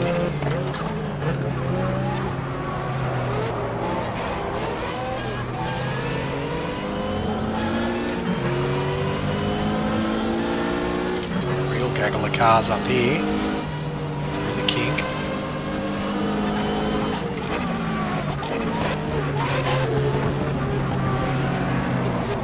Couple of Ferraris. The Momo Ferrari in 2nd. Sao Salazar doing this stint. We'll go up the inside. We'll get the McDonald's Corvette Camaro as well. See, a number of cars have been hit. They've lost tail lights and headlights. It makes some cars harder to see. Got the Babazza Segala Elton Julian Euro Motorsport Ferrari, which I think was seen 4th. Go through. Ricks Oldsmobile. Go through. I'm trying to chase that TWR Porsche underneath the Brassfield Calvin Fish Ricks Oldsmobile. Running in the top 5 in GTS1, sorry.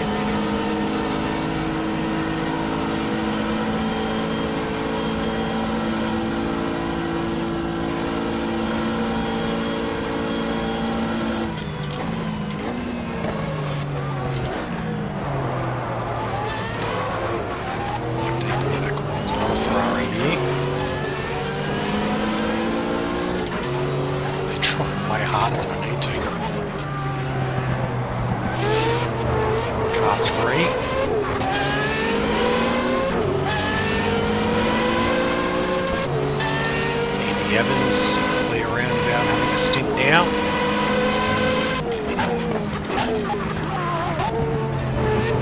16 just ahead. It's James Weaver, team owner Rob Dyson, and the youngster, Butch Lightzinger, driving it. Oh, Evans comes across us, right up the inside, up onto the banking. We find out that's the car then in 6th place, which means presumably car 16 is the car in 5th. A little bit out of pit stop sequence, but it's a battle without being a battle. So we come up behind and swing out. Get through a lot of them. There was a slower car in there as well.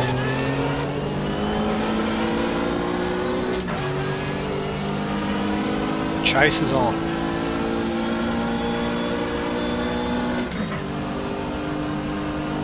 Fifth gear.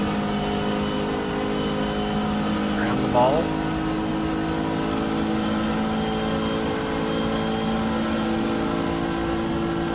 Sitting behind us in 8th place is, of course, the Kudzu, Jim Downing.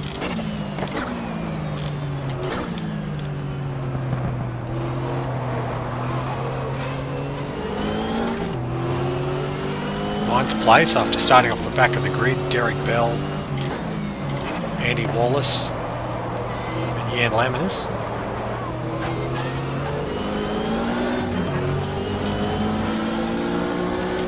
Again on the 968.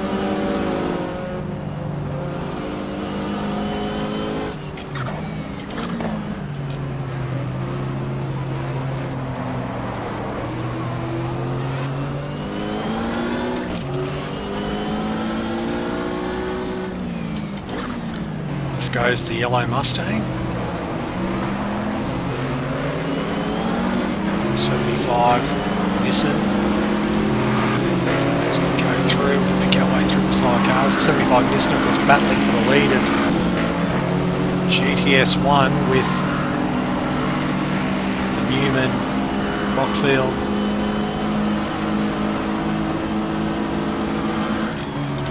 Martin Kendall car.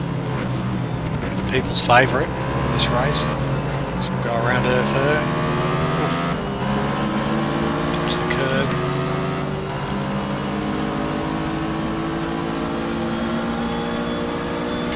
As the night rolls on, nearly 10 hours into the race.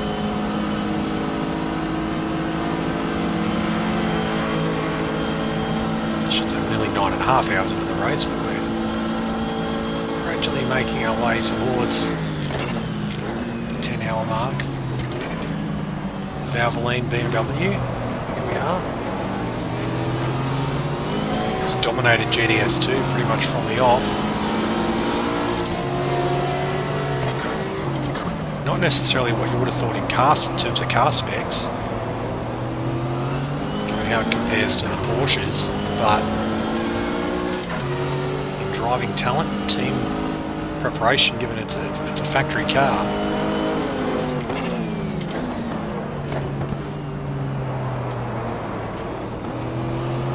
Sort of, it's in its rightful place up the front of the field.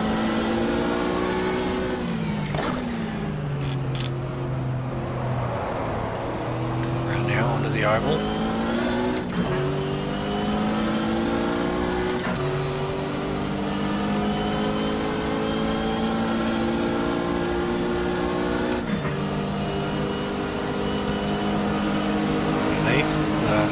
Hayward War Porsche that's still going.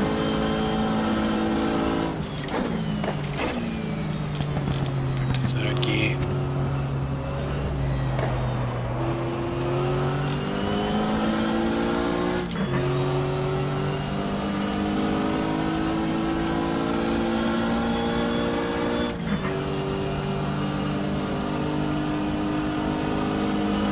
Disappointed to be running 7th. If you'd sort of said to me at the start of the race, given where we qualified, that after 9.5 hours we'd be sitting 7th, I'd say that's really good, but given the way the race has panned out, as we dodged the 86 Porsche 968, given the way the race has panned out, we We haven't really had, definitely haven't had the pace of the TWR Porsche, but probably not the pace for the Momo Ferrari, though we did early on, but underneath the Stadler Porsche. I think we've demonstrated we have got the pace of the rest of them, so we could have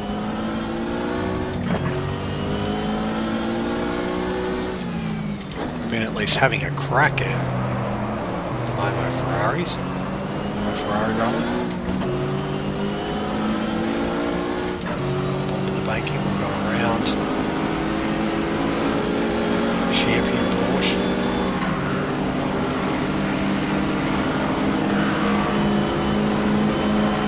Back straight, Brody Camaro number 24.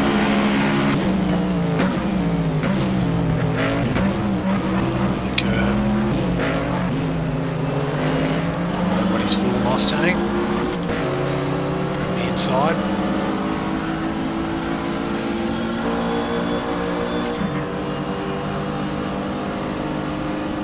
It looks like, I think the 65 Marlboro Mustang, sorry, the second Roush car looks like that's retired.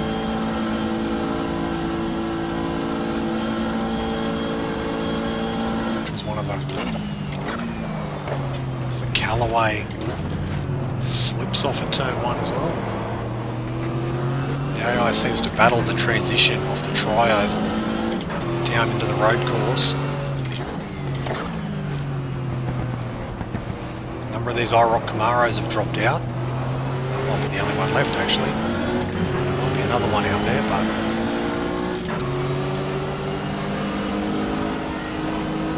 I think there was 5 of them originally. They've dropped out. So we're closing in now. Tiff Nadell, Conrad Porsche, closing up on a lister that over coming years he would have a lot to do with.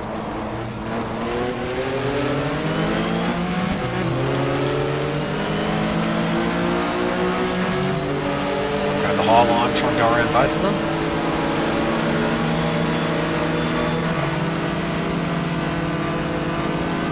Down the back straight.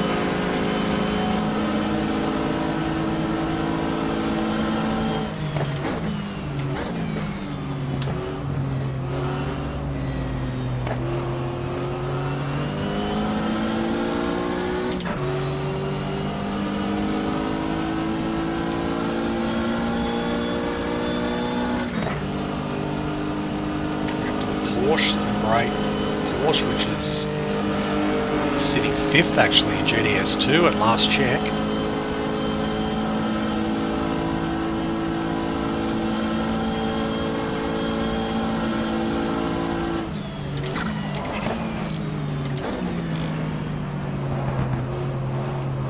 Looking up to our teammates. Bushu, Werner, Lasik and Lafarge. Crowded them a little bit there. Sorry guys.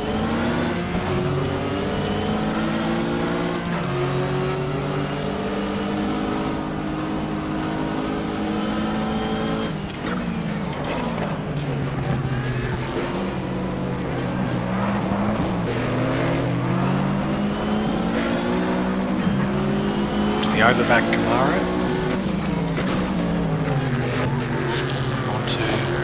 Onto the inside here.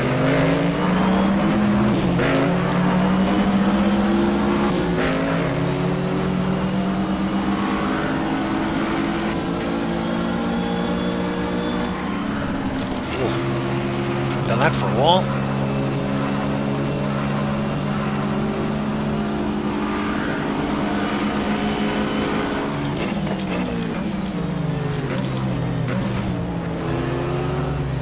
Brush over the curb.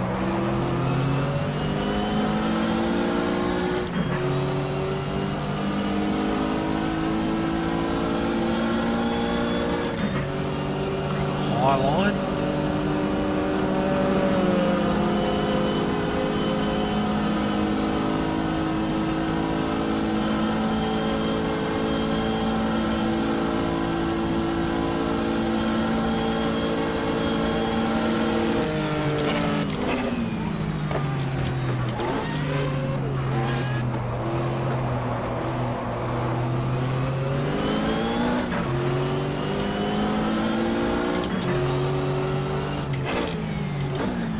It's funny how it's right there, but you don't always notice the Ferris wheel when you're sort of locked in.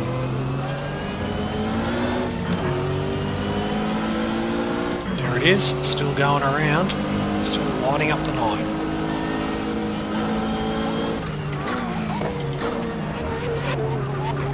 Ferrari here, it's the 33 car. Baldi, Johansson and Alboreto. One of the favourites for the race.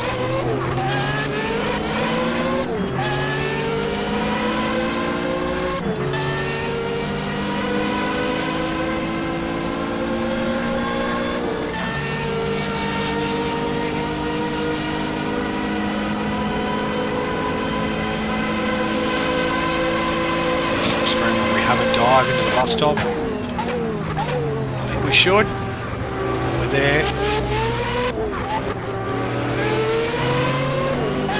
Underneath the Hayward Porsche on the way out.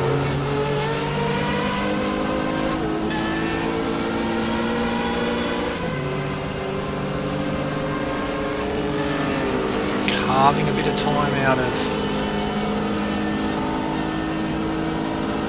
leaders in front. The strike. A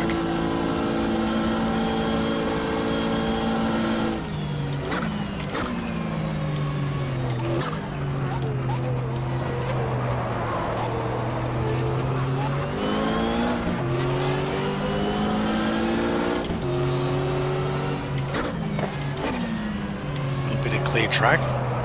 There is some traffic way up in the distance, but I think we'll be clear at least until the oval.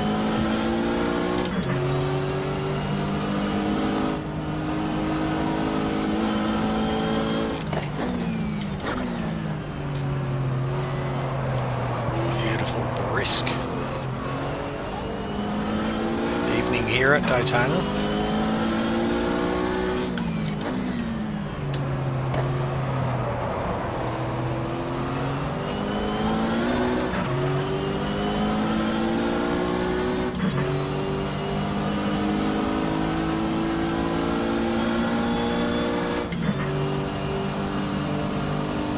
Up on the Oldsmobile. All three of them were in the top 5 at the last check. Which is a bit of a surprise in as much as we expected them to be in the top 5 initially, but they'd sort of gone backwards during the first couple of hours of the race. Attritions managed to get them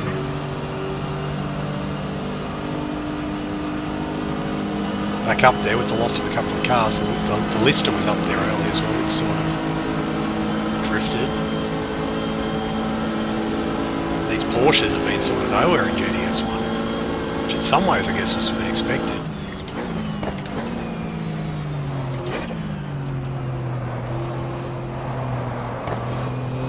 We're more, of course, a European GT spec than sort of American IMSA GT spec, as we've got around has gone Davy Jones and the Furte brothers in the Jaguar.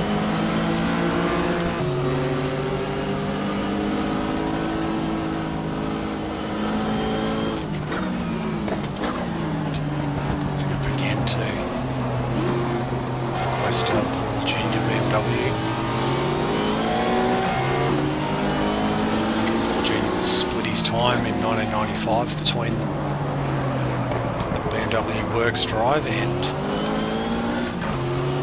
some outings for Dyson Racing. I believe he was originally supposed to do the Daytona 24-hour for Dyson, but at the last minute he got the offer from BMW, and his taking of that BMW drive opened up the spot for Butch Leitzinger to go on, and Leitzinger drove for Dyson for a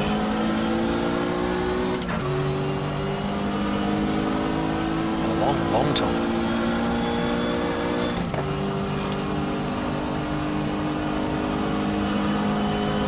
Of course, as did James Weaver and Andy Wallace and guys like that. Speaking of the Oldsmobile Cutlasses earlier, making our way under Tommy Riggin. seconds. His car, of course, sat on the pole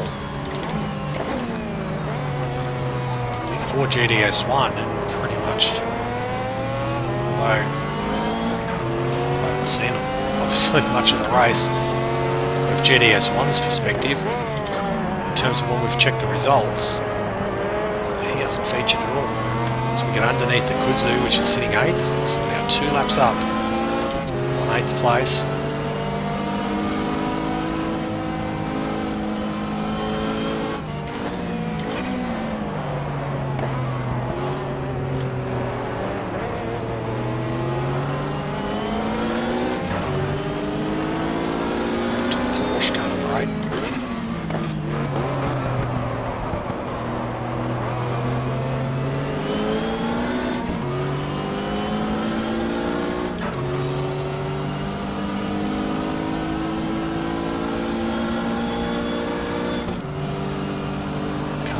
As well, the auto toy store machine.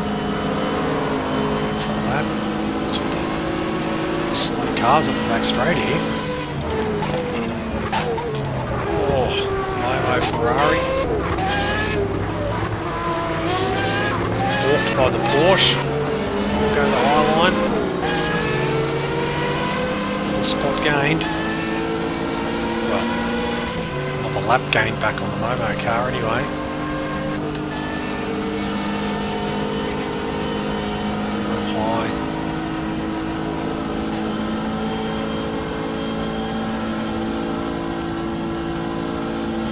The line.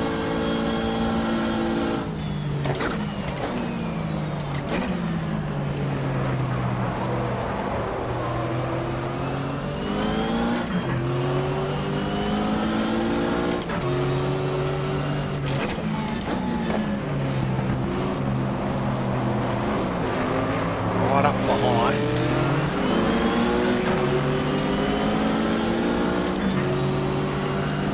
The red Porsche.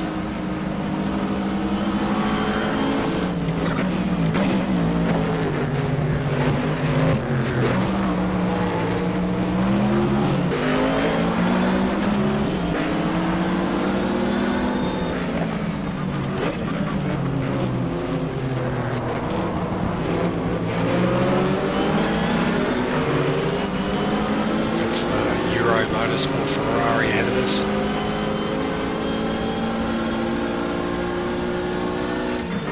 We're taking a few more risks than I normally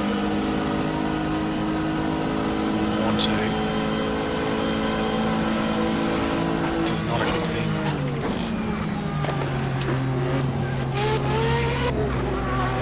It is the Abarza Segala Julian Ferrari. Run off the corner. Dip under.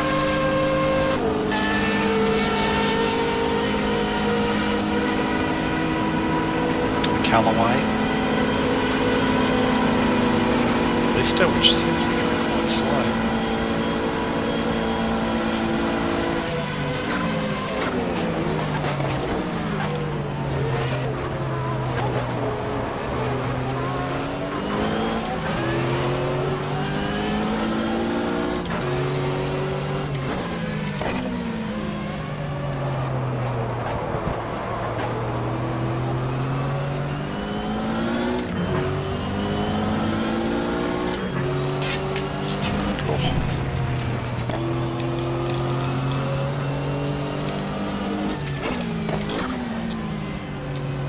That's what happens when you get momentarily distracted.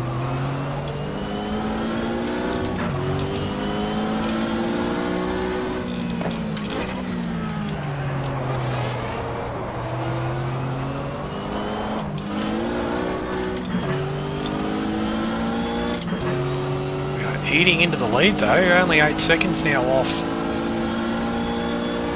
6th place. Midpoint of the stint.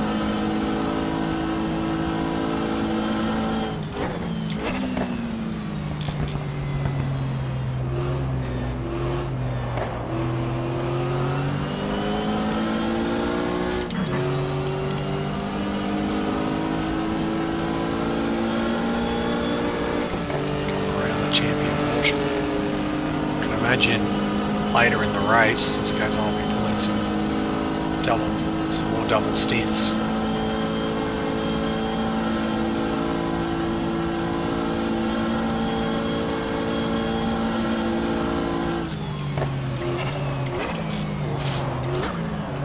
Enzo Calderari.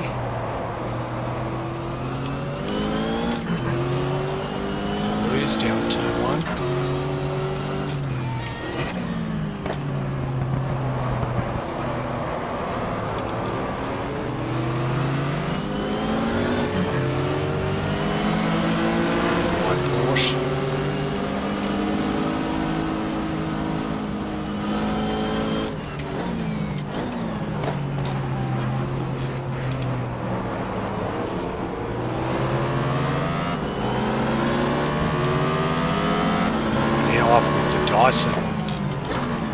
Car, which I would say they've probably pitted. Gets balked by Paul Newman. Oh, comes up on us. I nearly lost it as well. On the power too much. I think we're ahead though.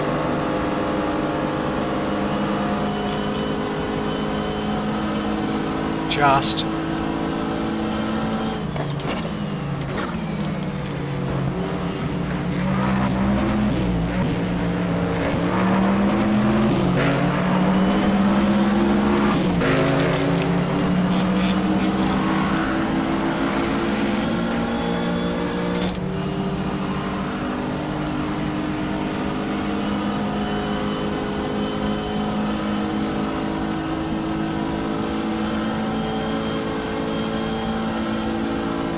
The line. We're not too far off bringing up 300 laps.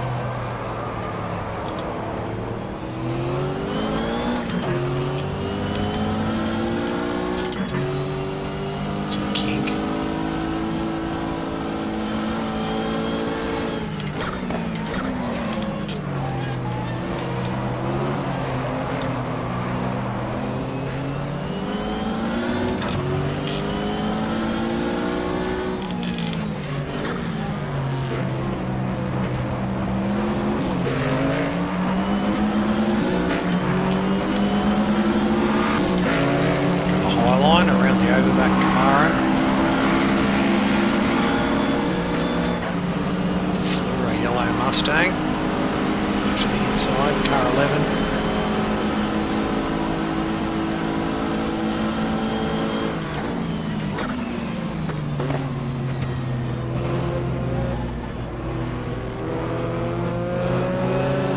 Go underneath the Porsche.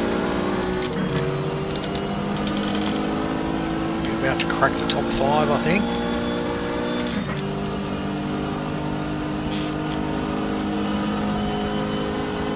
Despite the pace of my co-driver, they can't crack me. Yeah, there's a car up ahead coming to the pits. It's one of the prototypes, so we are now 5th.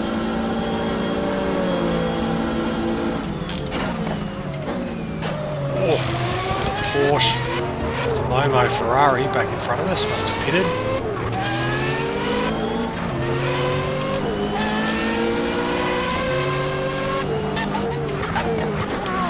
Dive up the inside of Salazar. Got it done.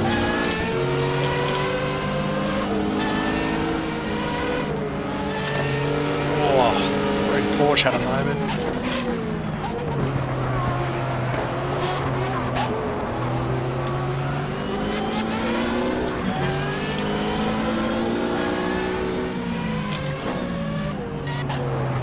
About half a pit stop off sequence of these Ferraris.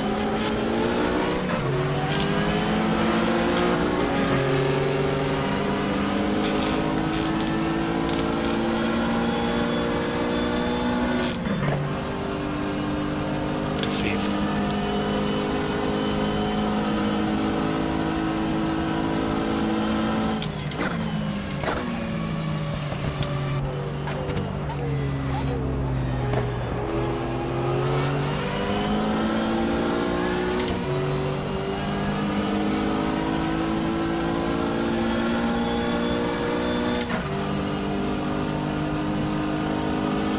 sitting fourth actually, so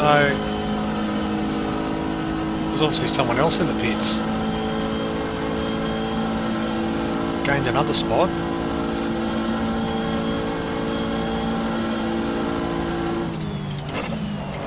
Oh, and around goes Hurley Haywood, one of his co-drivers.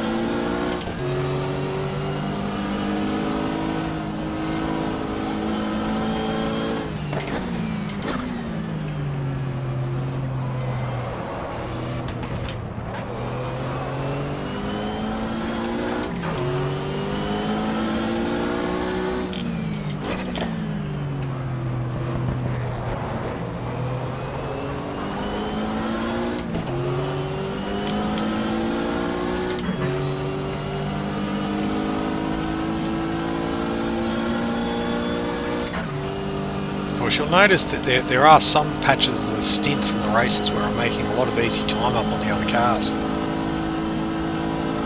And it is a GTR2 thing, but also it's a mod thing.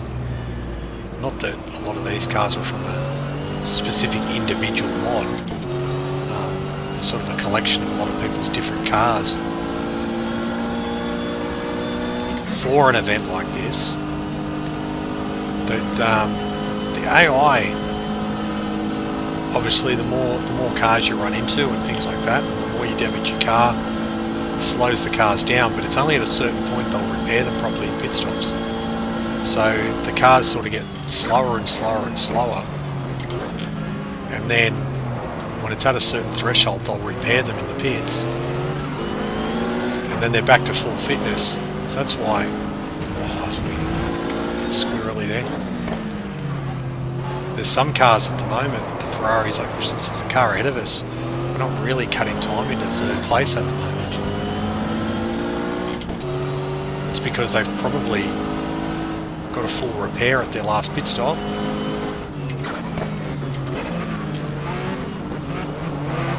Oh, I thought we were going off there. Past our teammates, there's Porsches everywhere. 2 yellow Porsches, 2 white Porsches. Conrad prototype is mostly white. So we'll go to the inside, probably France Conrad driving that car now.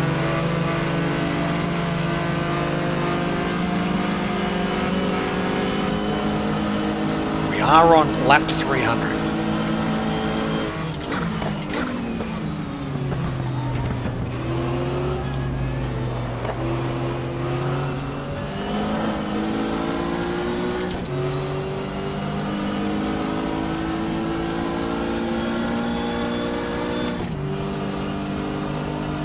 To complete it.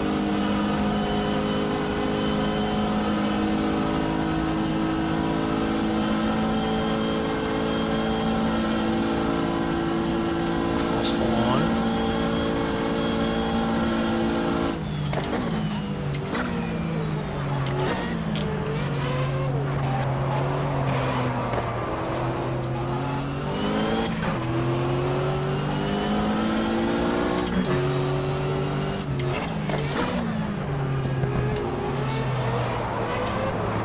Ferrari up ahead.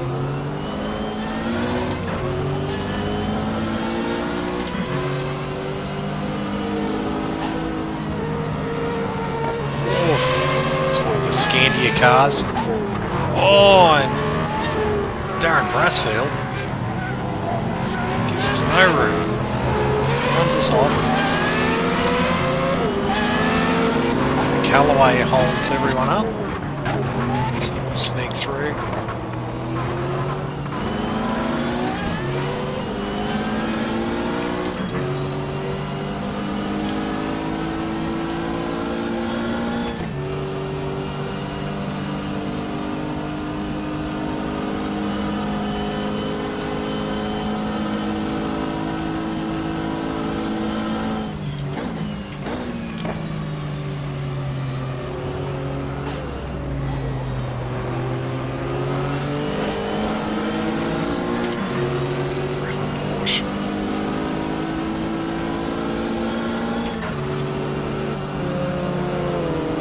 968. It's been good. I've got a real flow on this stick. Oh, what happened there? 968 going very slow. We are quite a wild evacuation.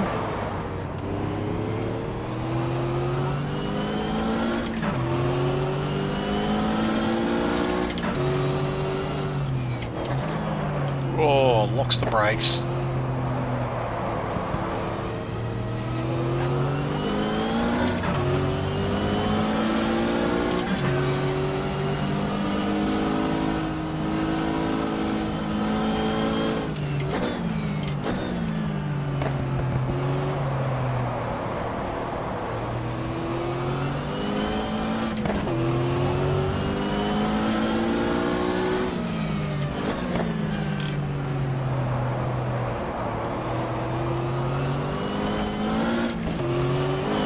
Oh, back broke away.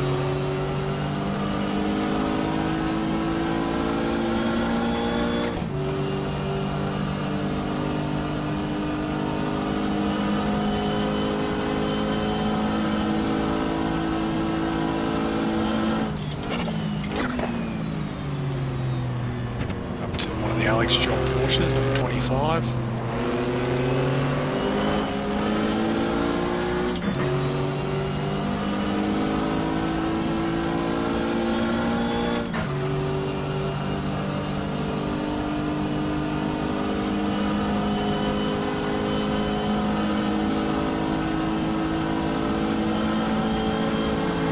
Slow cars again. The pits.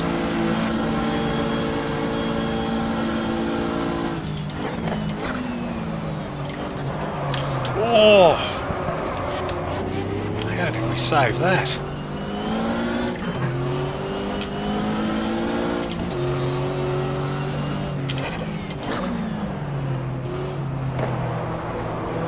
It's great difficulty and a lot of luck.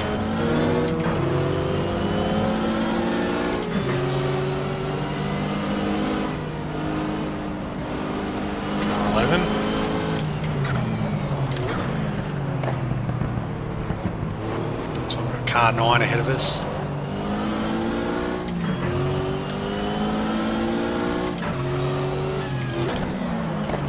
Auto toy store car of Andy Wallace.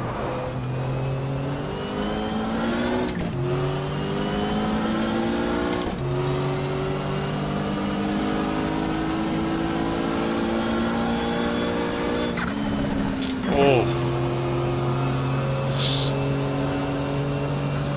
Not what we need to be doing.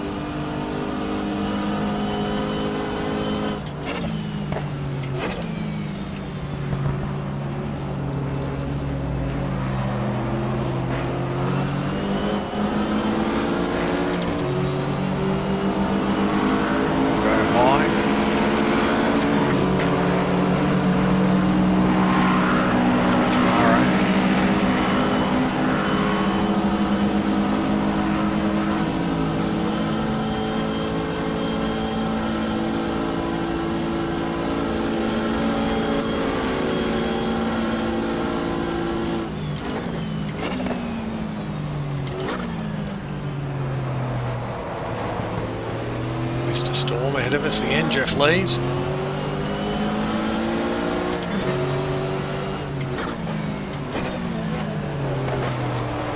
the wrong way.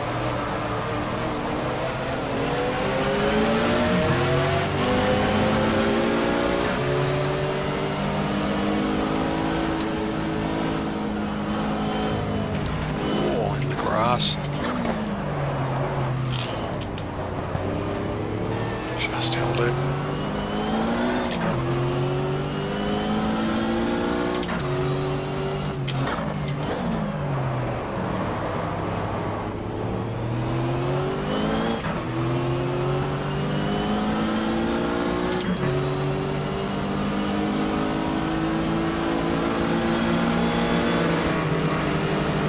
Go to the high line around the two Porsches.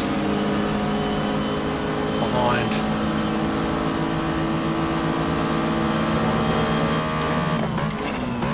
It's the 6 car. Nice Cobb.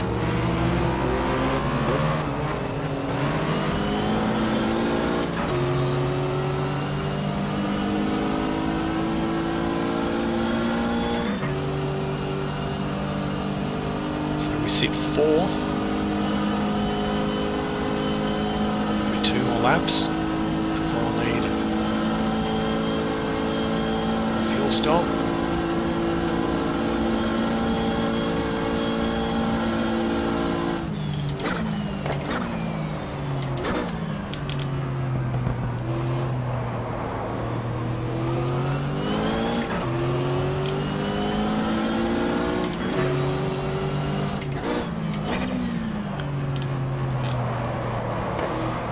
Another of the Oldsmobiles up ahead of us.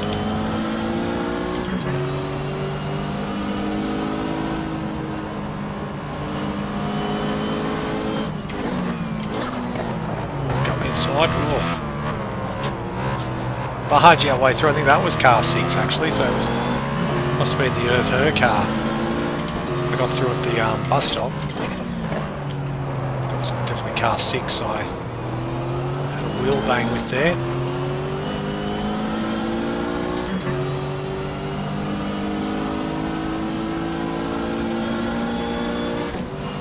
Well,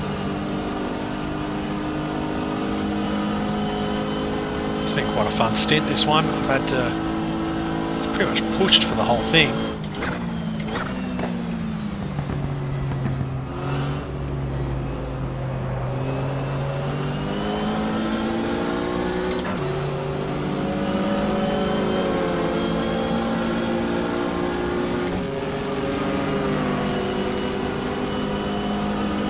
Concentrate the whole time.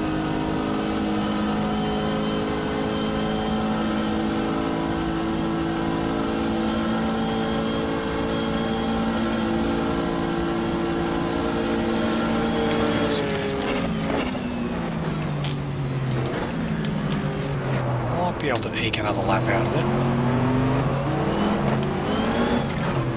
Around the Callaway.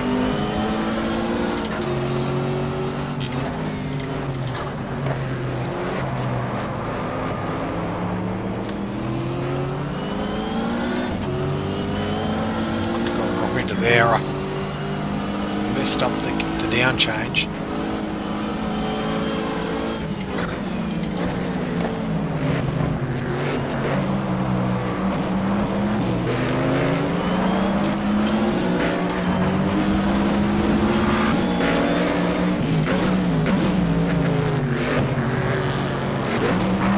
Steer way through.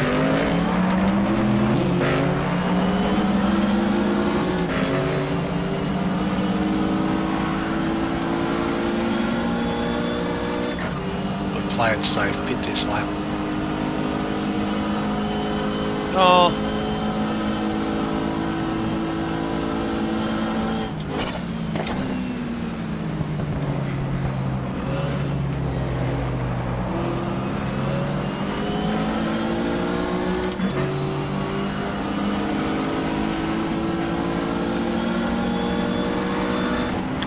One of those, if you've got to think about it, nah, it's best to just pit and get it over and done with. So we'll come in.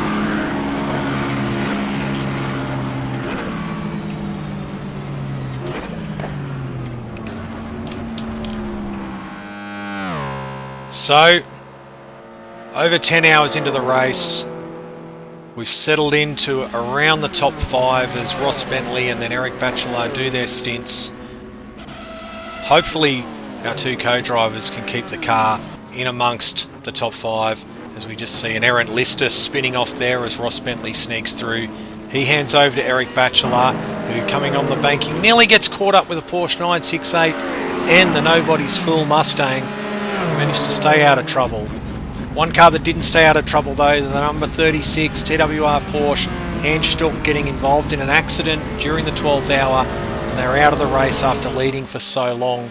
That leaves the Moretti Taylor Salazar Ferrari, the pole sitter for the race, leading the 2 Scandia Ferraris that have fought their way up to 2nd and 3rd. Weaver and the Riley and Scott 4th. We're running 5th after 11.5 hours. The Downing Kudzu in 6th.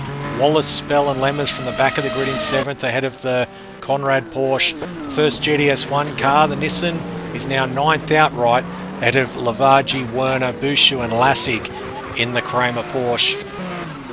As we said, the Nissan leading GTS1 ahead of the Newman Kendall Ford, the two Oldsmobiles, while the Montgomery Camaro has made its way into the top 5, while the Questa, John Paul Jr., Holzmer, Donahue BMW continues to dominate GTS2 as we get ready to hop back in for another stint.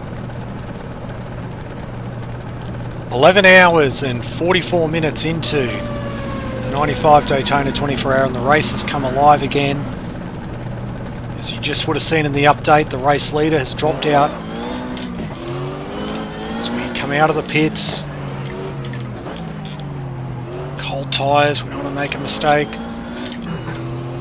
We're running 6th, about to be 5th as we come out of the pits.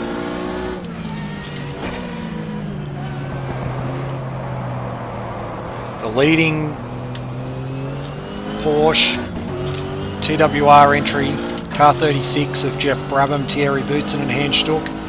Hans Stuck at the wheel. They had a crash during the last hour and they are out of the race, so that has promoted the Momo Ferrari now of Giampero Moretti, Wayne Taylor and Eliseo Salazar to the race lead. As we come up onto the banking. Once we reel off the laps to bring us in front of where the 36 car was when it retired, we'll then move to 5th. And so it's quite a battle for 5th as we close up on the overback. Camaro, a bit of damage on it. Go to the inside out of the bus stop.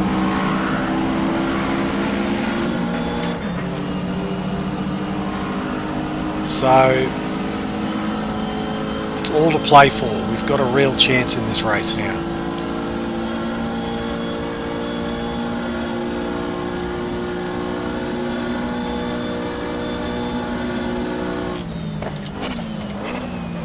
Oh, and there's a Porsche around, and we go around 3 Porsches.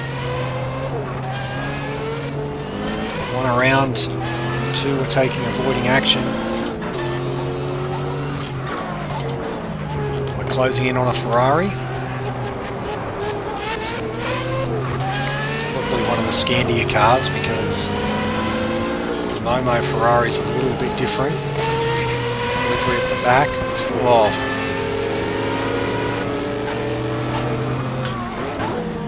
The Alex Job Porsche, a bit all over the place. The Lister Ferrari of Didier Thays is a similar shade of red to the Scandia cars, but that Lister 27 car is out of the race. Making see which Ferrari it is.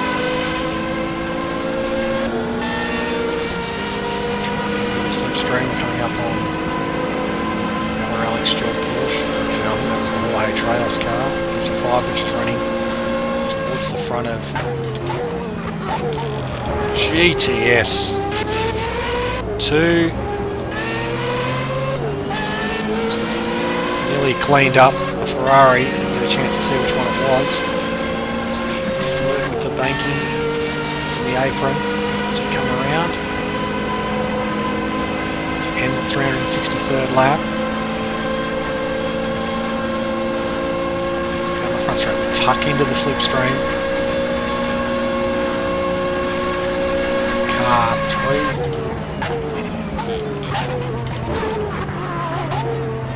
While the pace is going, it'd be Furman Velez or Gentilossi at the wheel. Eric van der Poel as we go past the number 8 Porsche, which is sitting 5th in GTS2. The Callaway. Oh! Everyone at the moment.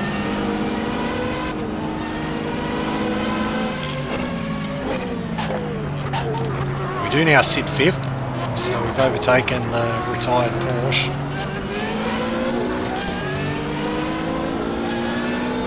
About a minute off. 4th position. Definitely make that up.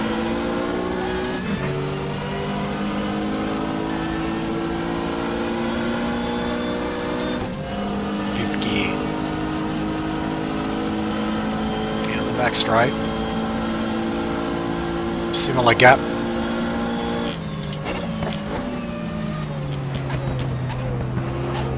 Ahead of us and behind us.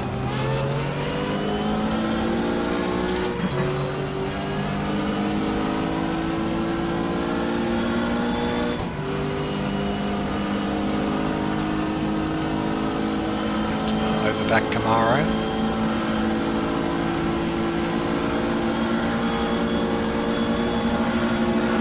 Pitted because we only just lapped it a lap or 2 back.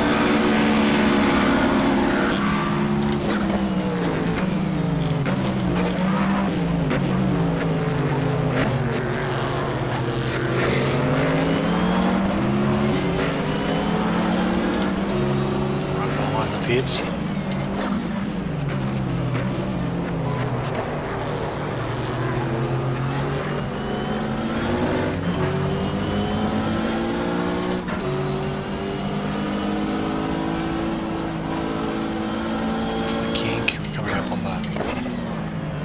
Josie Bupp Mustang, car number 11.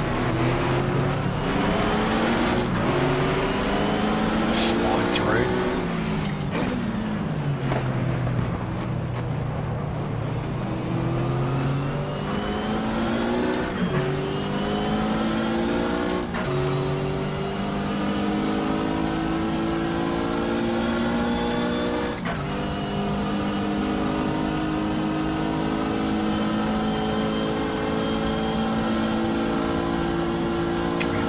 AM.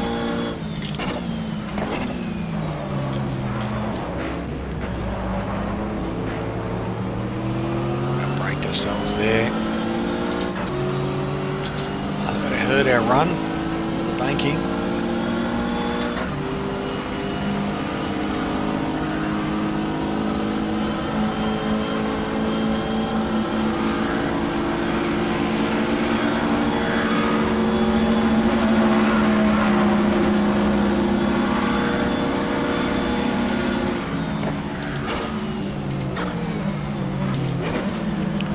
Brakes early.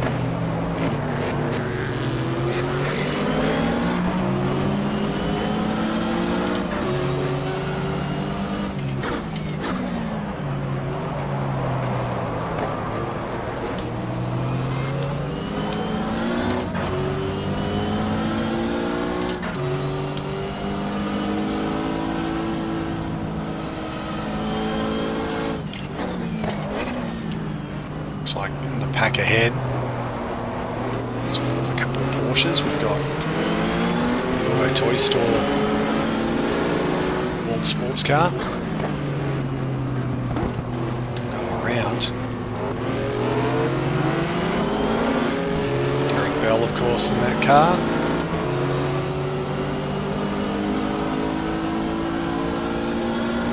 Started off the tail of the field, worked their way into the top 10.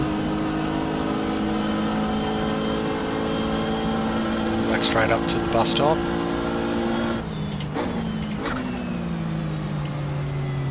Ironically, we go through, we pass car 13, which was to be driven by Justin Bell, the son of Derek,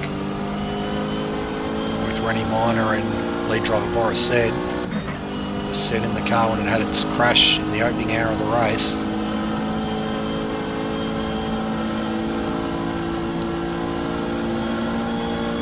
Yellow number 9 prototype, the Auto Toy Store entry, of course. The only yellow, plain yellow prototype left in the race. Of course, our 2 Kramer cars are yellow and red. The bright yellow Euro Motorsport. Ferrari of Massimo Segala, Fabrizio Babazza and Elton Julian. tyred not so long ago as well.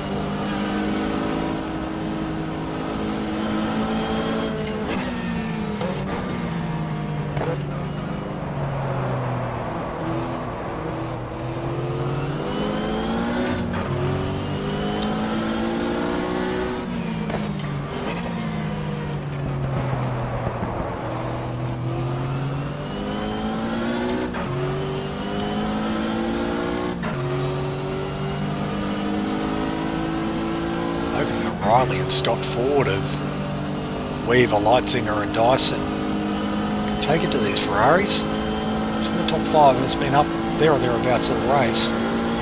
Closing on VTG BMW as it goes around its teammates.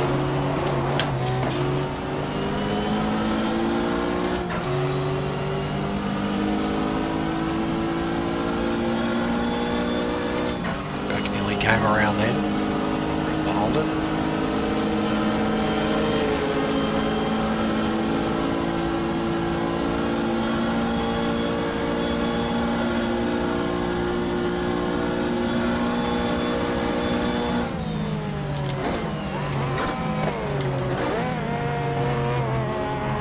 Jim Downing next, I believe running 6th.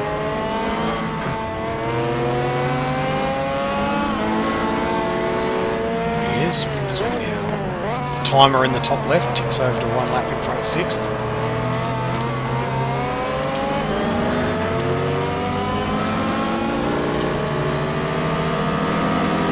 Through to the 2 GTS1 cars there.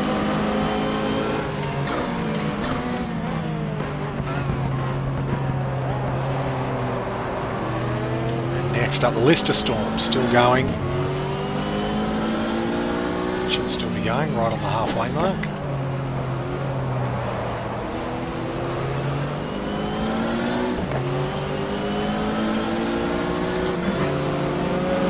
It's on the Porsche around the Lister too. Oh, bad over-rev.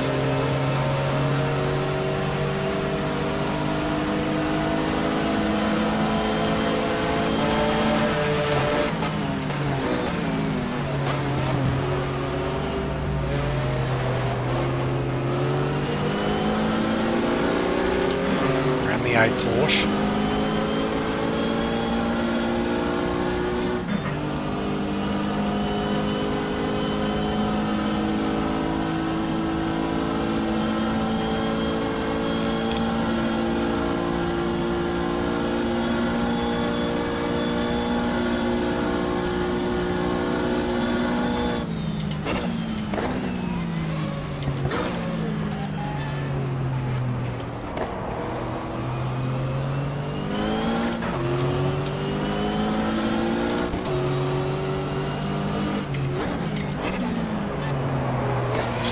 ZX next ahead.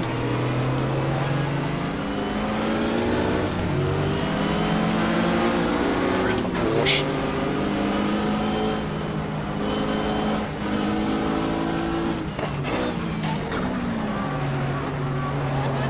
'75 car is, I think, is even in the top 10 now of the race. Hit all the 70 Mustang, they're sort of battling for first in class.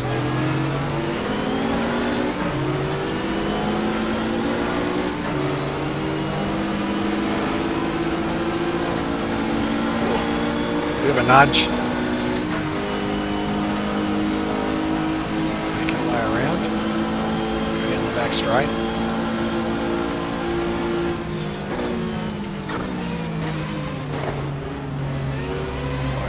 Ferrari. Push.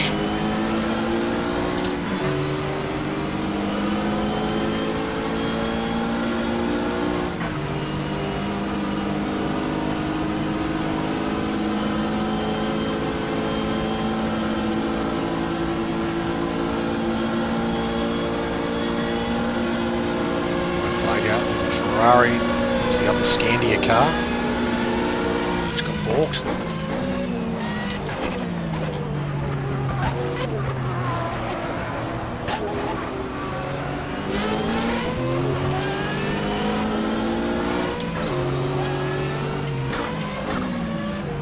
that would indicate from that, given we've passed the two Scandi cars, which obviously, I guess that confirms they're second and third, with Weaver fourth, and he's the next car ahead of us.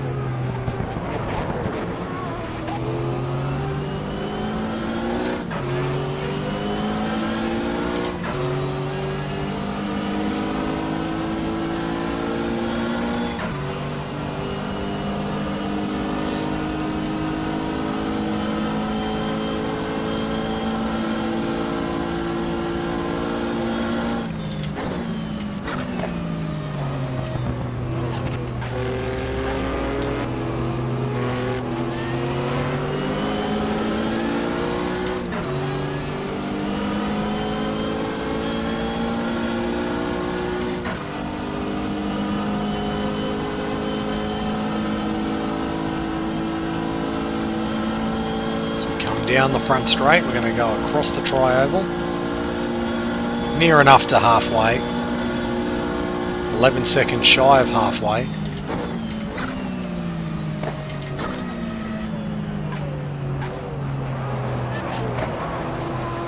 As you can see, we're now officially at the halfway mark.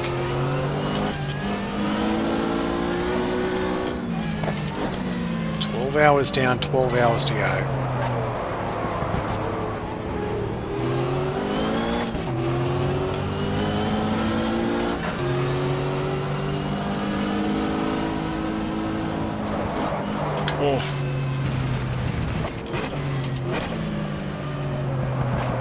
Really celebrated the milestone by having a spin.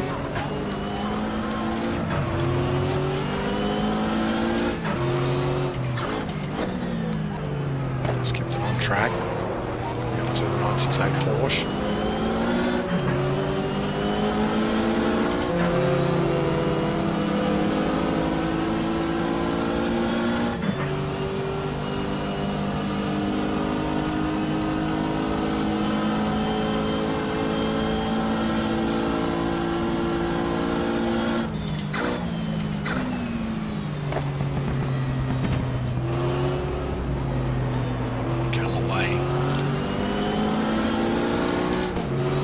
Next up, go high. Porsches as well.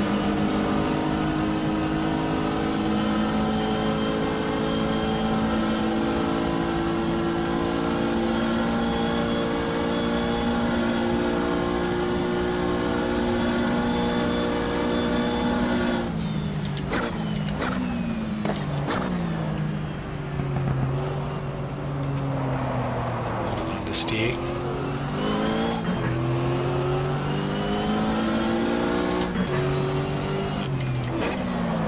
Oh. That's not good.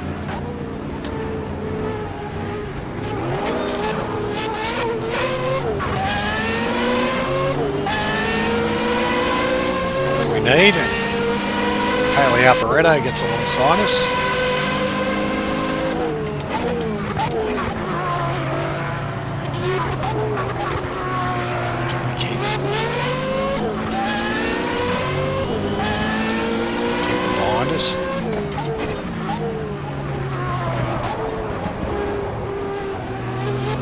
The oval.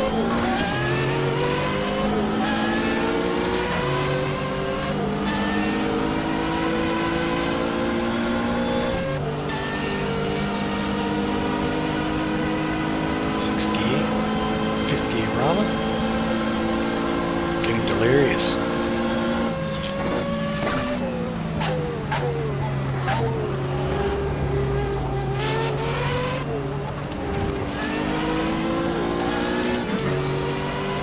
Exceeded so-called track limits. They existed as much back in these days compared to what they do now.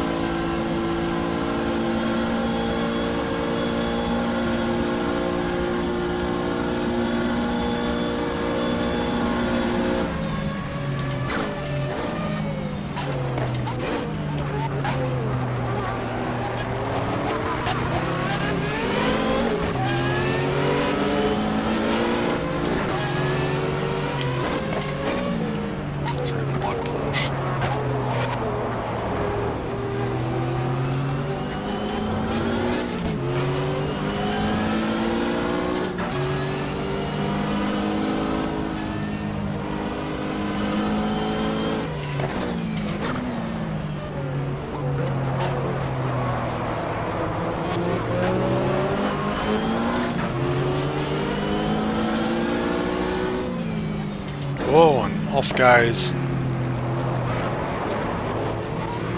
number 10 Porsche.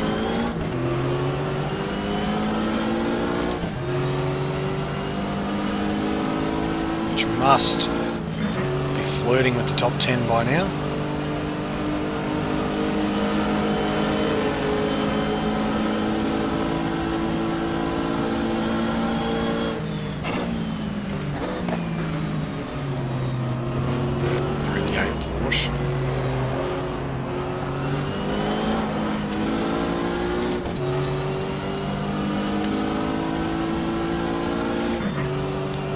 Up the Ferrari.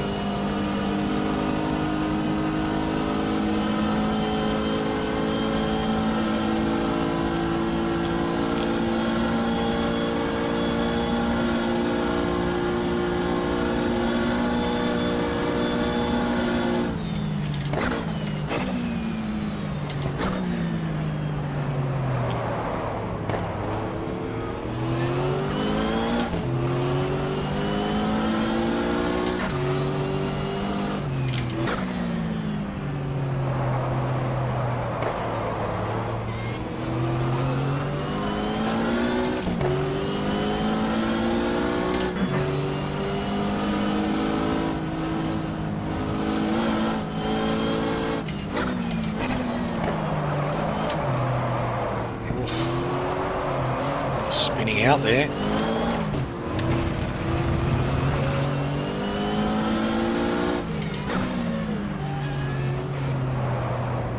Didn't really go to plan that.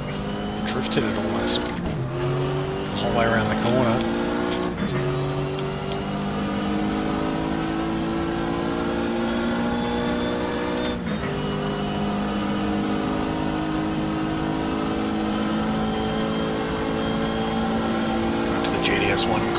GTR2, sorry, class leading BMW.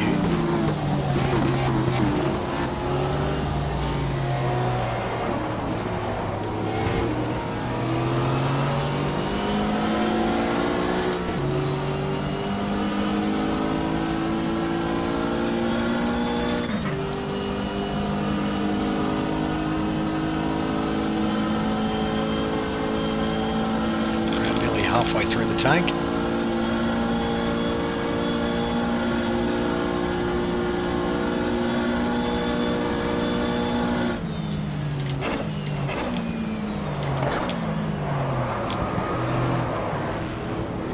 In front of us.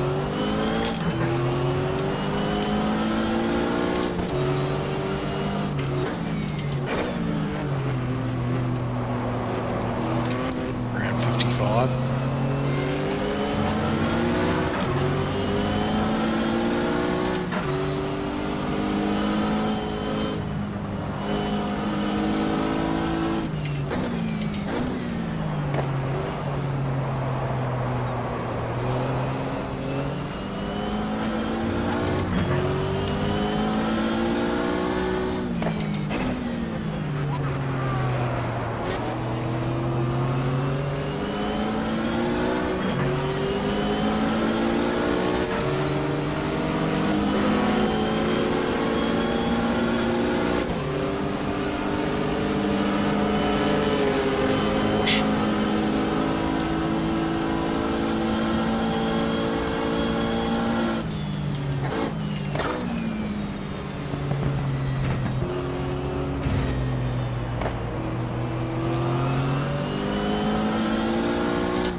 Flock of cars up here with no tail light.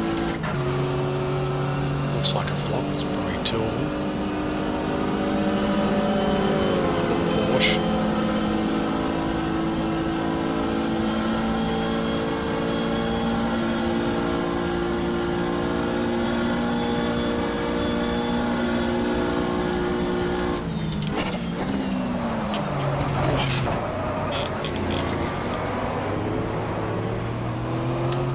How in the world did I save that?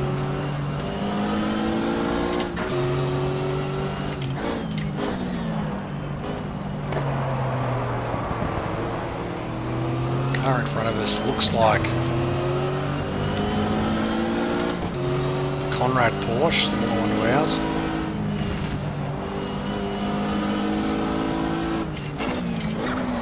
Oh!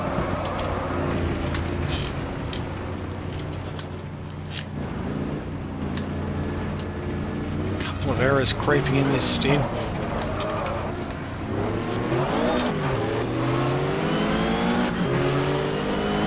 Something's letting fourth get away.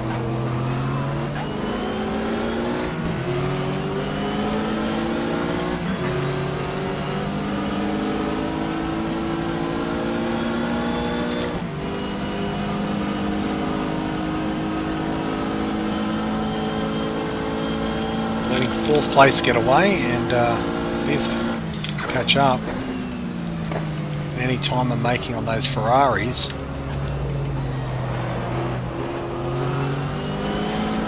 becomes a bit of a non-event.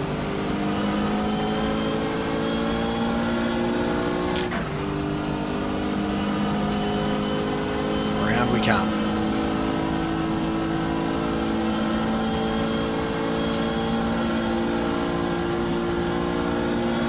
Across the start-finish line.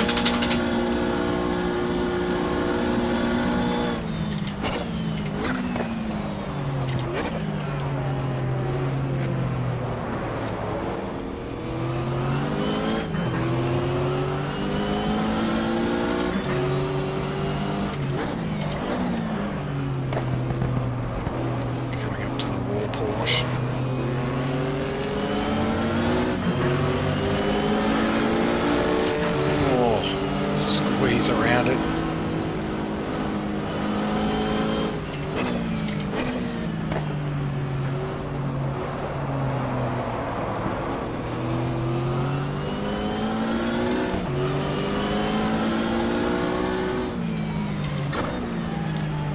Making a lot of headway on fourth at the moment.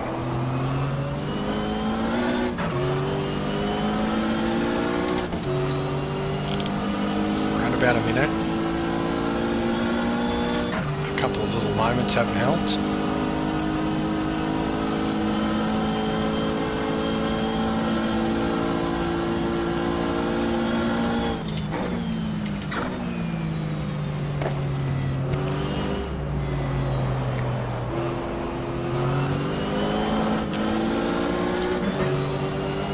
One 6.8.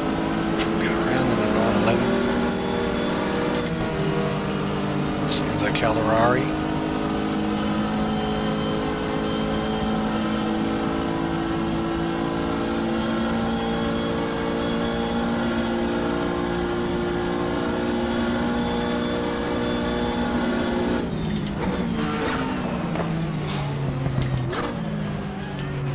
A bit greedy into that first corner.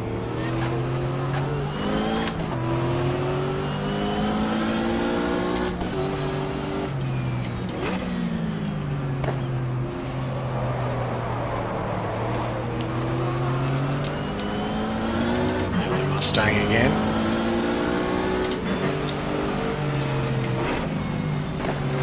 Oh, gets into the Porsche. Get around both of them.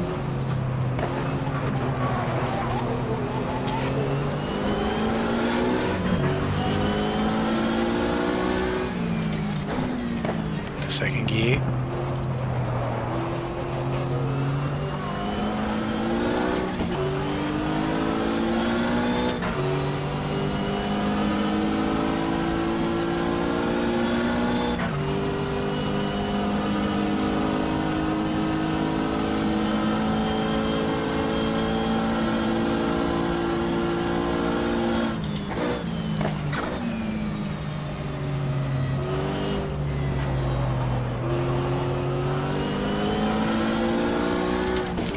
Really starting to settle in.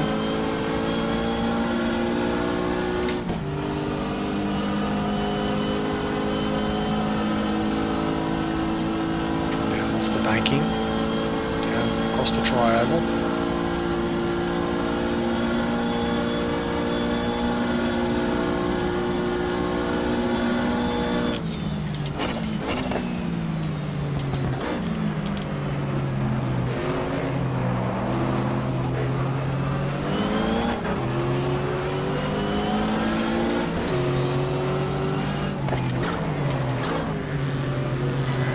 black McDonald's Camaro coming up to.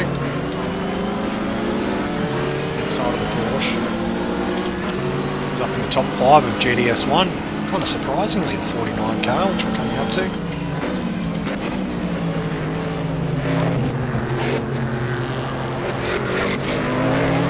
This shows the attrition we're seeing in GTS1. As we get around it.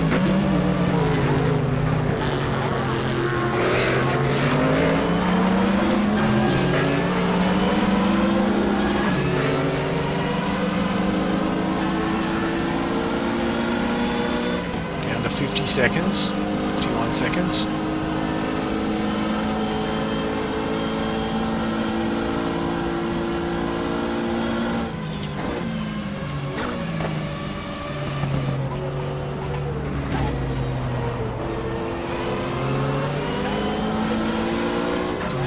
Clipping point of the turn in there.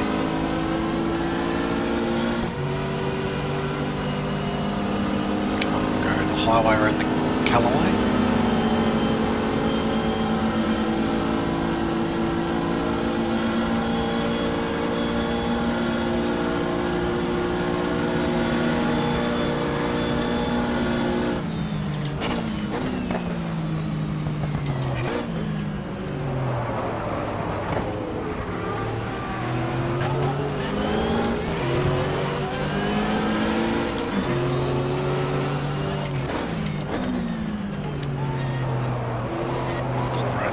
Up ahead of us. Around the 968 Porsche.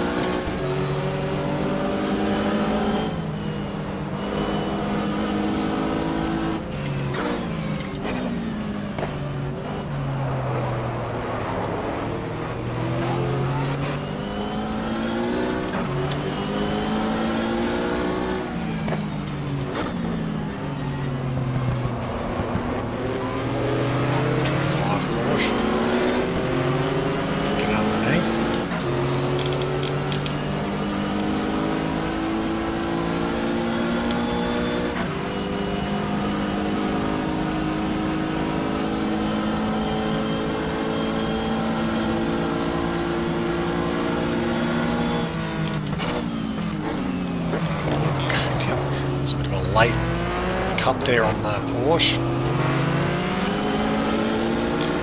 Franz Conrad, a bit of a scare there.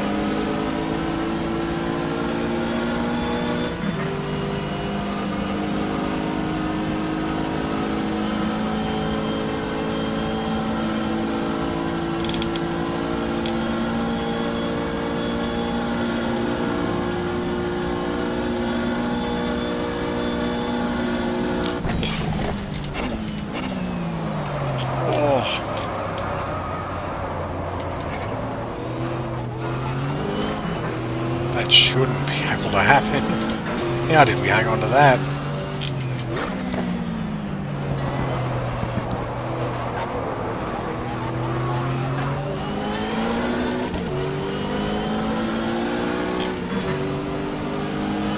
Somehow we did it though. We push on.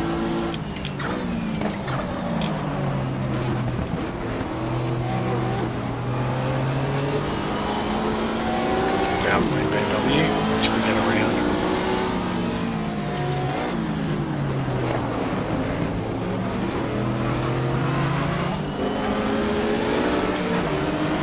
Porsche.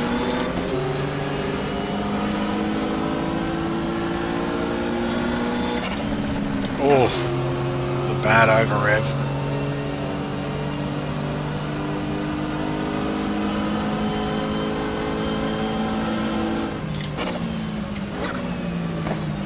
Coming up, Kamara gets around the Lister.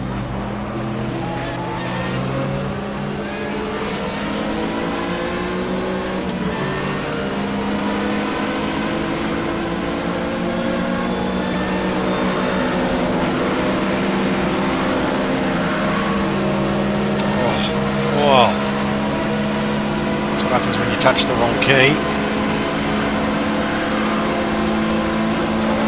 Oh, we couldn't have need. Oh, and gone. Oh my god.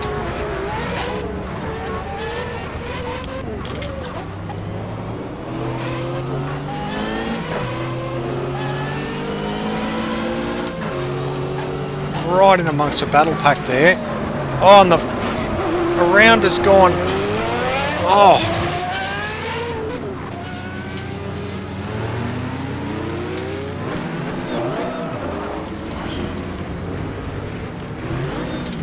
That could prove costly.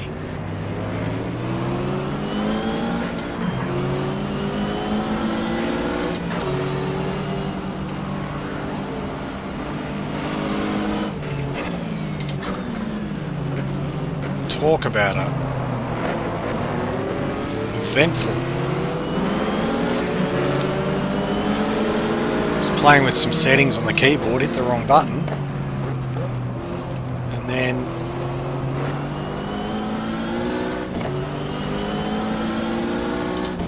the whole thing goes haywire.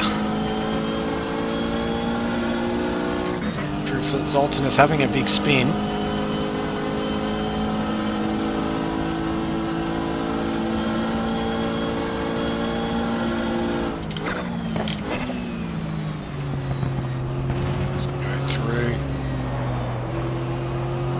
The chicane.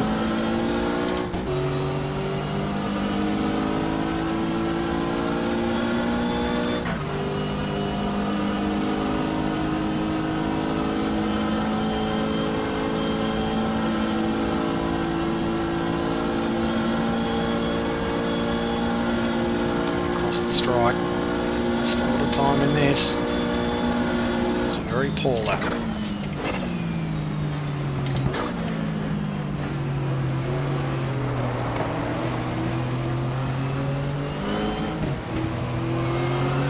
That's the best part of 20 seconds over the course of 2 laps there. A couple of Ferraris got through us when we spun as well, so...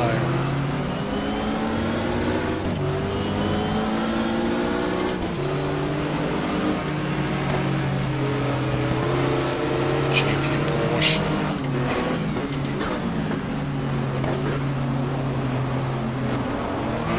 Right up behind.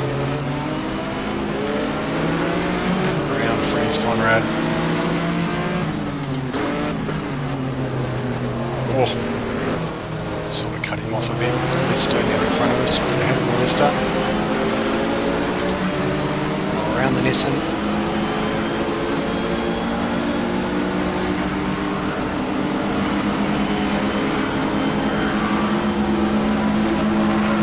Underneath the Camaro.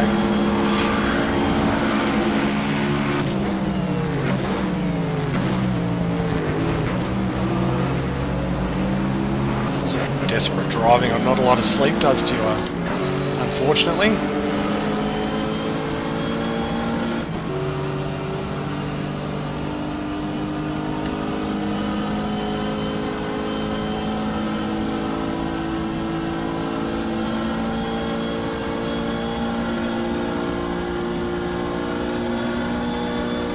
Two laps clear of 6th place, but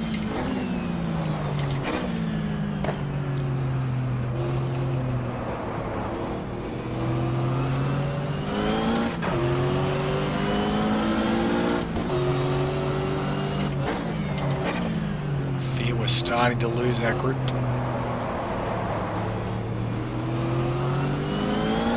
Slightly. Getting to the cars in front of us.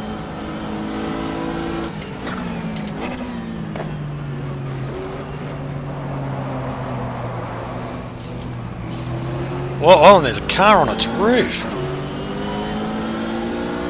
What car was that?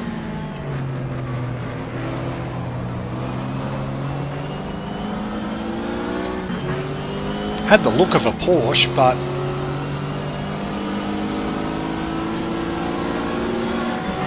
I certainly can't confirm that.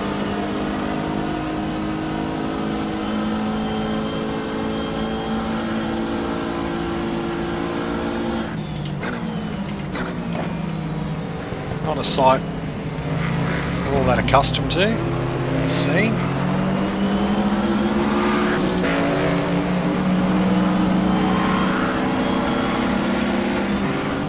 that's well, that's a big incident in the race, depending on who it was, as we're coming up now to the gym down in Kudzu Mazda.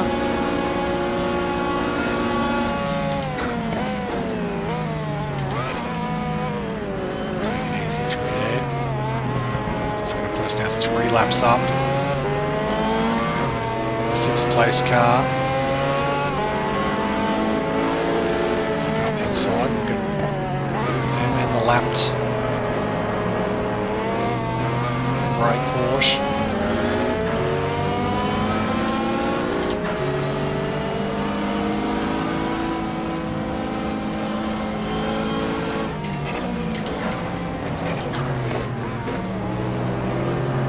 Mistake there, and this car's still on its roof. Clear it, we'll get around over back. Bricks Oldsmobiles next. So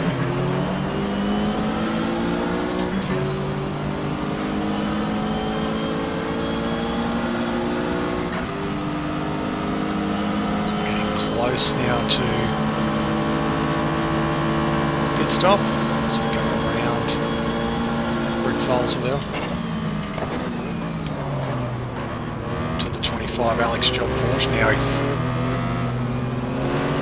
it looked like a red Porsche that was upside down, it may be a Jorge Trejos car. It was running second in GTR2. I guess we'll see if we lap him at some point in the near future. Come across the line.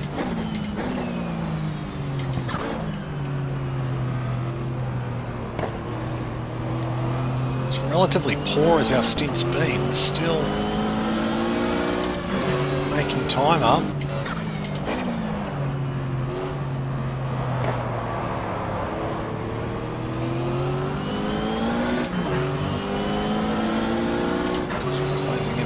Car at the moment, not sure what it is, maybe Tommy Riggins. Yes it is, as we come around. Which was there off to the side of the track upside down, so one wonders will that be where it remains for the rest of the race.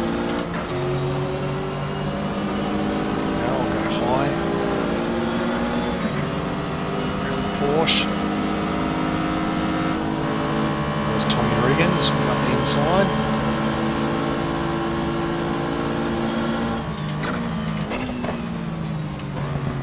To the inside.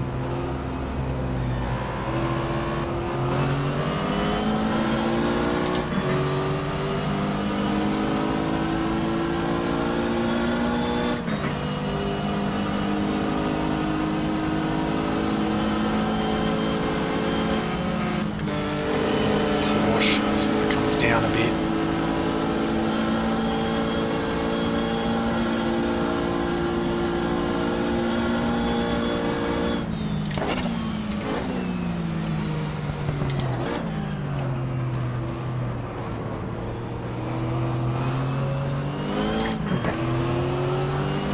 Four seconds now off 4th.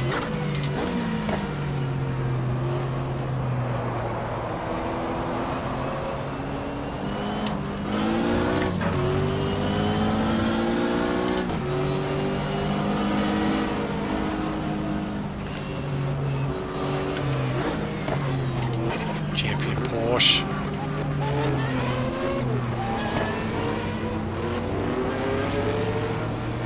There we go, that Porsche still there.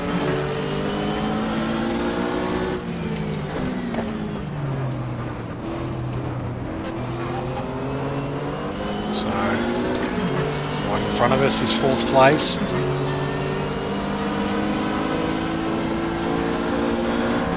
Go to the inside, so relatively easy pass in the end.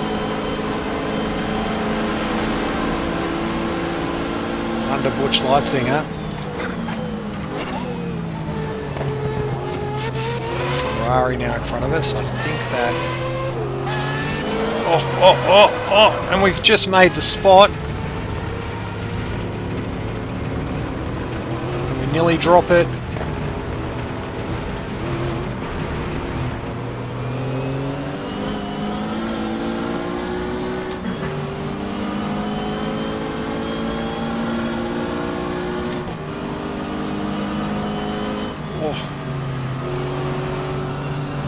Camaro pulls into the pits.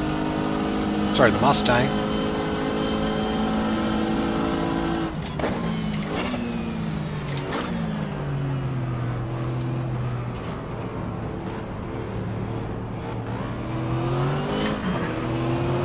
What's the curve? Well.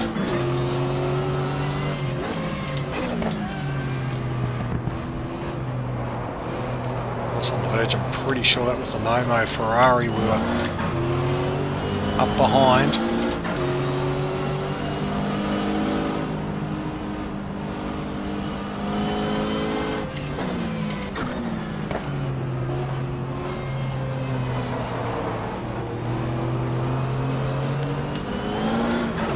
Washes there. So take 2 to get around Butch Leitzinger. Struggling a bit, we'll go to the inside. We're there, so we're now up to 4th place.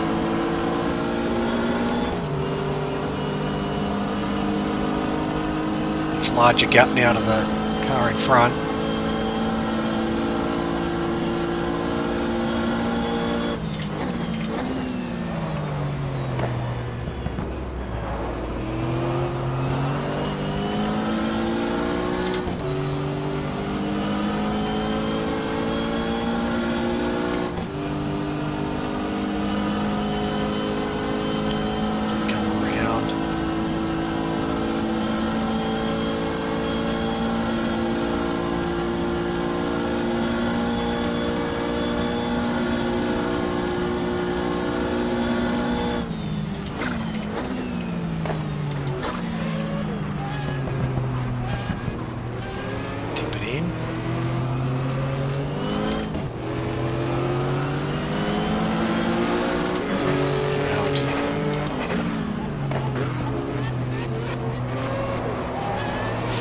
There we want to get to.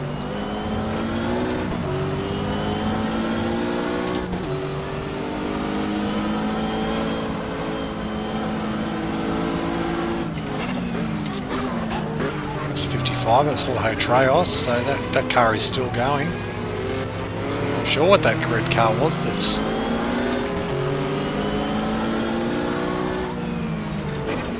now parked all alone on the infield.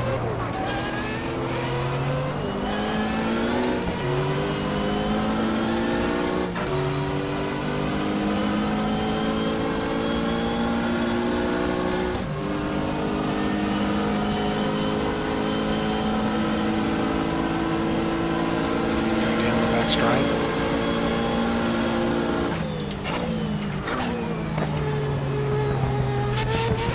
There we go. Ferrari ahead of us. I'm pretty sure it's the Momo car. Was. What's happened in the last 40 odd minutes?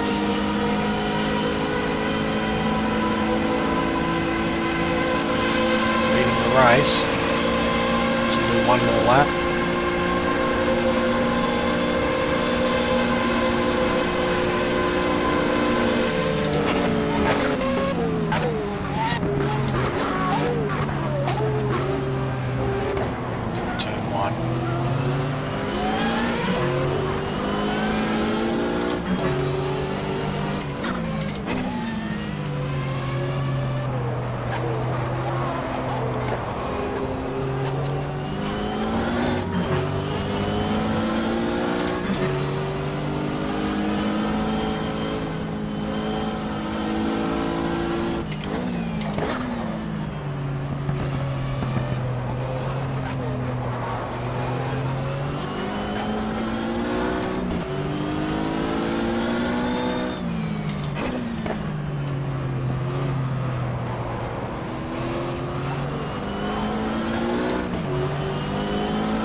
back straight.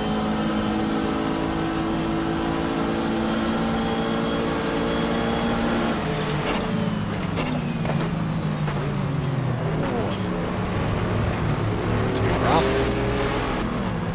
We got there. Oh, right down needle with the Porsche.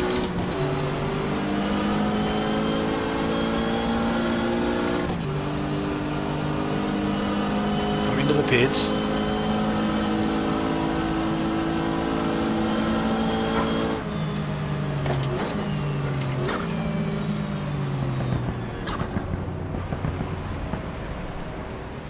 Just 10 hours of the race left. Breakfast is starting to be served in Daytona as some of the fans start to wake up and see what has happened while they've been asleep. The Moretti Taylor Salazar Momo Ferrari continues to lead from the two Scandia Ferraris. Alboreto, Johansson and Baldi had a tough start to the race. They've made their way back to second though.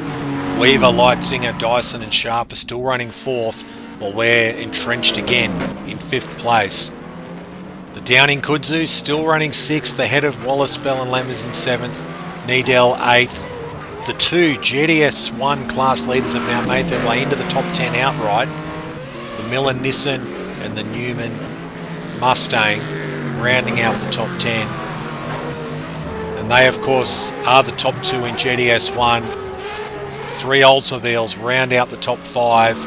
Cobb, Dick and Schrader, Hurd, De Vries and Smith, while the Riggins pole-sitting car, sitting in 5th place, has fought its way back. While in GTS2, the Works BMW still dominating over Jorge Trejos. The Ramus Singer Snow Porsche is now running 3rd, ahead of Bryna Calderari, while the Scroggin Marshall Biggs Porsche still rounds out the top 5.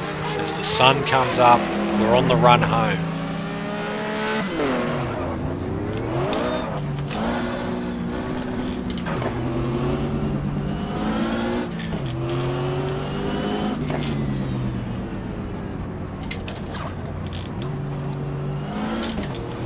Back into the race.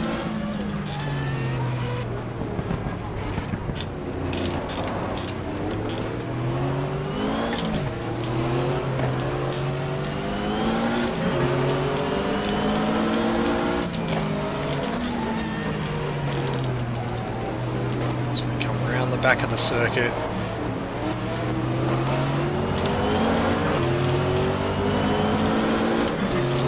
.445 laps in the bank.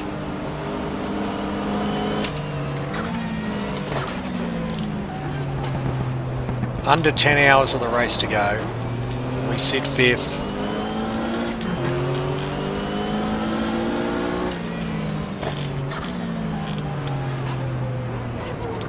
One minute, 35 seconds off 4th place.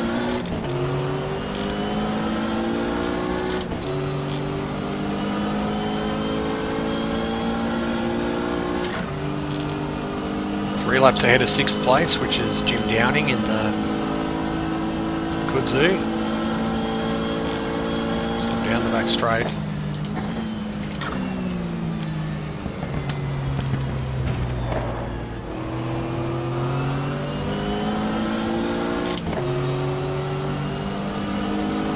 Can't be far off sunrise, it's approaching 6:30 in the morning. And the chase is on. We've got Dyson Racing, Riley and Scott of James Weaver, Butch Leitzinger and Rob Dyson in front of us. And then 3 Ferraris at the front of the field.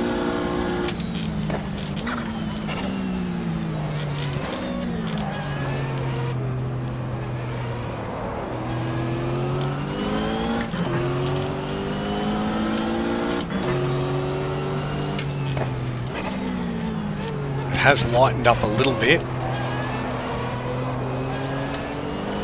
Continue to get lighter, and that's especially good because we haven't got fully functioning headlights, as you can probably see. A legacy of one of our teammates having an altercation with a slower car during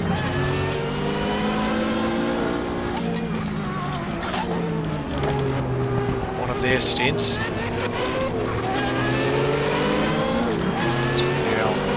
Closing up on the race leader. The Moretti Taylor Salazar car.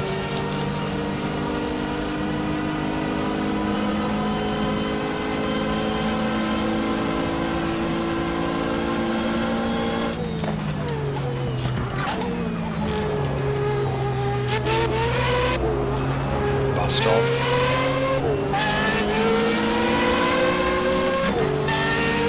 Inside.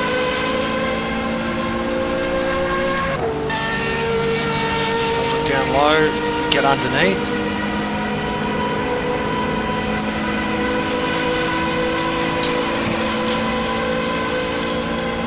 So it's one lap we've made up, a lot more to make up.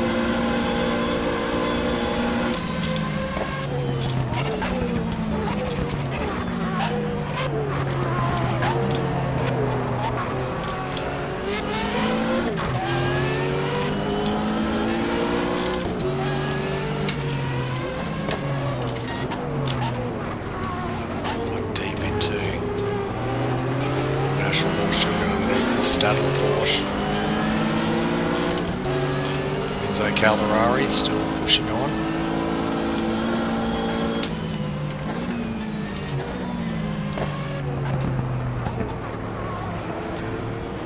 Try and make this stint count.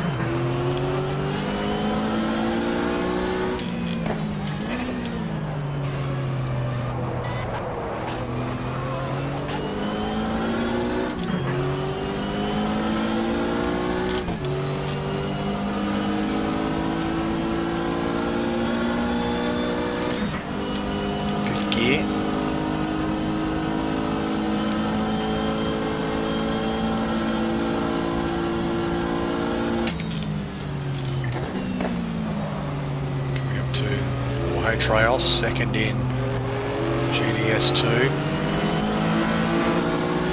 chasing the Valvoline BMW, which has been in front for most of the day, most of the night.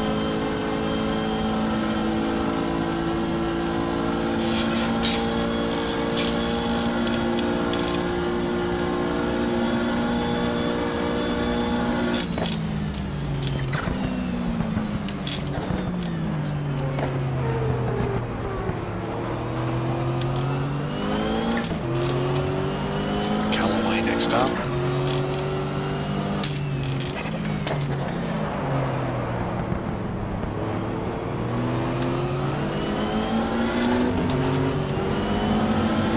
Complete arc out in the using the runoff road.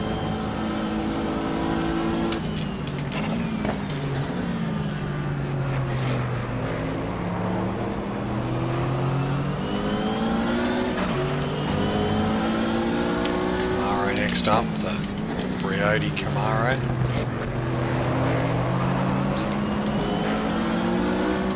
Bottom half of the top 10 in GTS1. Third in line, I think, of all the later shaped Camaros. As mentioned earlier, we've lost all the IROC Camaros.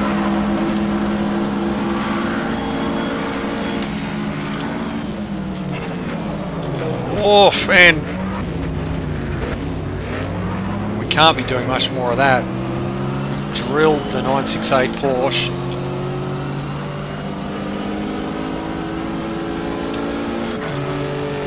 It's just the closing speed caught me out. Probably did a bit of damage as well.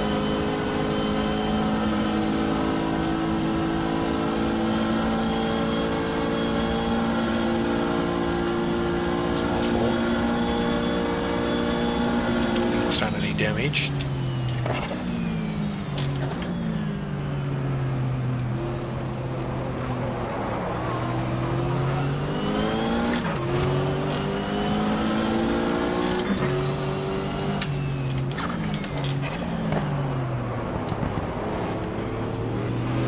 The Alex Job Porsche. Oof. That's two we've nicked in one lap.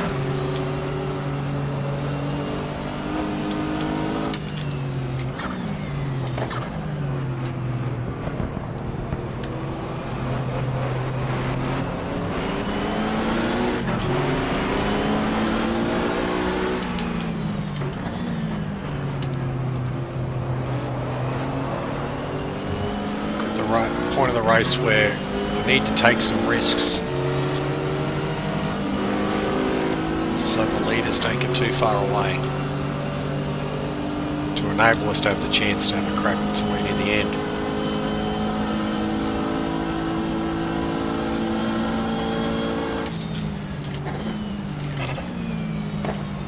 Bus stop again.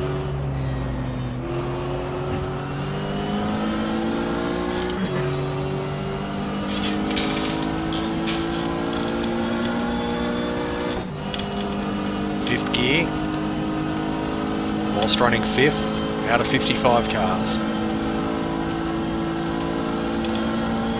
Quite a lot of synergy to this. Looks like the fifth place GTR2 Porsche. Gets the tail out. The third placed.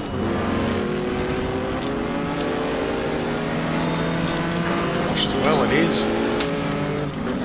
Go through.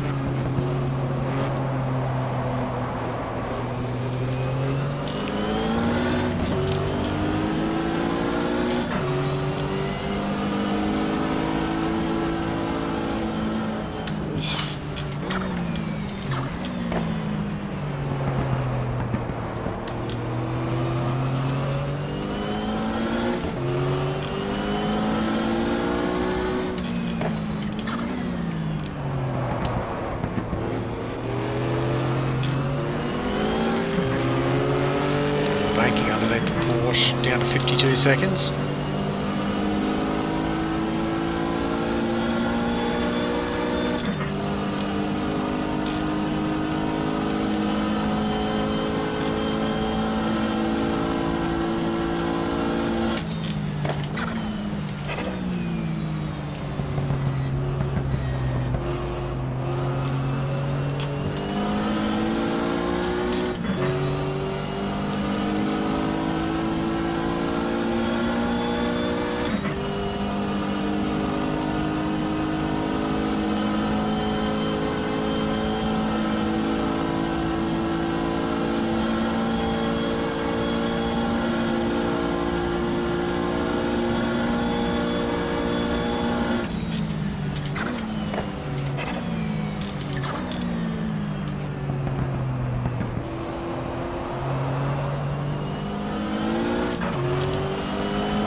Tail lag.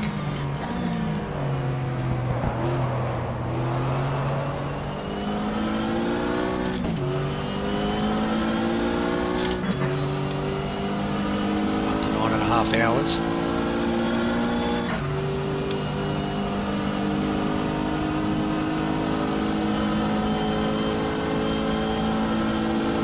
Looks like the Dyson car's in the pits.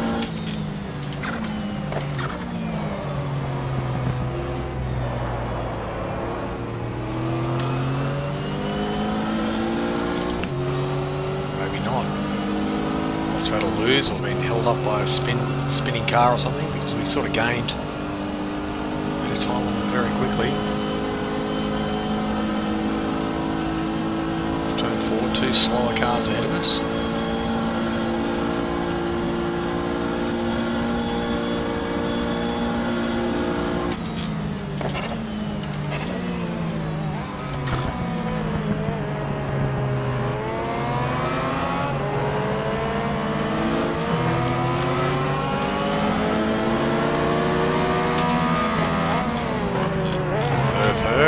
In the Oldsmobile, and then Jim Downing, the 63.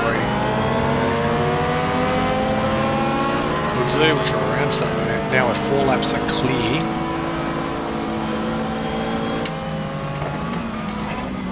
Car on its roof there on the inside.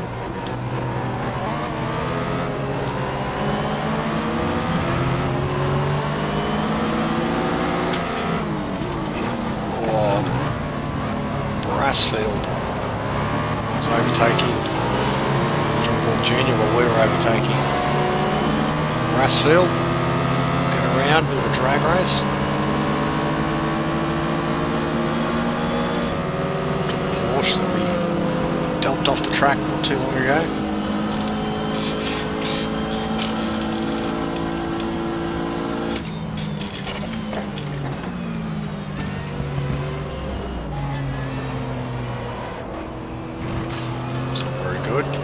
Oh, touched the wall on the way out.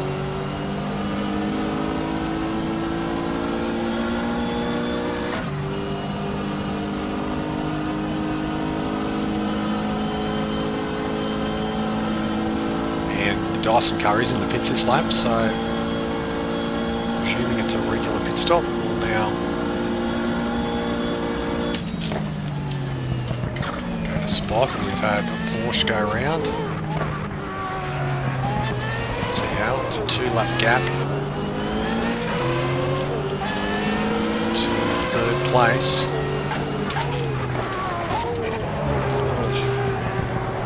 Closing. It's the 33 Ferrari. Running 2nd, so it doesn't really help us.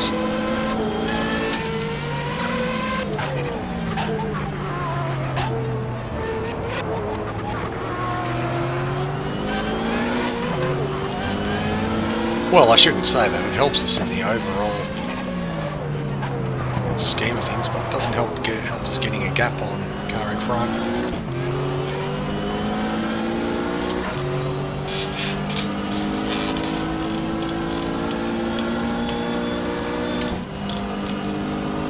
Off the turn 2 banking down the back straight.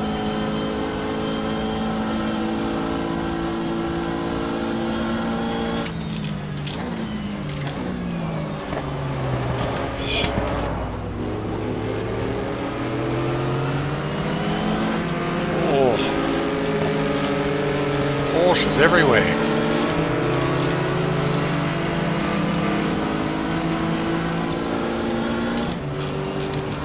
Got to thread the needle a bit more, but chose not to.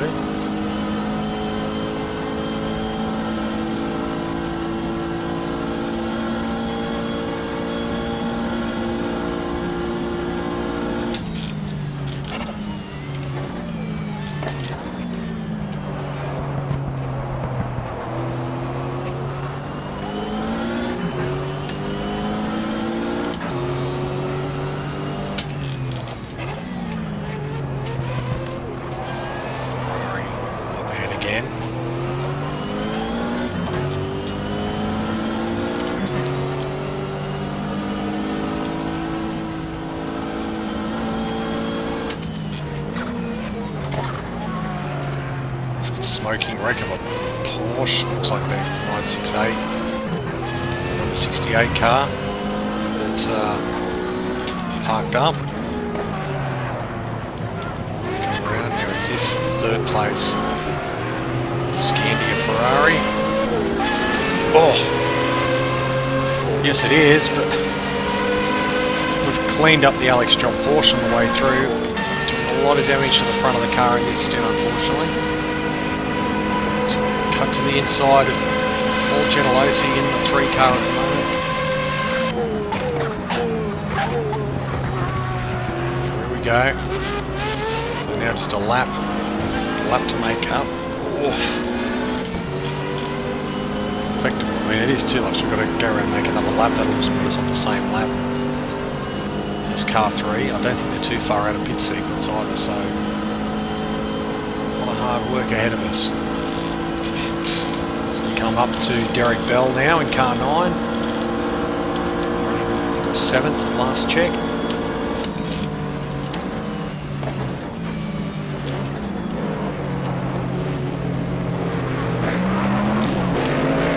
With the lap traffic.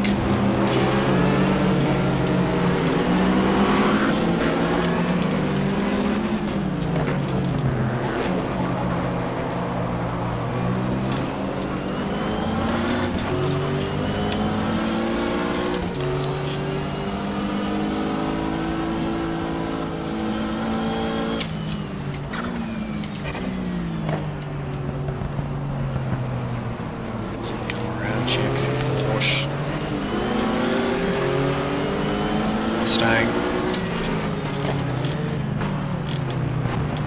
Inside, bit of grass.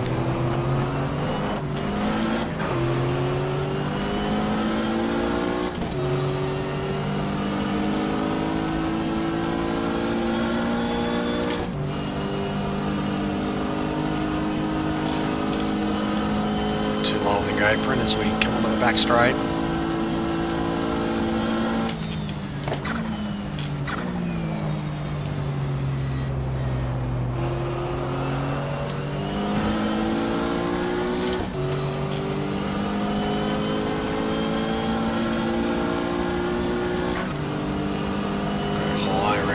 It's a 78 Porsche it is, third in class.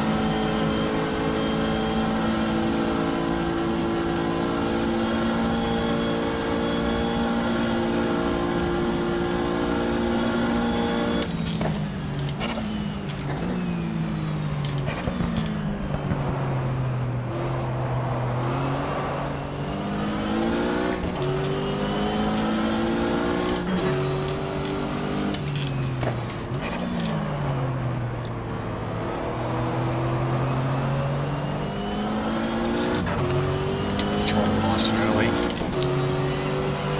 Trying to go for a lap time here, try and get near our best lap of the race.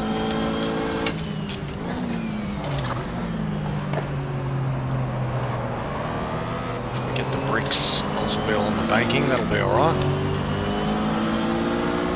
Work out just perfect.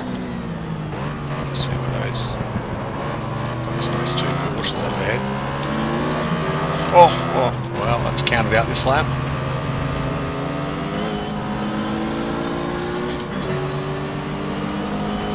There's the chance to have a go for a time.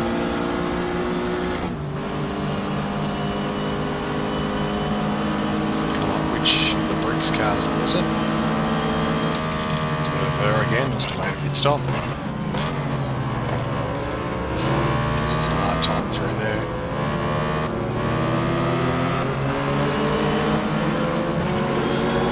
Go through on the inside.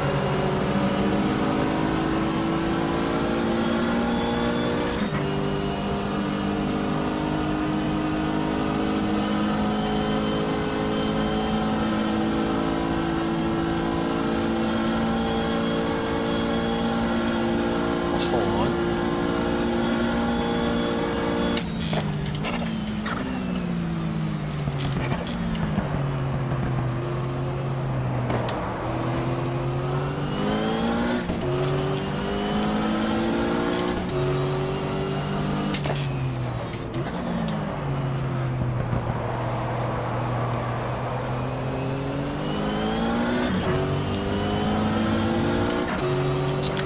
Next up in the distance.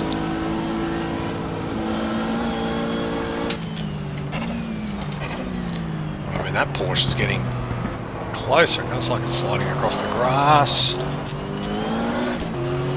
wasn't a Porsche up there, it's Tommy Riggins in the...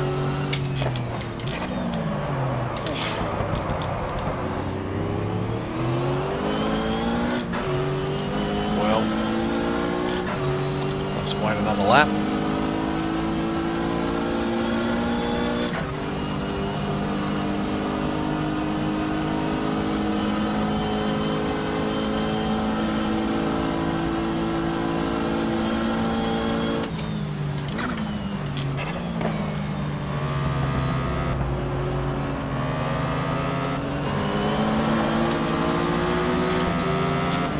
Side of the GTS1 pole sitter.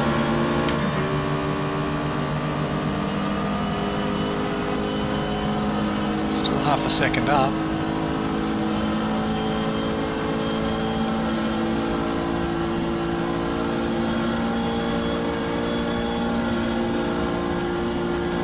Well, there you go. That's our fastest lap of the race. Oof. Traos started coming back on.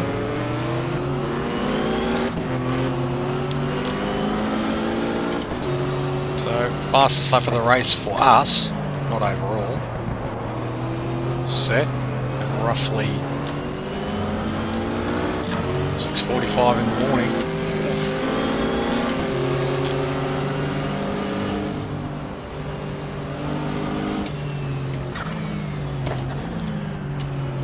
very wrong with that Porsche. It's sliding across the dewy grass.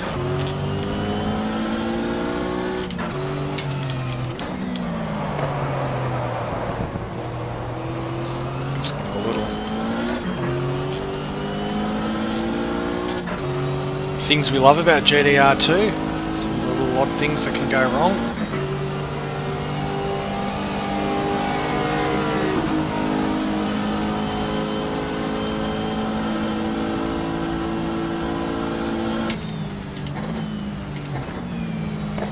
Mr. Storm next up.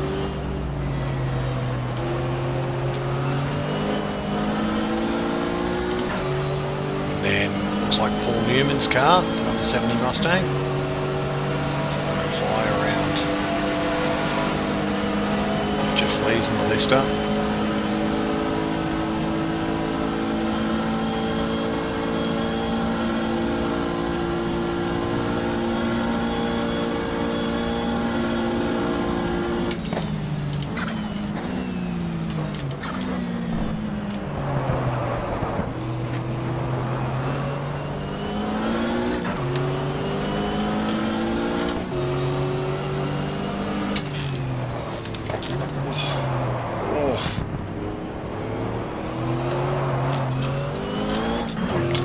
That up there.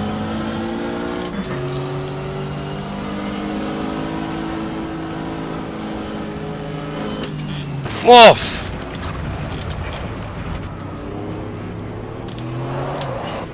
I think fatigue's no doubt playing a part in this a little bit, but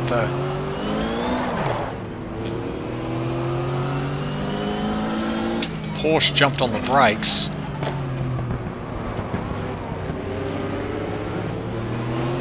I think for the 968, and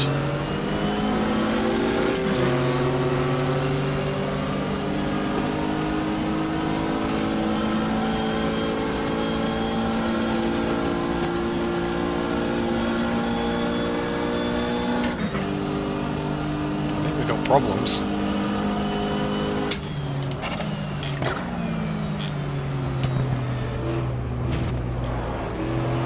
Oh, we got a puncture.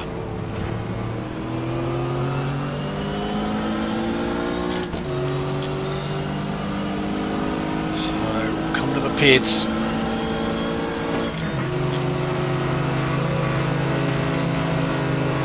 Ah, that hurts. That really hurts our chase.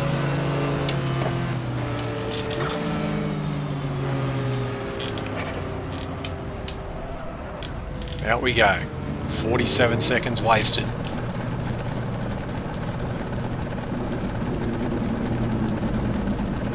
Down the pitch you can see graveyard of cars. The TWI Jag is out.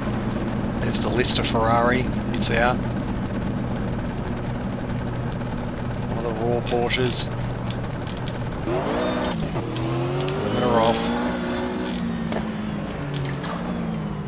Back to first gear.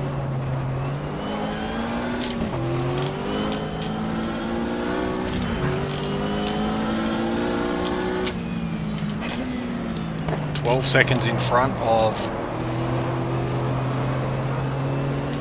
James Weaver.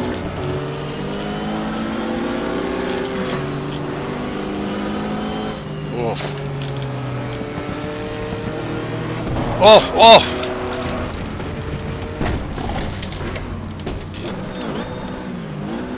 What is going on? There's a Porsche in the middle of the track.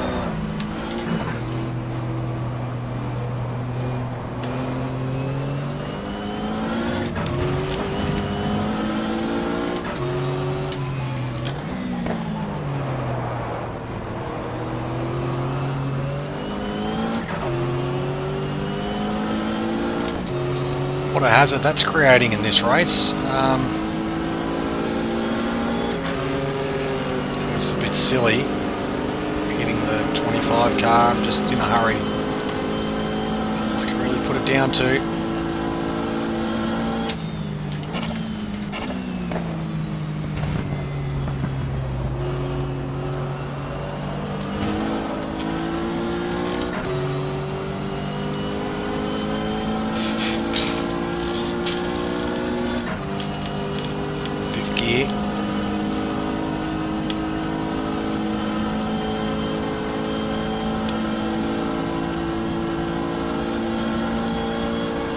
See how light it's all getting now.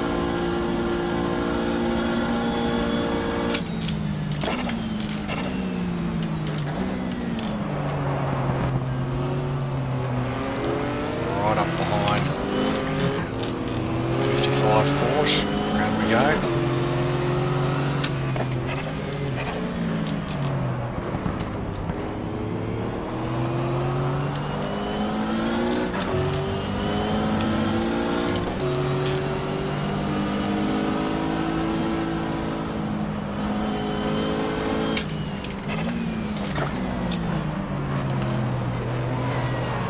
A little bit further off racing line now.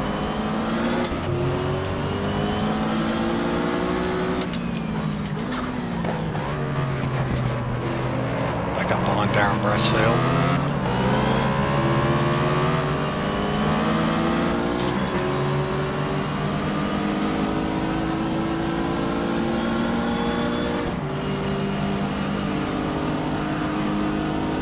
Alright, next ahead of us.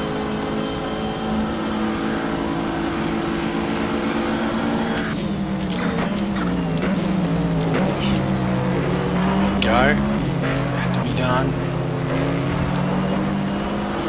Oof. Nudge the wall.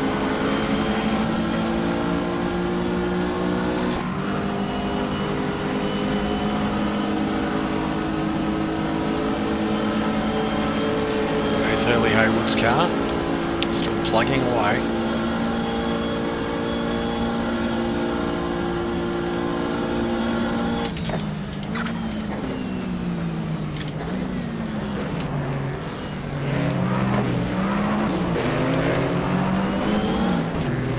Oh, over back.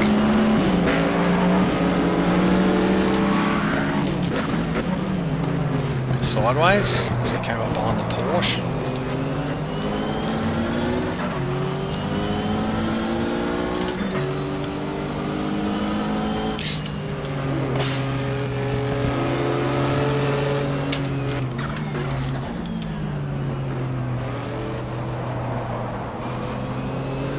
So it was the stint where I was going to have to take some chances.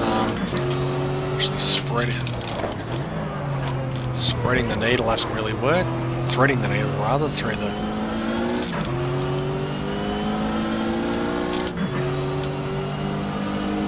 Ferrari, through the Porsches and the tail end cars hasn't really worked.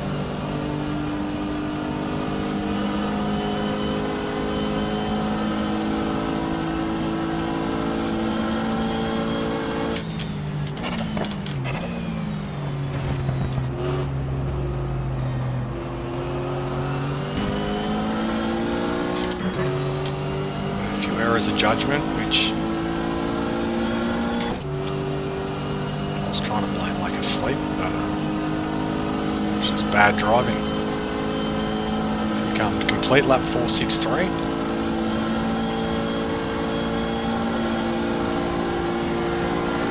Underneath the class leading BMW.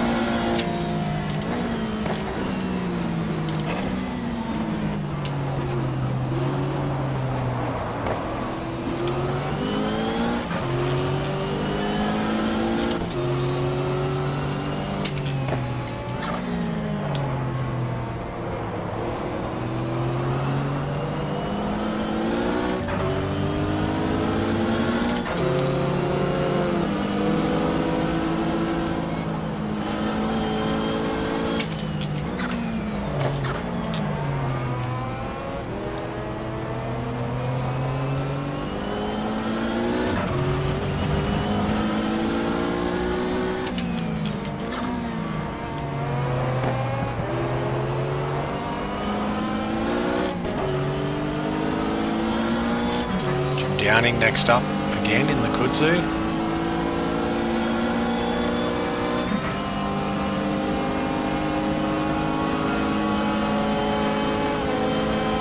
Slipstream will try and make a move.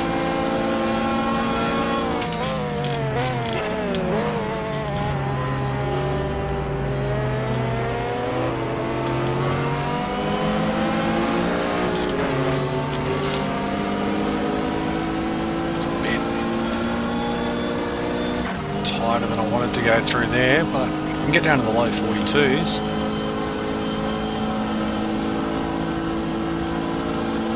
Be a pretty good achievement. So we come up to the tri-oval underneath the Auto Toy Store car. We've lowered it a little bit. 25 Porsche.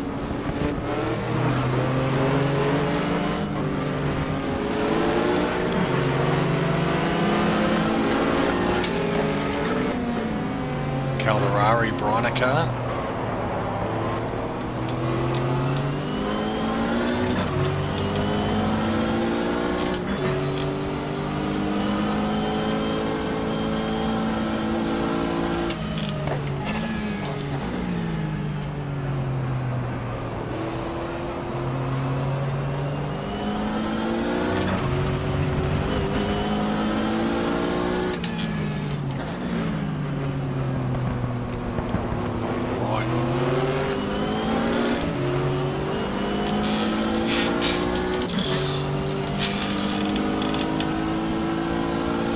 Path almost, but got away with it.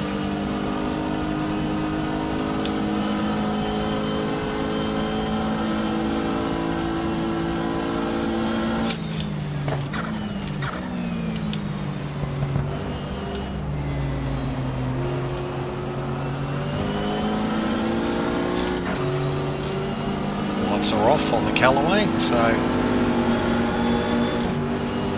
see, it looks like there's a bit of cloud around, but is it just sort of cloud from the night that'll burn away, or if we've got a bit of rain on the way?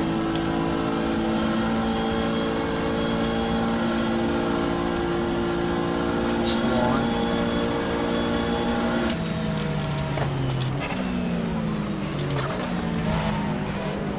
Just a storm ahead, go the wrong way around.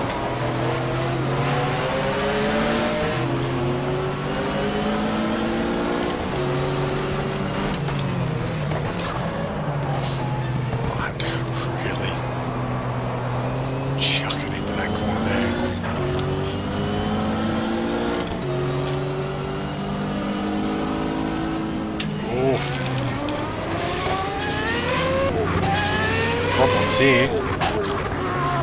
It's the race leading Ferrari.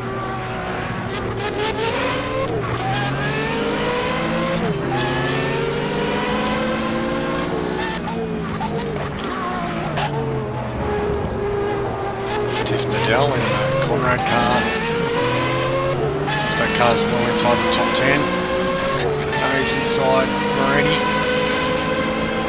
Do. Corosa, Franz Conrad, straight up the inside as well.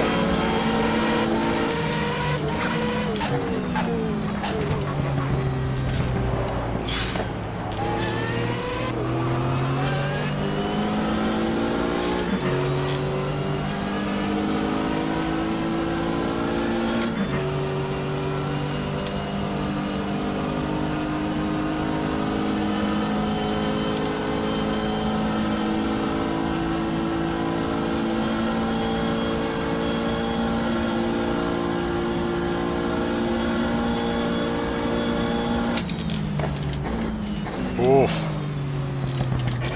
One Porsche, a bit sideways.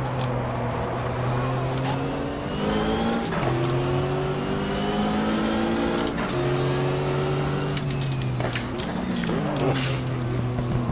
Around the champion Porsche.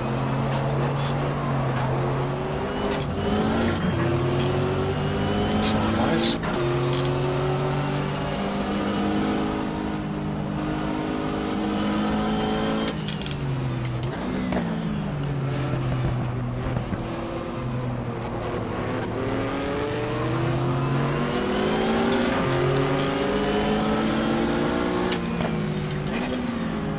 Second gear.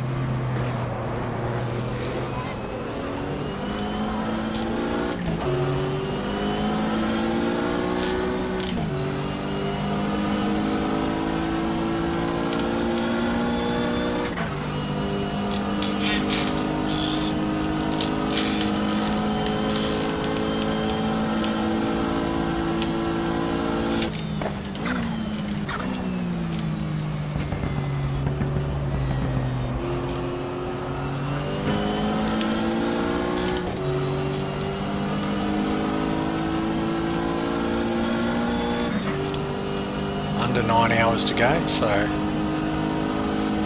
approaching 2/3 distance in the big race.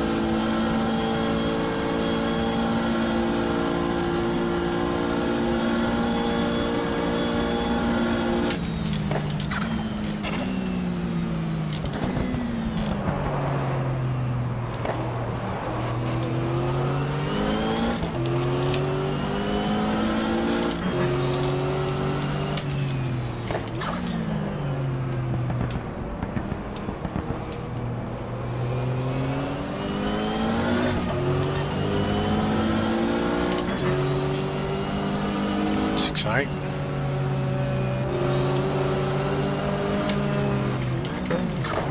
Oh, just managed to save it.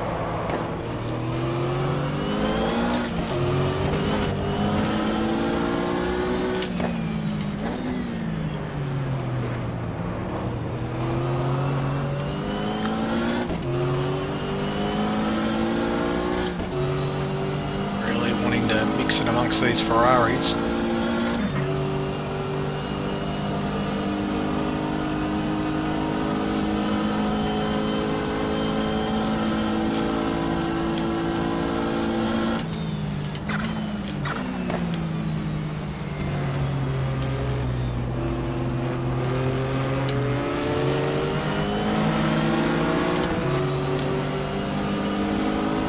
Up here that we're closing up in.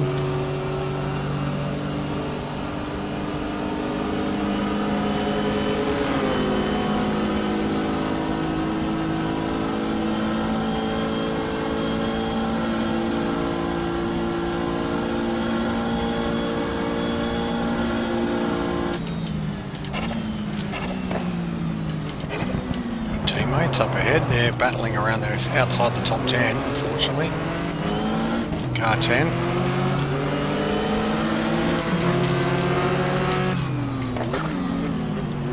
Let us go.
Oh. Right, guys. Bit loose, the Porsche there.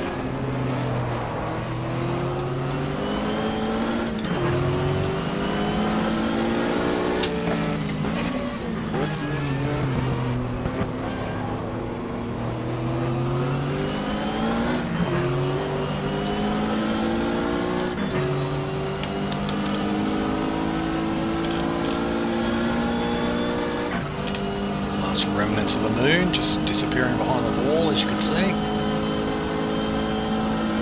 Straight clouds, blue sky.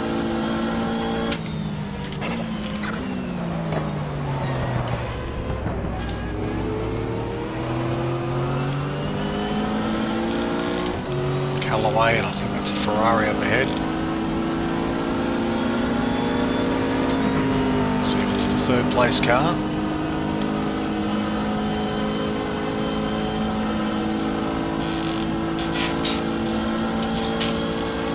So I've got a couple of cars that are coming up on.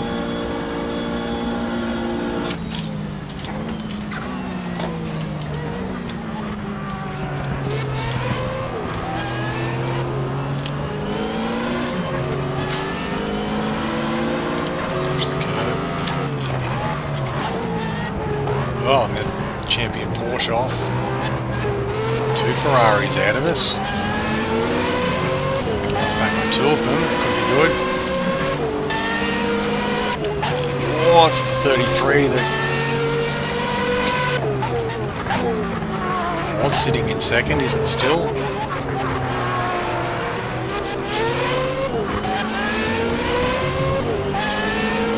Around him anyway, Camaro Baldi. 70. So this is easier just to go high. The AI generally leave your room.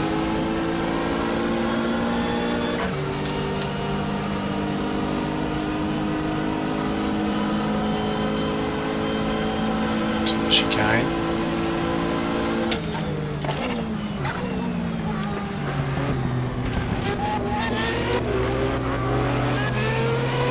So this is the third place car.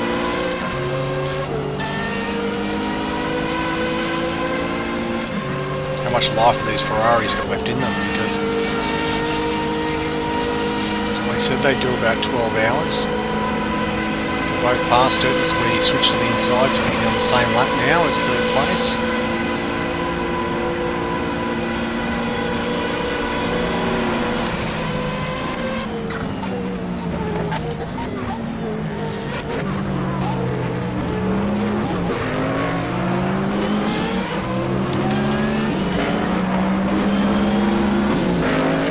Set to put a lap now on our 5th place chaser. So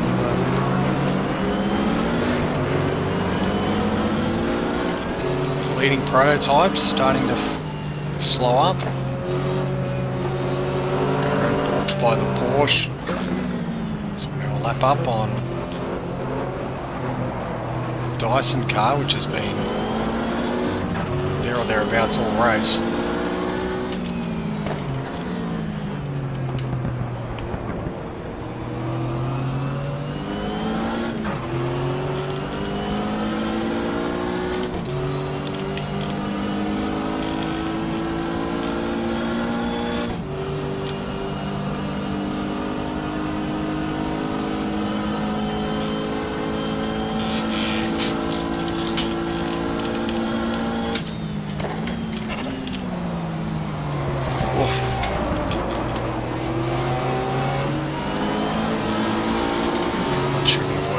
Did.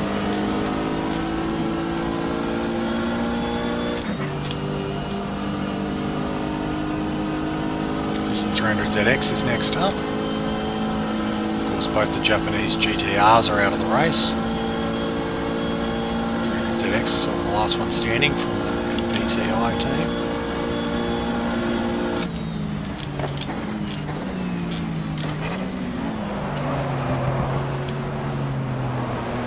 Class, that car.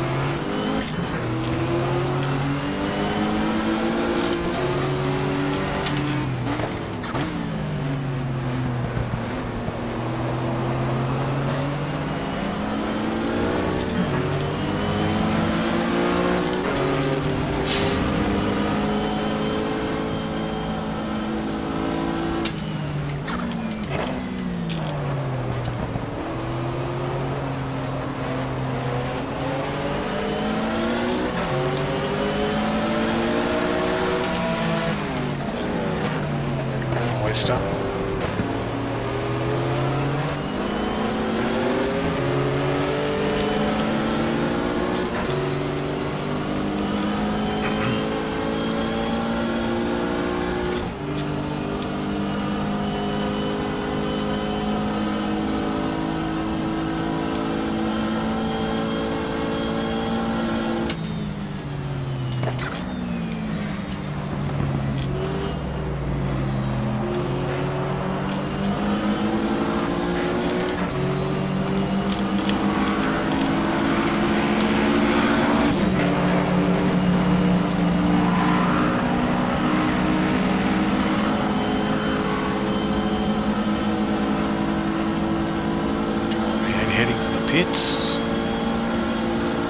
Dougman's car.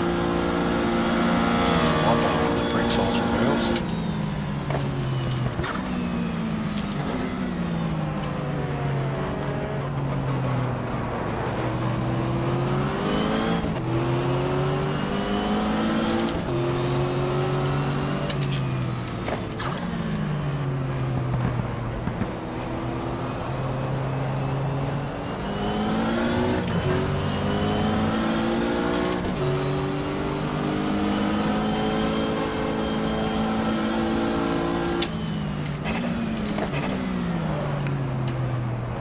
Up with the Conrad Porsche.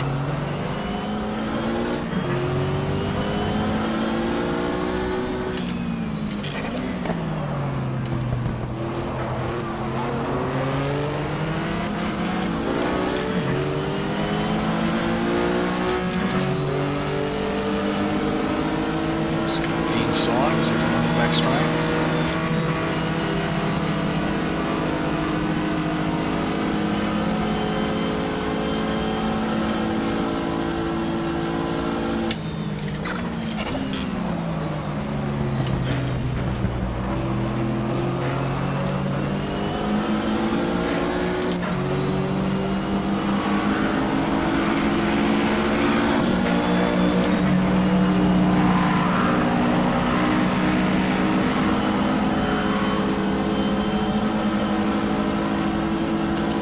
Up ahead, we'll go to the inside.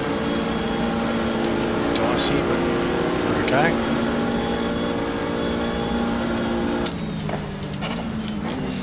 Oof! Round goes the 55 Porsche.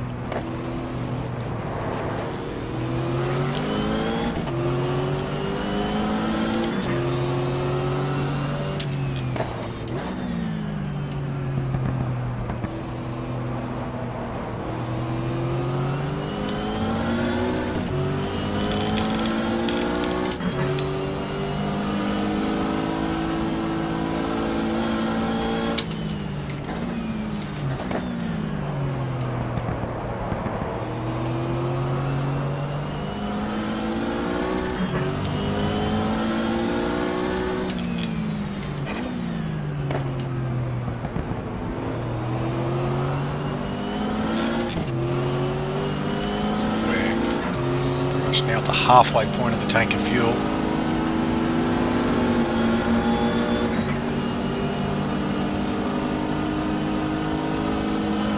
Give us 12 to 15 laps.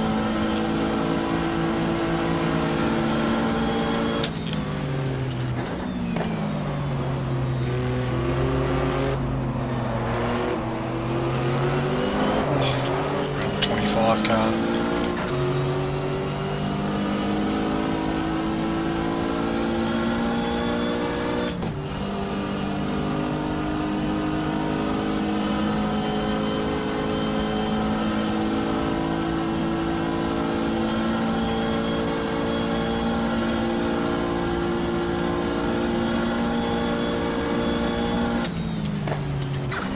Whoa! 01 Porsche around again. These Porsches have a habit of doing in this race. Turn 1.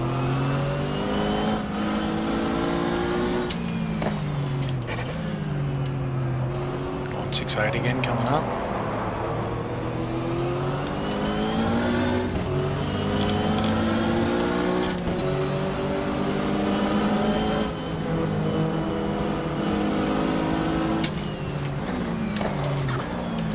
Has brightened up, hasn't it?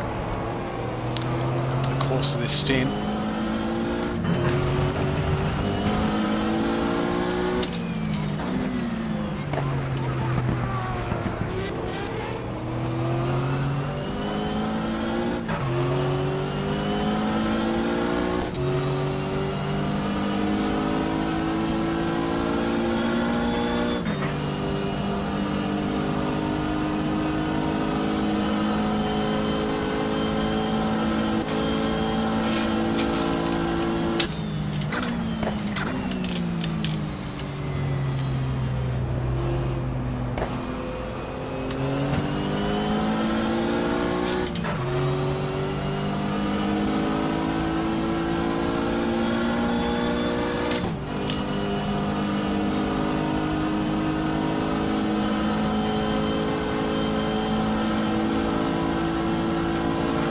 ahead, one of the Bricks Oldsmobiles into the pits.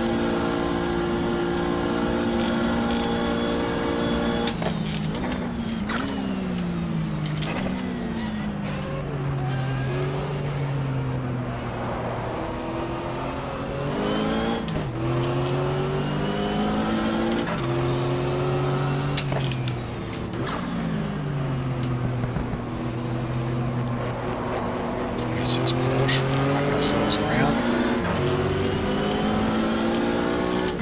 Car off ahead, a yellow Mustang.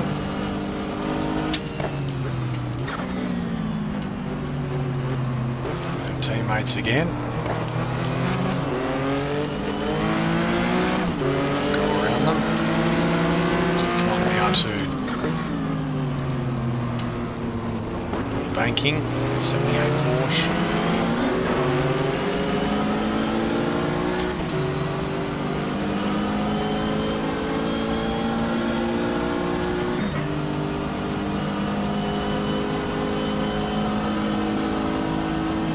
Back straight grandstand.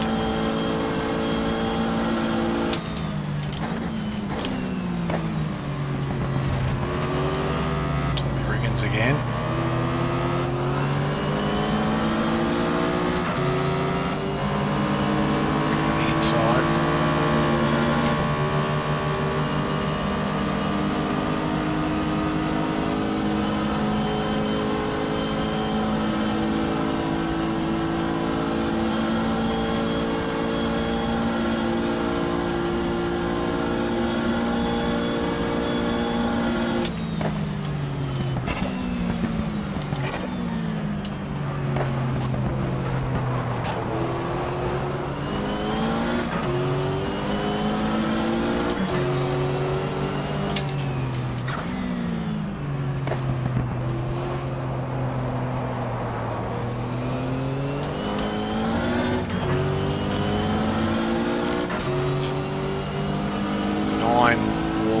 Cars left in this race.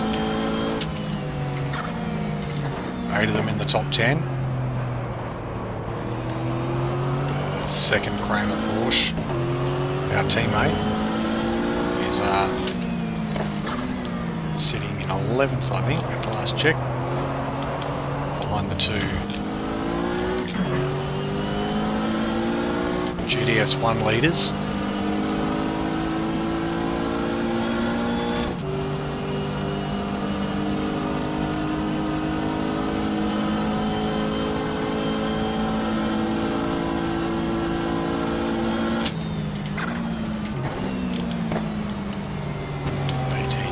W again.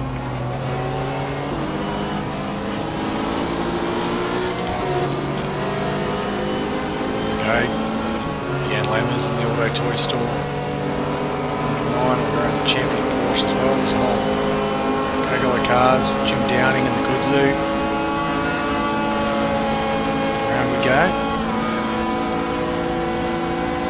So, plenty of pace in the car at this point in time.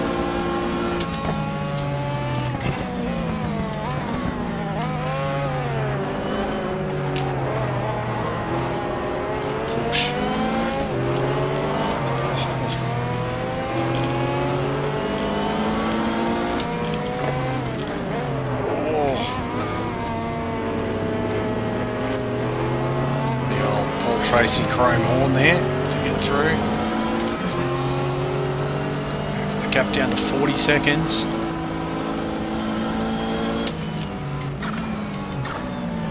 To third place as we've got the Roush Mustang ahead of us again.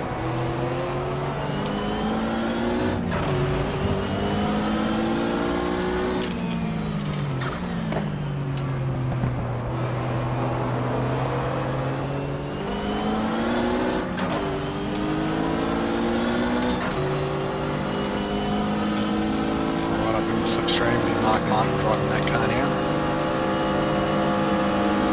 Mike Brockman to get in it next.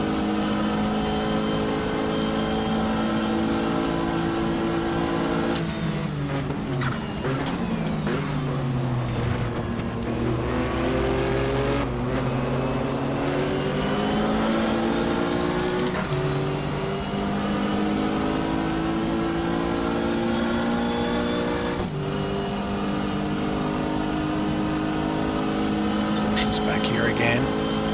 The yellow one, 968. Stop had some problems.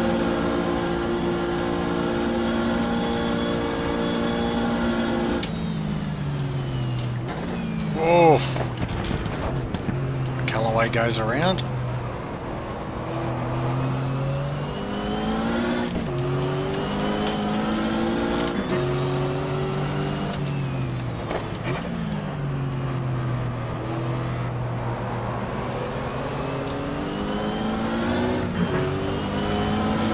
Touch between the Porsche and the Bricks Oldsmobile. There's another touch there. That's where we both go. It's car 6, Price Cobb.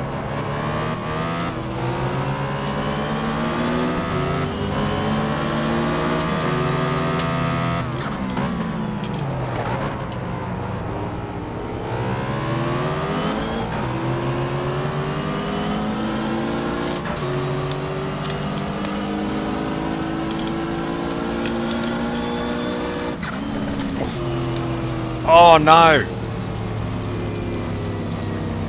No! No!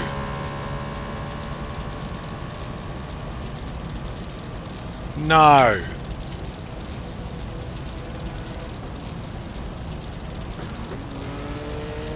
No!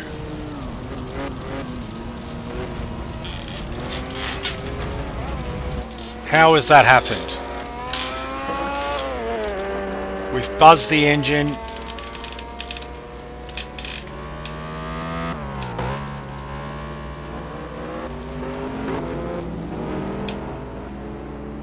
And that is our race over.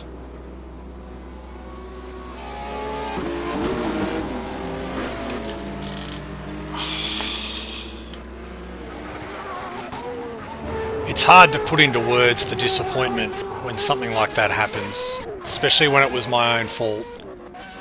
Although you've only got AI co-drivers, you definitely get the feeling what it must be like in real life when you let your teammates down as well. Because I feel like I've let you guys down watching along. It just shows how little things can have big consequences in a race like this. I believe we could have got into the top 3, but we'll never know, will we?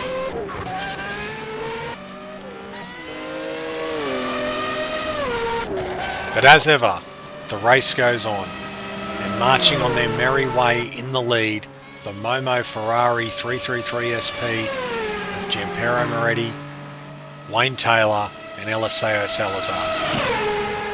They ran second for most of the first half of the race until the retirement of the TWR Porsche, and they've led ever since.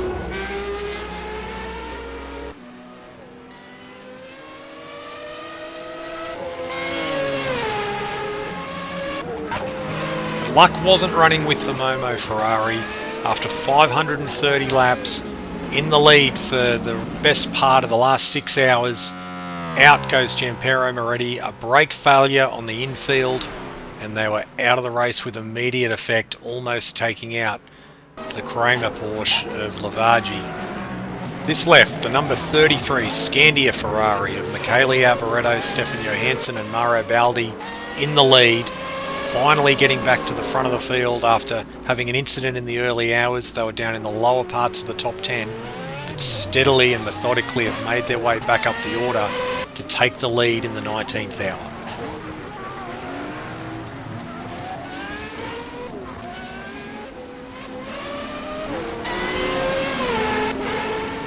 Some more mice got to the machinery, with the Kudzu of Jim Downing unfortunately succumbing around the same time as the Momo Ferrari. This has allowed the GTS1 cars to get well into the top 10, and the leading GTS1 car here, the Nissan 300ZX, John Morton, Johnny O'Connell and Steve Millen, leading the number 70 Nobody's Fool Mustang of Paul Newman. Let's then have a look at how things are standing after 20 hours in the race, just 4 hours to go. And as we said, it's the Alboreto, Johansson, Baldi Ferrari leading a Scandia 1-2. with the Furman Velez Andy Evans car in second. The Riley and Scott Ford of James Weaver, Butch Leitzinger, Rob Dyson and Scott Sharp have made their way into third ahead of the Auto Toy Store car that started off the back of the grid of Andy Wallace, Derek Bell and Jan Lemmers. Tiff Nadell and Franz Conrad have gotten their Porsche into fifth place, a fantastic effort. Sixth place, the leading GTS1 class car, as we said, Millen, O'Connell and Morton leading the Kramer Porsche of Giovanni Lavaggi. Paul Newman running 8th, second in GTS1. Running 9th, the Oldsmobile, Cobb, Dickens and Schrader, while Tommy Riggins, the pole-sitting Oldsmobile from GTS1, has made his way into the top 10 after 20 hours. The first four in GTS1, as you can see, are as they are in the top 10. The Montgomery Chevy has made his way into 5th place, where he's been for a little bit of time. While in GTS2, it's pretty much the same as here. Dieter Quester, John Paul Jr. continuing to lead in their BMW. The European Porsche of Lillian Briner, Enzo Calarari, they're in second.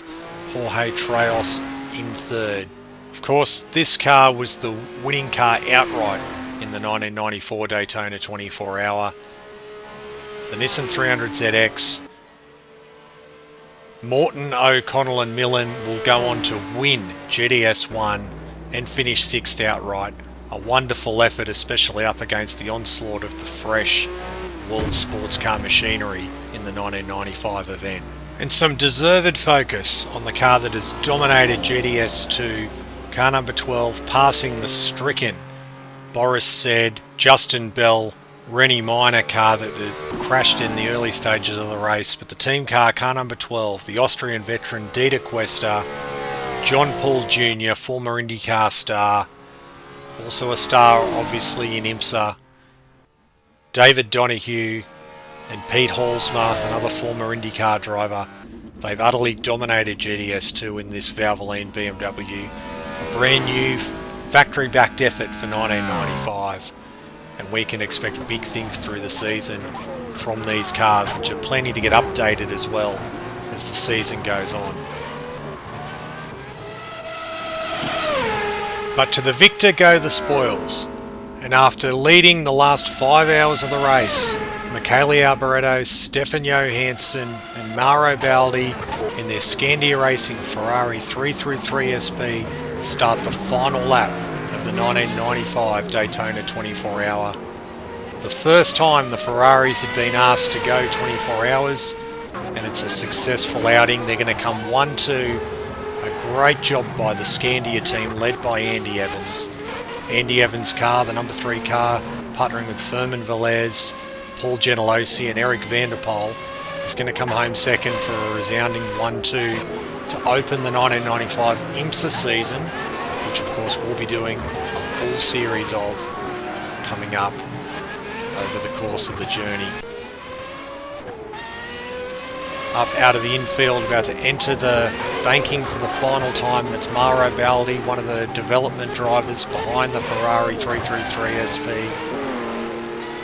doing the final stint. You can see just in behind the leading GTS1 class car, Steve Millen finishing the race in this car, and of course 6th outright as they go underneath the blue Alex Job Racing Porsche down the back straight for the final time, up to the bus stop. Some of the other finishers making their way home, out of the bus stop for the final time around the banking, NASCAR 3 and 4. You can see Baldi's cruising on the last lap. Steve Millen's caught up to him. We'll have both the first 2 class winners cross the line together. So we come up under a white Porsche, down to the checkered flag. And the 1995 Daytona 24 Hours is won by Ferrari. A fantastic effort by the whole Scandia Racing team, Alboreto, Johansson and Baldi in particular. So to the final results, and as we said, a Ferrari 1-2. Alboreto, Johansson and Baldi completing 749 laps of the course, 1 lap ahead of their teammates Furman Velez, Andy Evans, Paul Gentilossi and Eric van der Poel. Domination from Scandia Racing. 3rd place for Dyson Racing, their first event with the Ford V8 engine. James Weaver, Butch Leitzinger, Rob Dyson and Scott Sharp, 4 laps behind, the new combination going the distance. 4th place, Andy Wallace, Derek Bell and Jan Lemmers, the all-star lineup, Le Mans winners, 14 laps back in 4th place. They started 55th and steadily made their way forward throughout the whole race. 5th place, the Conrad Porsche, led by former F1 driver Tiff Needell, partnered by Franz Conrad Kohrhäuser, 25 laps down in 5th place rather. Just ahead, in 6th place, Steve Millen, Johnny O'Connell and John Morton, 30 laps off the lead but winning the GTS1 class on the same lap as Giovanni Lavaggi, Marco Werner, Christoph Bouchou and Jürgen Lassig in their Kramer Porsche. 8th place, Paul Newman, Tommy Kendall, Mark Martin, 33 laps off the lead, 3 laps adrift of the winning GTS1 class car. Price Cobb leading the number 6 Oldsmobile, finishing 9th, just ahead of the pole-sitting car of Tommy Riggins from the GTS1 class. Of course, the GTS1 final results, the top 4 are as they are in the top 10. 5th place though, in the dying moments of the race, Irv Hurt managed to get the number 4 factory Oldsmobile from Briggs Racing into the top 5, but Millen and O'Connell and Morton 3 laps ahead. They did 719 laps and quite a steady. They were never comfortable. You can never be comfortable with a 3-lap lead only in a 24-hour race, but they did enough to stay ahead. GTS2, we mentioned it was domination from BMW, and it certainly was. A 28-lap win by the Valvoline BMW.